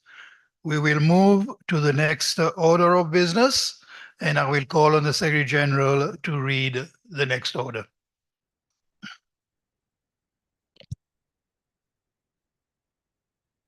Presentation of awards of recognition for serving in the Executive Committee for 2022 to 2024. Pursuant to the resolution of the 56th Plenary Assembly session, I am pleased to inform the Assembly that we are presenting awards to members of the outgoing Executive Committee who have served between November 2022 to December 2024 in the following categories. Category 1, Valiant Defender of Democracy Award, to be presented to the President, Vice President, and Treasurer. Category 2, Grand Defender of Democracy Award, to be awarded to honorable speakers. And Category 3, Defender of Democracy Award, to be awarded to members of Parliament. I Shall now invite the Secretary General to announce the recipients of the Valiant Defender of Democracy Award.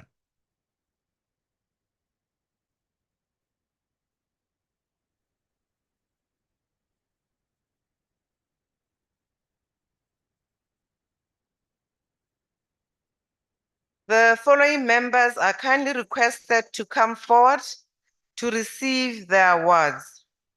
Honorable Speaker Roger Masieng, former Sadc PF President, Honorable Marie Joang Sabrina To is absent today, Honorable Senator Isaac Magagula, Honorable Mududizi M. Matsebula.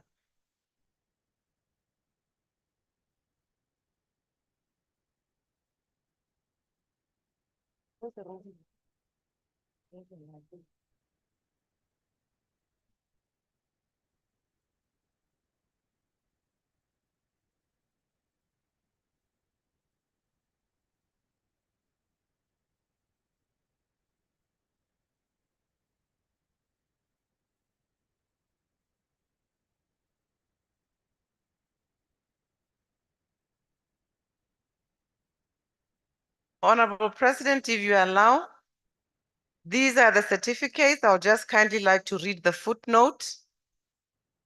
Valiant Defender of Democracy Award to Honorable Speaker Roger Masieng for dedicated, indelible service, unwavering, staunch commitment, and steadfast visionary leadership as a resilient member of the Executive Committee of the Sadc Parliamentary Forum and President for the period November 2022 to December 2024.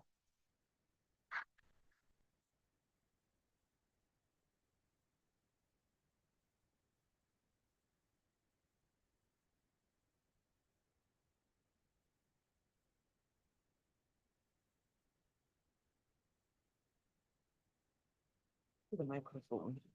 Oh, okay. Come to the microphone. In abstention, somebody, yeah.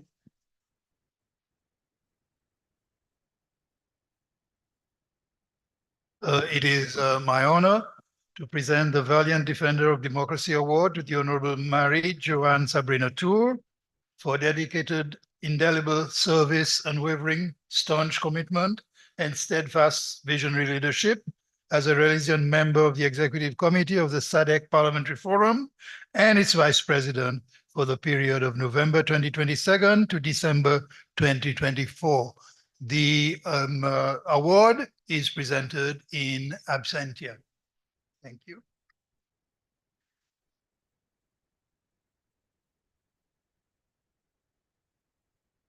Democracy Award to the Honorable Senator Isaac Memo Magagula for dedicated, indelible service, unwavering, staunch commitment, and steadfast visionary leadership as a resilient member of the Executive Committee of the Sadc Parliamentary Forum and its treasurer for the period 2023 to December 2024.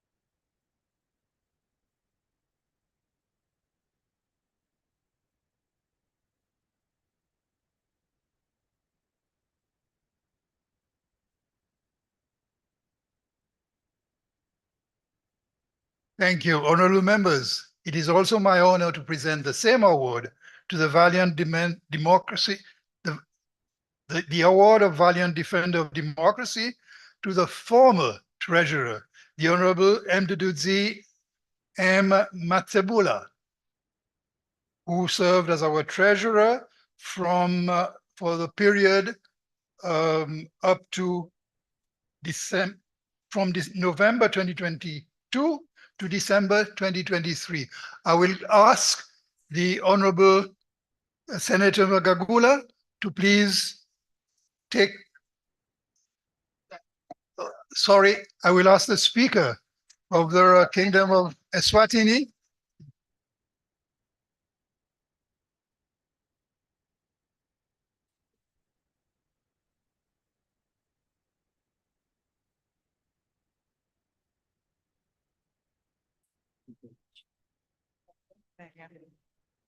Honorable President, we are not yet done.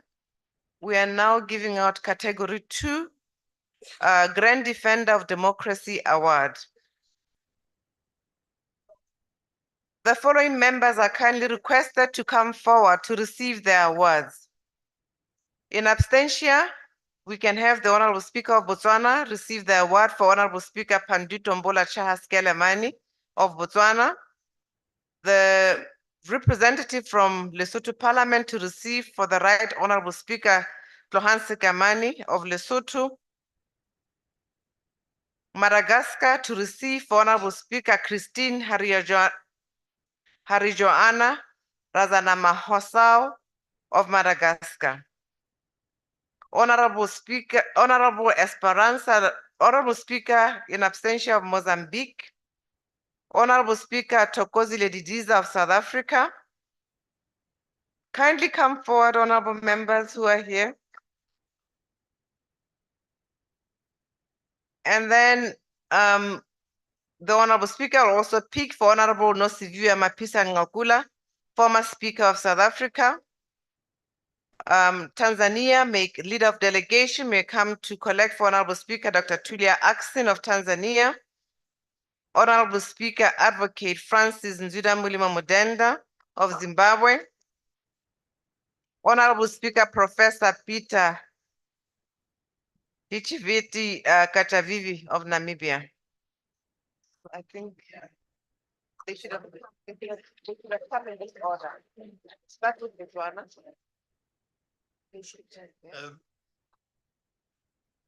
We will present these awards of Grand Defender of Democracy to the speakers for their unflinching, dedicated public service, their unwavering commitment to duty, and iconic visionary leadership as an inspiring member of the Executive Committee of the Sadc Parliamentary Forum for the period November 2022 to December 2024.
Category 3, Defender of Democracy Award. May I kindly invite our members one by one so that they can have proper photo opportunities. Honorable Pedro Sebastião of Angola.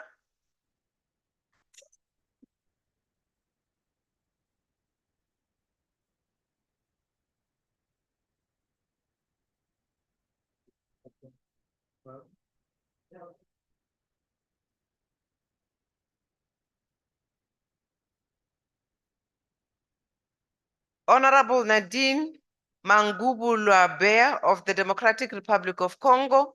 The representative of DRC may kindly collect on their behalf.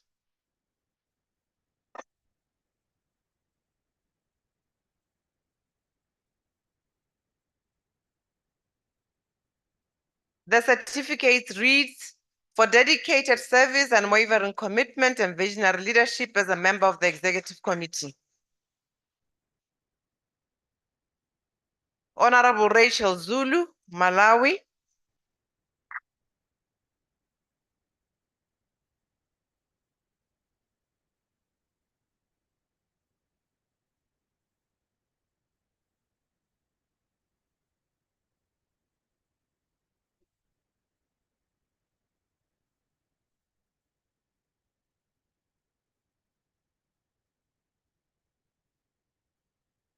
Honorable Philippas Widow Katamelo, Namibia.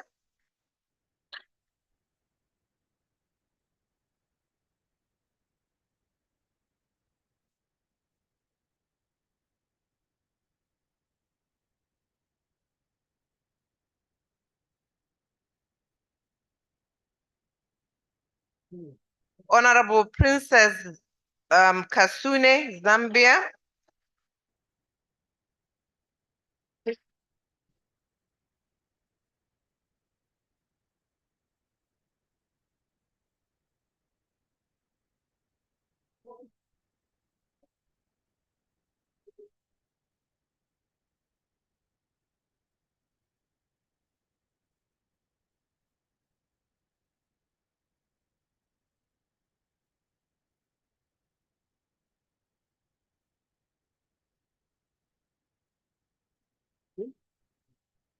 Honorable Regina Esperon, former Regional Women's Parliamentary Caucus Chairperson.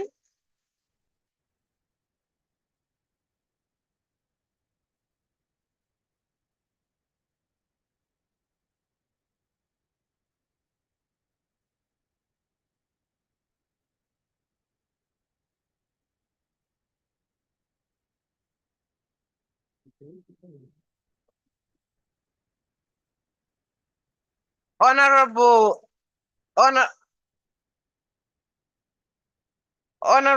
Shirley Raymond, RWPC Chairperson.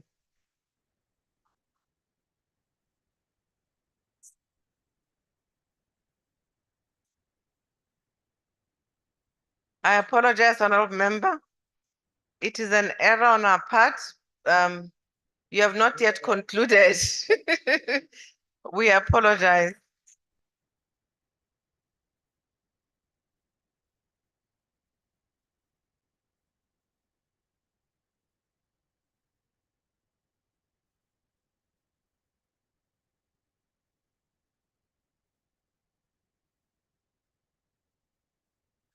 Honorable members, just to close this very symbolic and heart-moving moment, let me once again congratulate all the recipients of these awards. I want to assure you that your dedication, leadership, and unwavering commitment to the principles of democracy have been exemplary. On behalf of the Sadc PF, we express our deepest gratitude for your service, and we look forward to your continued interest in the affairs of Sadc PF through your parliaments, and also continued success in all your endeavors. Thank you very much.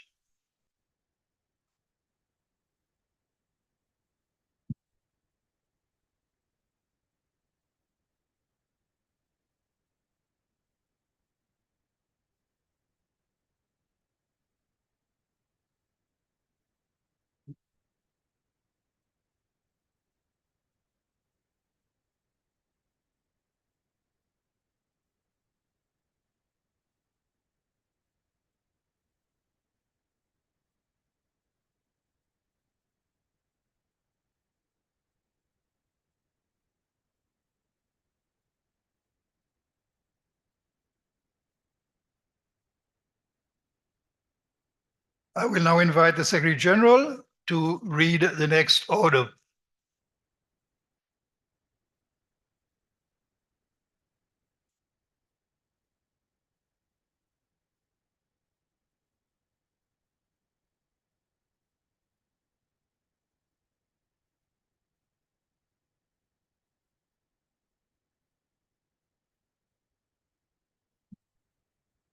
I now invite the outgoing and incoming presidents to come to the podium for the official presentation of the Sadc Parliamentary Forum Constitution, Rules and Procedure and Tools of Authority.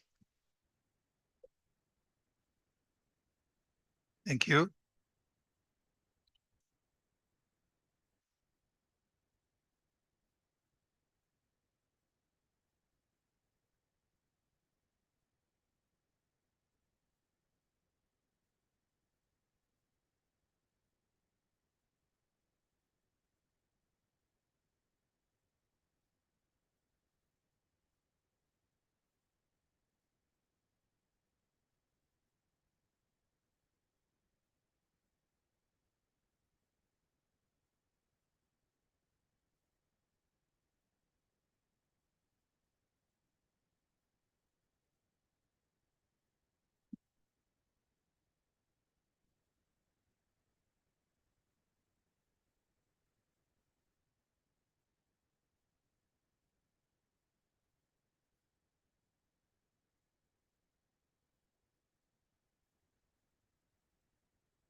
Thank you, honorable members, for your patience. Honorable members, in the spirit of good democratic practices, we're about to witness a momentous occasion that marks a transition, symbolizing our shared commitment to unity and progress. And that is the handover ceremony between the president-elect, the Honorable Speaker Justine Tokeli, and myself, the outgoing president. It is now my pleasure to invite the Secretary General to facilitate this handover. Secretary General.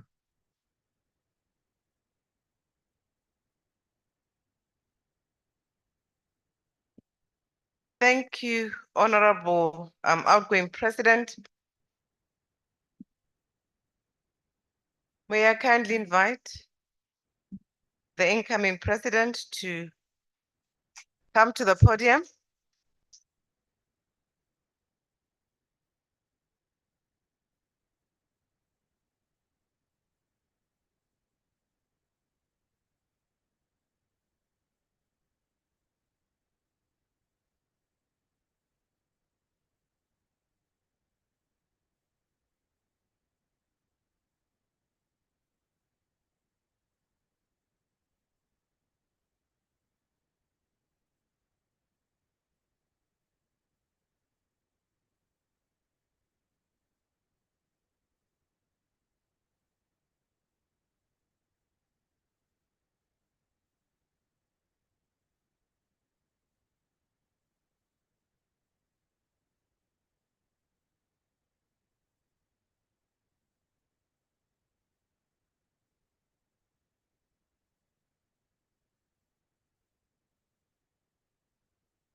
I, as outgoing president, hereby entrust the incoming president with our esteemed institutions' principal guiding documents, namely the Constitution and the rules of procedure, which shall serve as the instruments of authority and foundation for your leadership.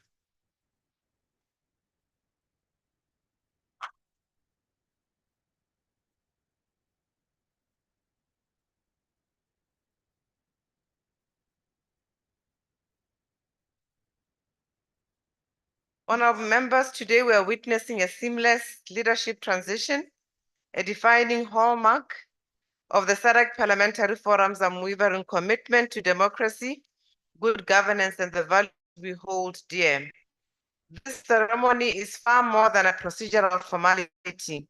It is a vibrant celebration of continuity, mutual respect, and the shared vision that propels the mission of the Sadc Parliamentary Forum ever forward.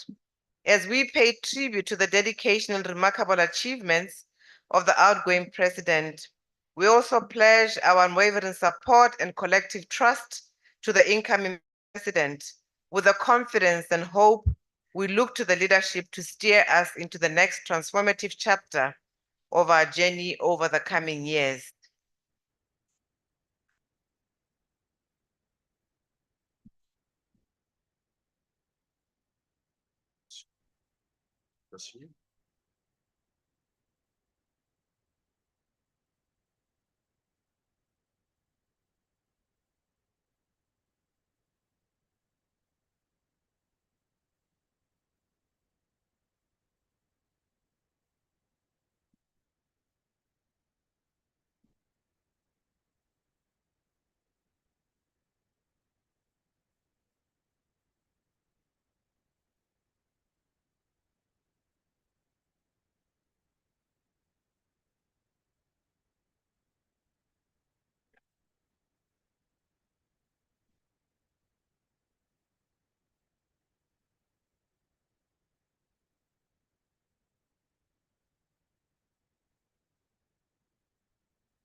Merci, Monsieur le Président sortant. Je reçois humblement la Constitution et le règlement intérieur. Je les considère avec un profond respect et une profonde compréhension de leur importance.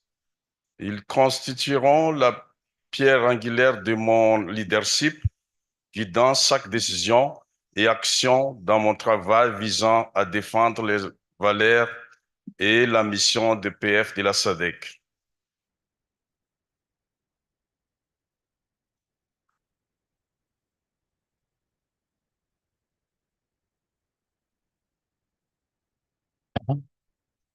With this gavel and hammer, I pass on the authority to lead and preside over the Sadc proceedings with integrity and fairness.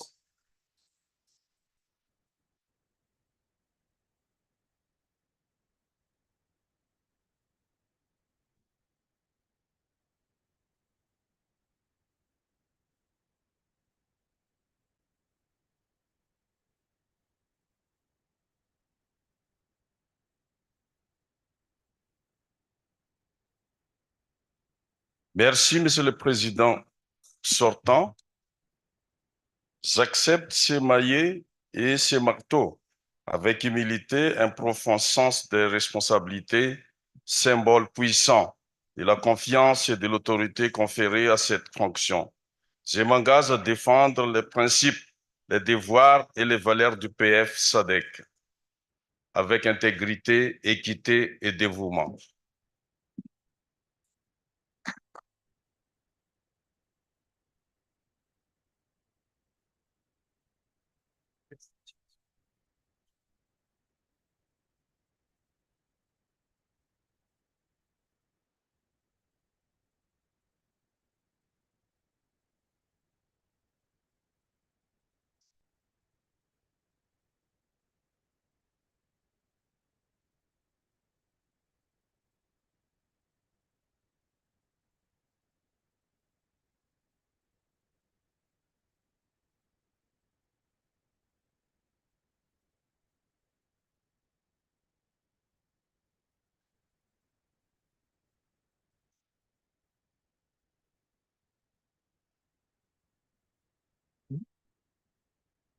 Very good. Yeah, you have to read the order.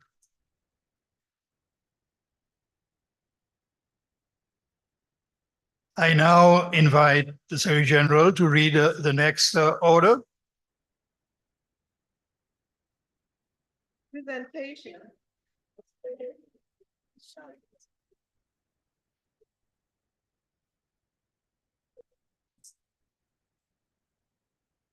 Presentation of the communique for the 56th Plenary Assembly. I invite the Right Honorable Nelly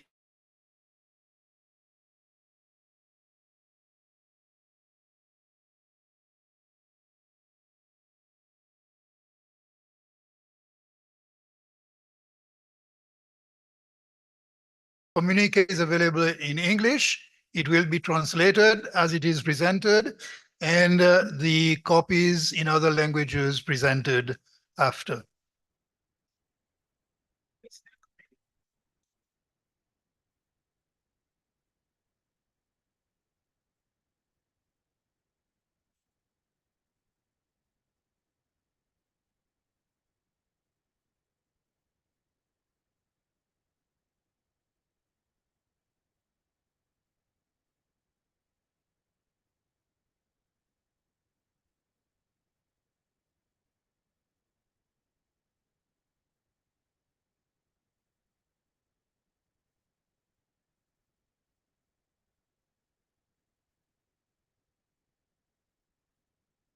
Communique for the 56th Sadc Parliamentary Forum Plenary Assembly Session, 6th to 15th December 2024, Livingstone, Zambia.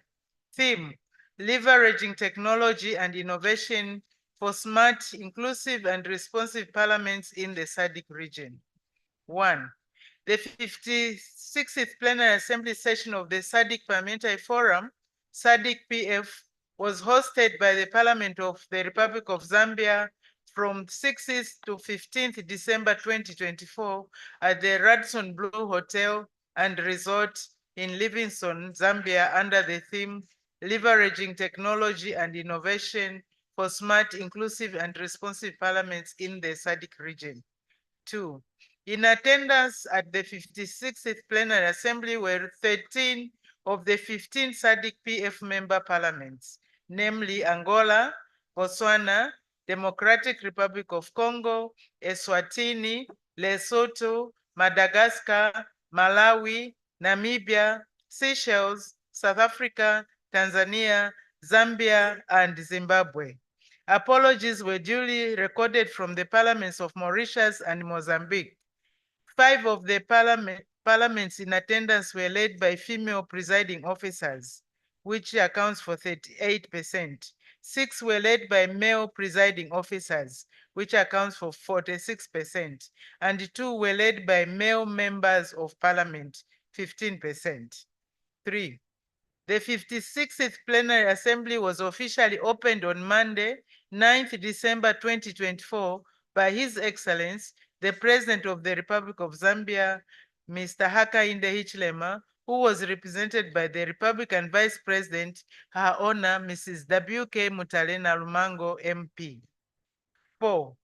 In his opening remarks, His Excellency the President congratulated the Sadc Parliamentary Forum for successfully obtaining the 12 signatures from the Sadc member states, which was the minimum requirement to amend Article 9.1 of the Sadc Treaty to establish the Sadc Parliament as one of the Sadc institutions. 5. The President added that transforming the forum into a regional legislative assembly was important for the Sadc region and for the African continent. He further expressed confidence that the remaining Sadc member states would soon sign the agreement. 6. His Excellency the President assured the forum that Zambia remained committed to the establishment of the regional parliament and pledged Zambia's support at both national and regional levels towards all processes and procedures leading to the successful completion of the process.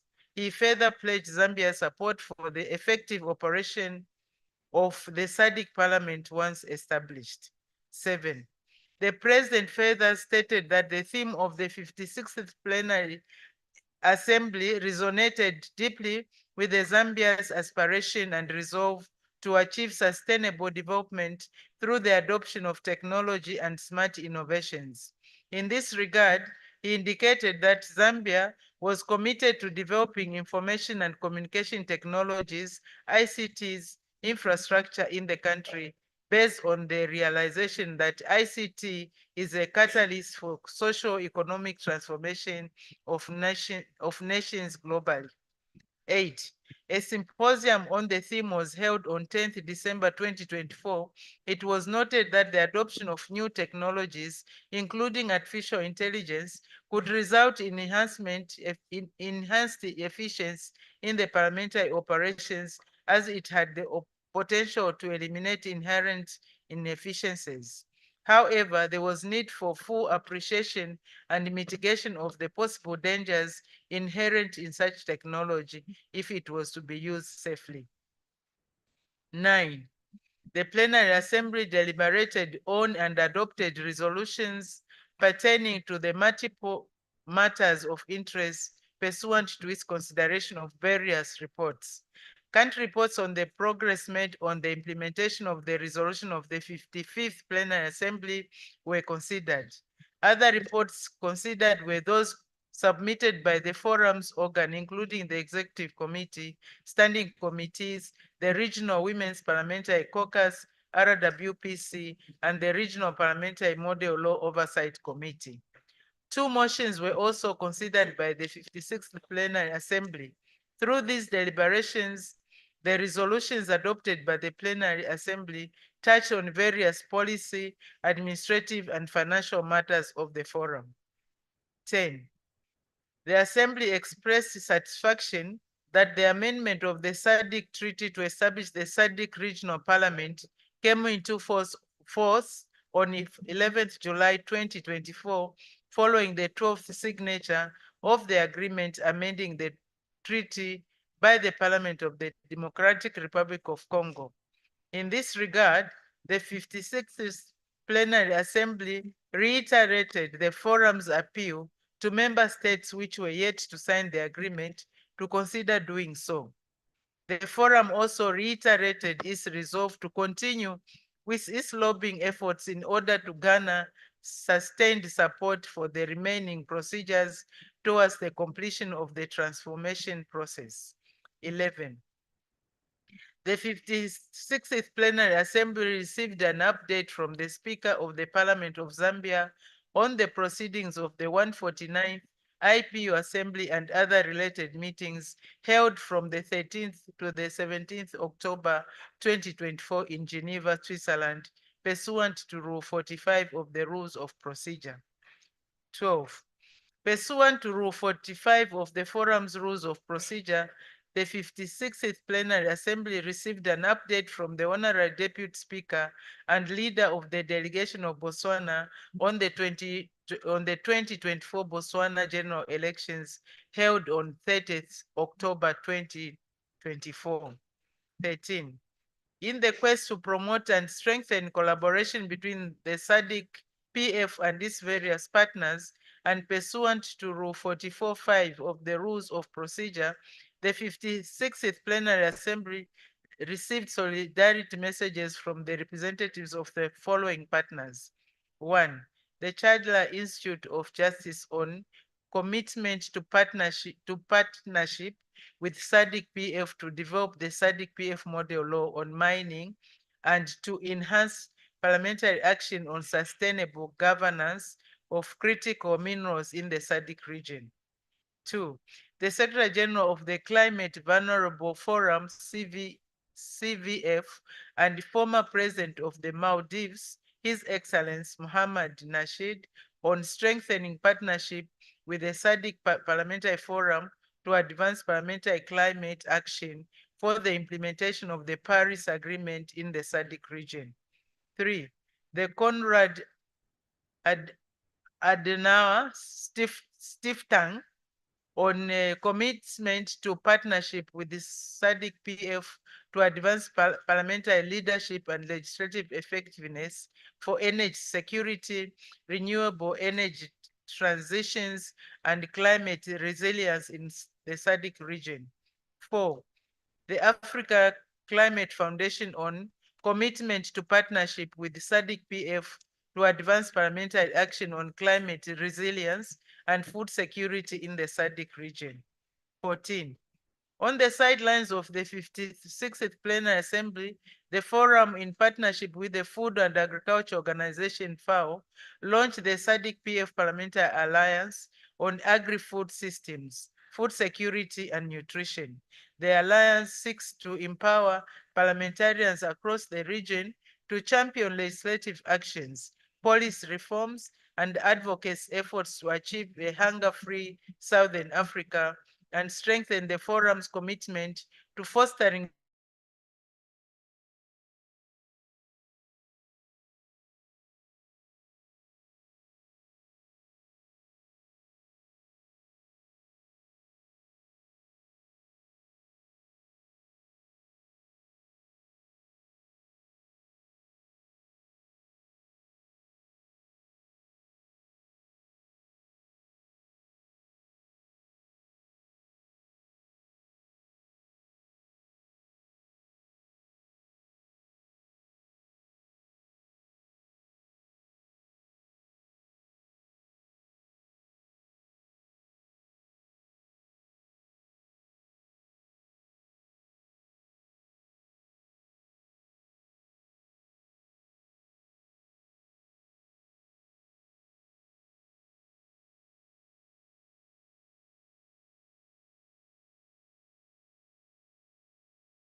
for the 56th Plenary Assembly session. My sincere apologies. May I kindly be given a moment?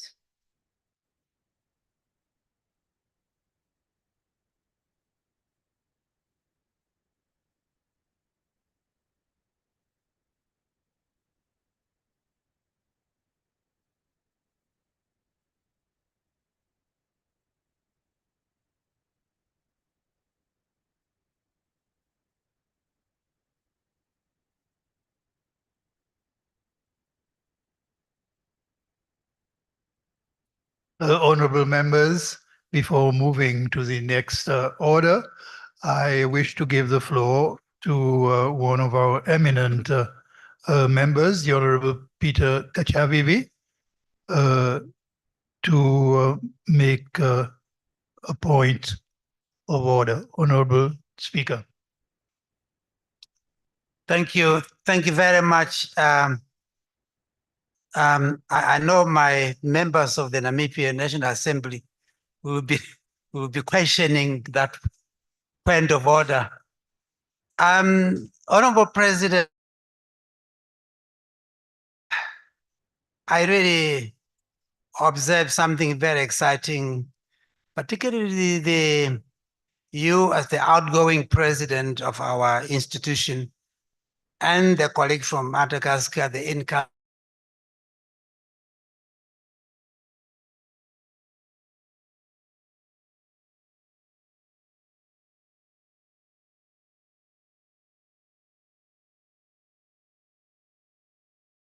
Formation and consolidate our regional institution. Having said that, the purpose of my taking the floor is more to do with you, Honorable President. I would like to place on record our thanks and appreciation for the manner in which you have guided the deliberations of our institution. You have such an extraordinary ability to be calm, to be patient, and to be tactful as you guide the work of the Sadc Parliamentary Forum. For that,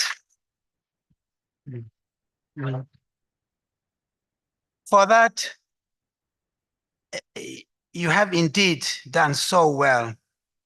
And I just want once again to say thank you once again for a job well done. Thank you.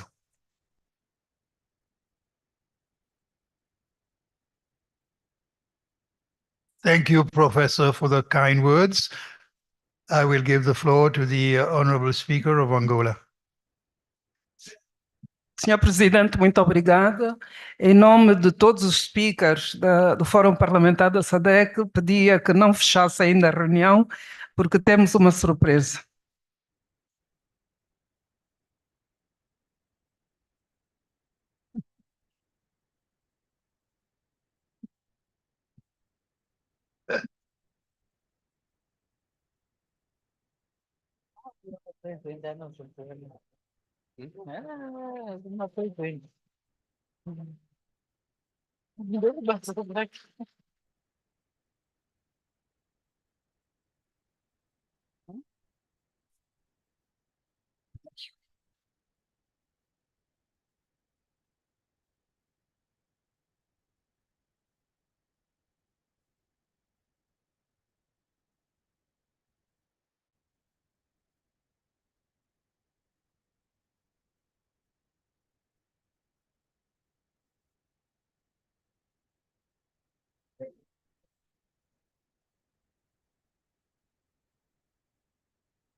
Honorable members,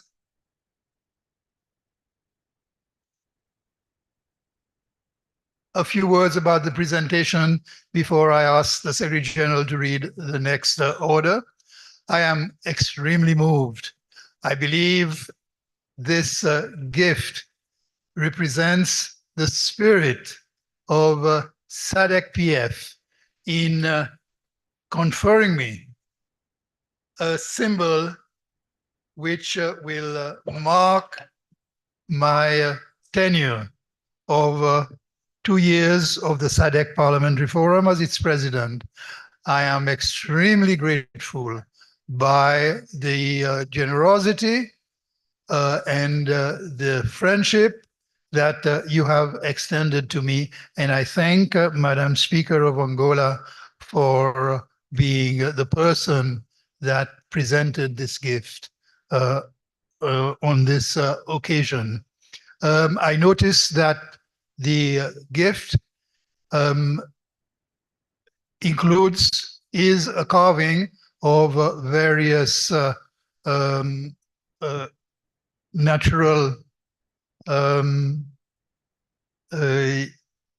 instances of Africa. In other words, the animals, the wild animals that represented. I noticed that at the top is the elephant, which may have been linked to Professor Kachavivi's remarks, because the elephant is a symbol of calm, patience, and also memory. So thank you very much.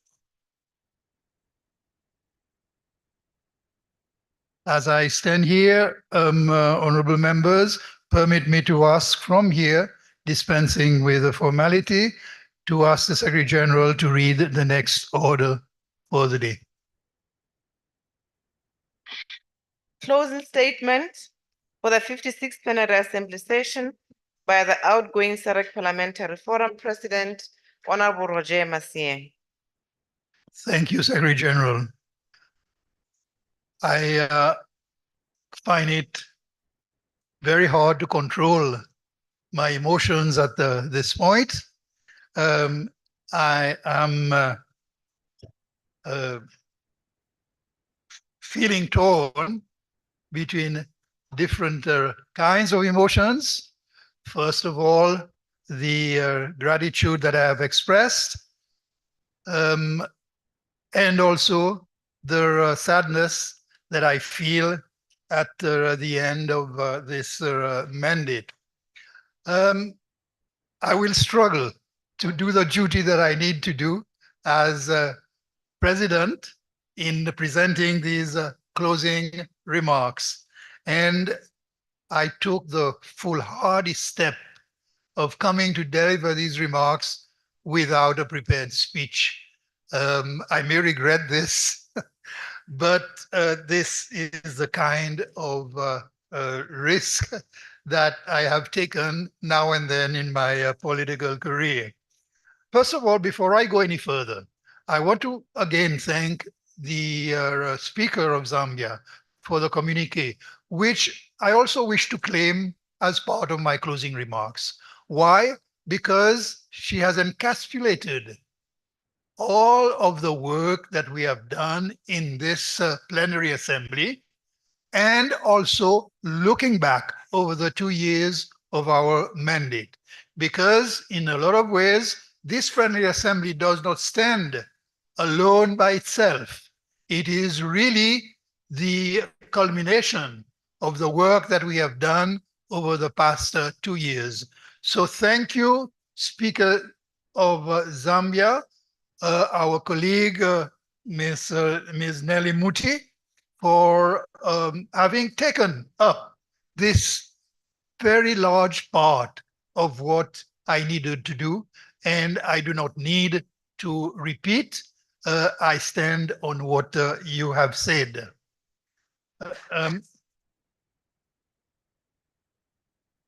But as I say this, let me just add a note about how important the various items that he has mentioned has been in terms of the work of Sadc PF. They all represent a part of our mandate, what we need to do. The resolutions, of course, represent the continued work that our standing committees together with our members and our member parliaments, have done over the 2 years on the issues that SADC-PF has adopted and to which it has given considerable attention. You name it, the social issues, the economic issues, the climate issues. These are all the concerns that we have taken up, and the resolutions that have been presented in this plenary assembly have summarized the work that has been done and also traced the path for the future to the work that we need to continue to do. So I believe this sums up in a large part all our concerns. But of course, there are other aspects of it. The country reports that we have heard testify to the contribution of each member parliament in these issues. So we know that all our member parliaments have adopted these precious issues and continue to work on it, and we continue to hear of progress that is being made. We continue to testify to the advancement of the work that we are doing, just as we also note the challenges that remain. So this also reflects a large part of what we stand for. But the occasion is also for networking, sitting together, talking, discussing, hearing each other gives us a breadth of experience of what our members, our colleagues in SADC-PF are thinking and what they are concerned with. So the spirit with which we do this work, which brings us together in collaboration, is also very important. And the networking also includes the side events that we have been invited to take part in, because they also have helped us to build bonds of collaboration and friendship. So all of that is what is very important for us. The plenary, one of the aspects of the plenary is that it introduces us also to a number of partners. And I am very appreciative that in this plenary, we have been joined, we have had messages of support, of commitment, and of continued collaboration from many partners on the issues that we face. We have also taken many decisions for ourselves. The decisions on finance, for example, has been a particularly stressful decision that we have grappled with. And but we need, for the sake of our organization, to face the need that we have for making sure that our organization can survive and thrive. We have heard, I cannot miss noting that we have heard of the progress that we have made on two key issues. One of them is the transformation of the SADC Parliamentary Forum into regional parliament. We have said a lot about this, and I don't need to say much more, but it is a milestone, and we have marked it in this plenary. There is also the establishment of the trust, which we hope will make a great contribution to the financial stability of SADC-PF. So these are two milestones that we have marked in this event. And of course, they too represent the years of work that we have put in this. At the end of my mandate, I don't know, I can't really do justice to the collaboration and the cooperation that I have received from all of you who have been members of SADC-PF. If you ask me, I will find very little to say for what I have achieved myself, because at no point in this journey have I felt that I was doing something. I always felt that it was the SADC PF forum, the team that was at work and that was achieving results. So, my dear friends, any credit that I can claim is due entirely to you. Now, I have many people, many groups to thank for, and I may not do justice to all of them. But of course, the outgoing plenary members and the outgoing executive committees come foremost in my mind. And I want to thank you for what you have done for SADC PF, the contribution that you have made to the work of the organization, but also to the support that you have given me in achieving my part of it. I, of course, cannot understate the contribution of the SADC PF Secretariat, led by our Secretary General, Buemo Segoma, in maintaining this organization and in assuring, one, that it achieves its operational goals, that it holds the activities and events that it is mandated to do in our constitution, and also that it does what is necessary to keep the work of SADC PF ongoing. So, Secretary General, please convey my thanks to all the members of your team for that. Thank you. I believe it has been such a great pleasure to have this plenary session in the city of Livingstone in Zambia. As I said earlier, a place that is my first visit.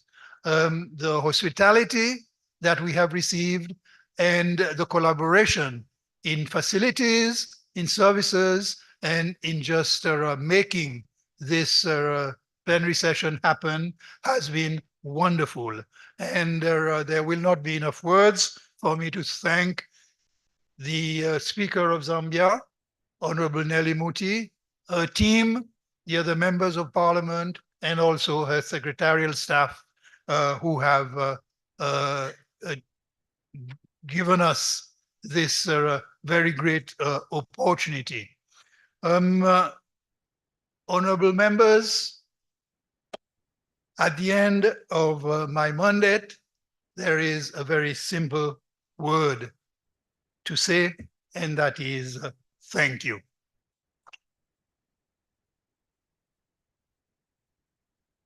Now, having concluded our proceedings for the 56th Plenary Assembly, I would like to call the incoming President, the Honorable Justin Tokeli of Madagascar, to please join me here at the podium for a moment.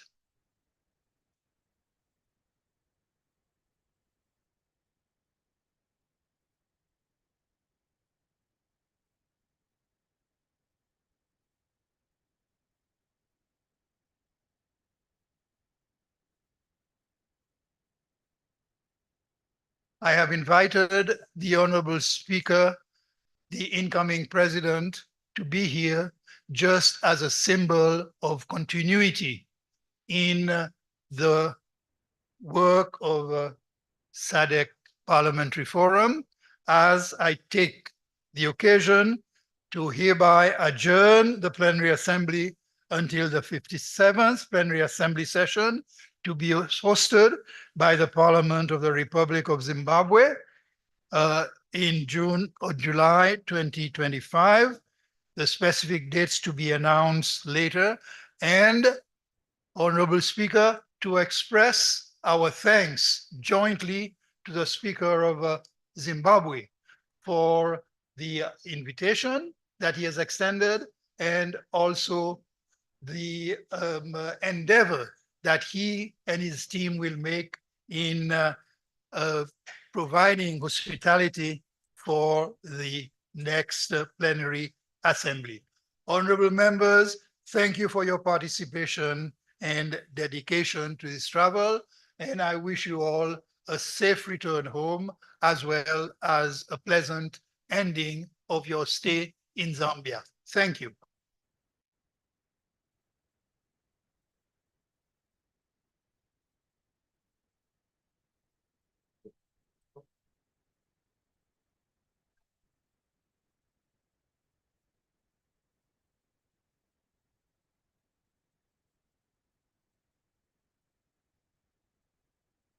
Honorable members, I now call the meeting to a close and remind the members of the executive committee that they should stay behind to finish the business that has been introduced. Thank you.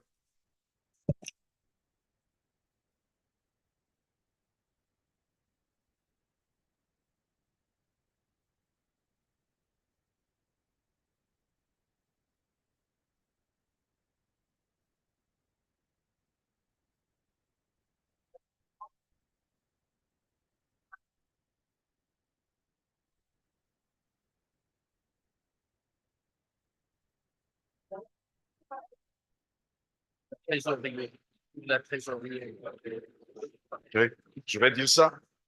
Oui. Ça marche, ce micro. Honorable members, Section de trésorier. the general reminder, incoming executive committee members, please stay behind. Members of the incoming executive committee, please stay behind.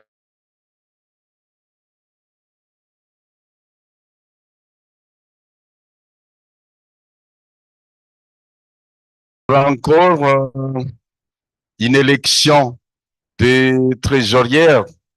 Donc, je voudrais demander aux membres du comité exécutif entrant de se patienter encore, s'il vous plaît. Membres du comité exécutif entrant pour les élections des trésorières. Ils comprennent? Yeah. Je- Oui. Oui. Oui, tu dois rester à côté de moi. Oui, oui, la traduction est faite. Ça va, mais... Yeah.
Yes, even ask me. They've already.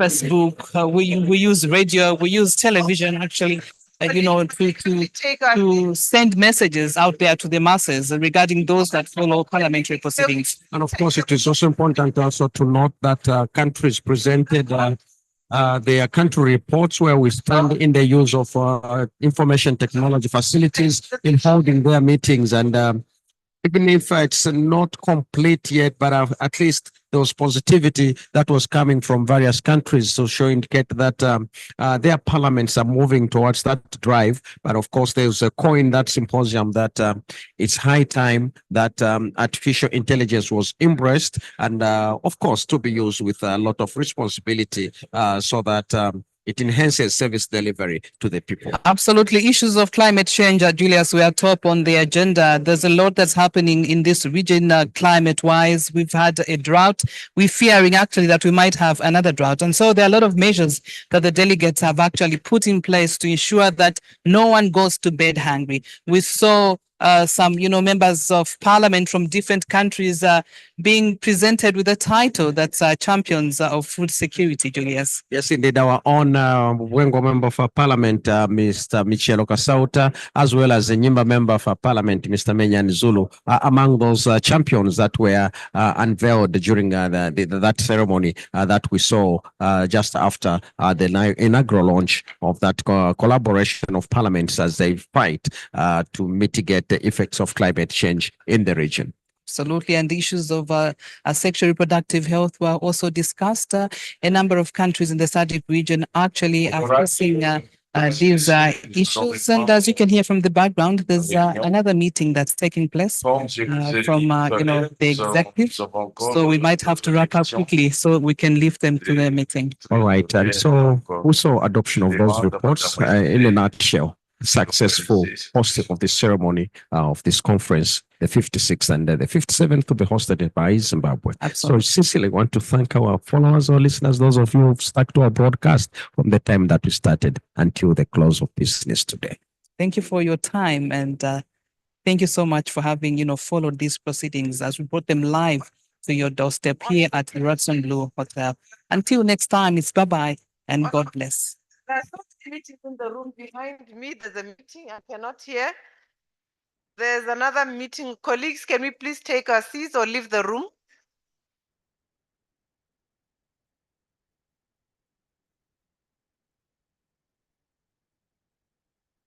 May we kindly close the doors so that we can proceed accordingly.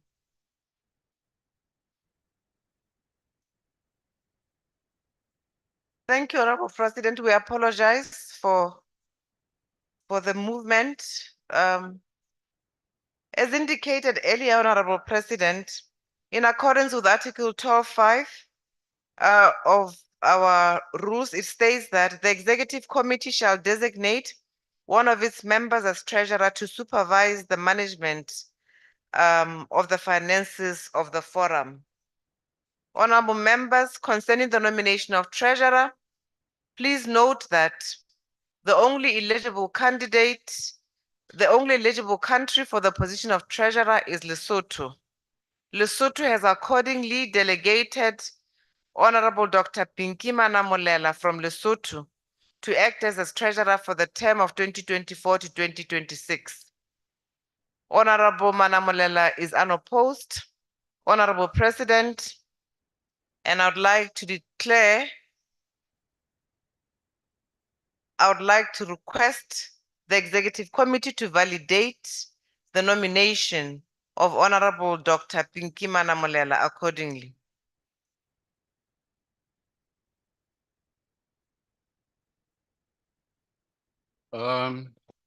Proposed that since the honorable member is not proposed, that the honorable member be the fundamental and effective treasurer for us. Thank you, Honorable Speaker Modenda. Through you, Honorable President, I therefore declare Honorable Dr. Pinky Manamolela as the treasurer of the Sadc Parliamentary Forum. You need a seconder.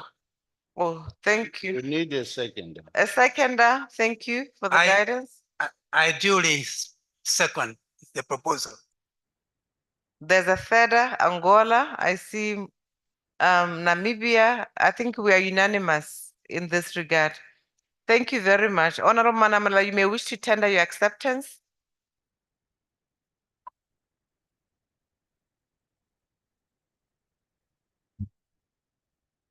Thank you, SG. Through you, Honorable President, I feel very humbly. I wish to accept this nomination and I'm feeling so honored. I always tell my friends that I came accidentally into politics. It started some time ago, 2006. Professionally, I'm just an ordinary medical doctor, but I found myself into politics. And it was through one of my mentors, a certain Professor Moletsani. He has already passed on. And in 2012, I joined the government, which was led by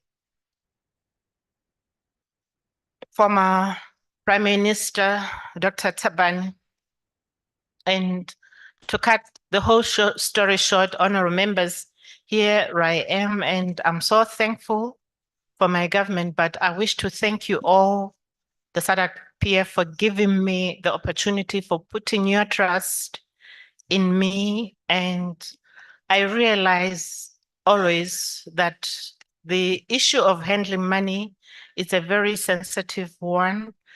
And as Honorable Magagule also was going through the reports, there are a few things that I picked up. I come in when the finances of our country are tilting downwards.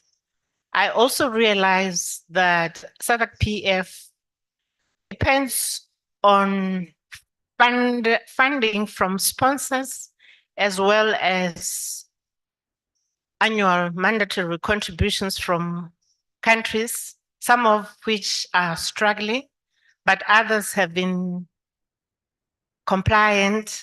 And I promise and willing to back and plead with these countries which are behind to fulfill their commitment. The donor money is not readily available. I was even thinking of maybe through the executive, under the guidance of the plenary, that it's high time we think of other fundraising activities. Maybe, I really don't know. But my intention is to work hard, honorable members, to making sure that the little money that we have is distributed, is managed very well, it's distributed equally, it's also used sparingly just for what is really, really, really needed. And on that short note, I wish to thank you all for putting your trust in me. Thank you. Thank you, Honorable Dr. Pinky Manamulela. Congratulations. Honorable members, Honorable President, this concludes the proceedings under Rule 43 of the Rules of Procedure. Thank you. Merci, Madame le Secrétaire général. Je tiens à féliciter Madame le Trésorière pour son élection. Et nous sommes maintenant au terme de notre réunion, donc je déclare close la réunion. Merci.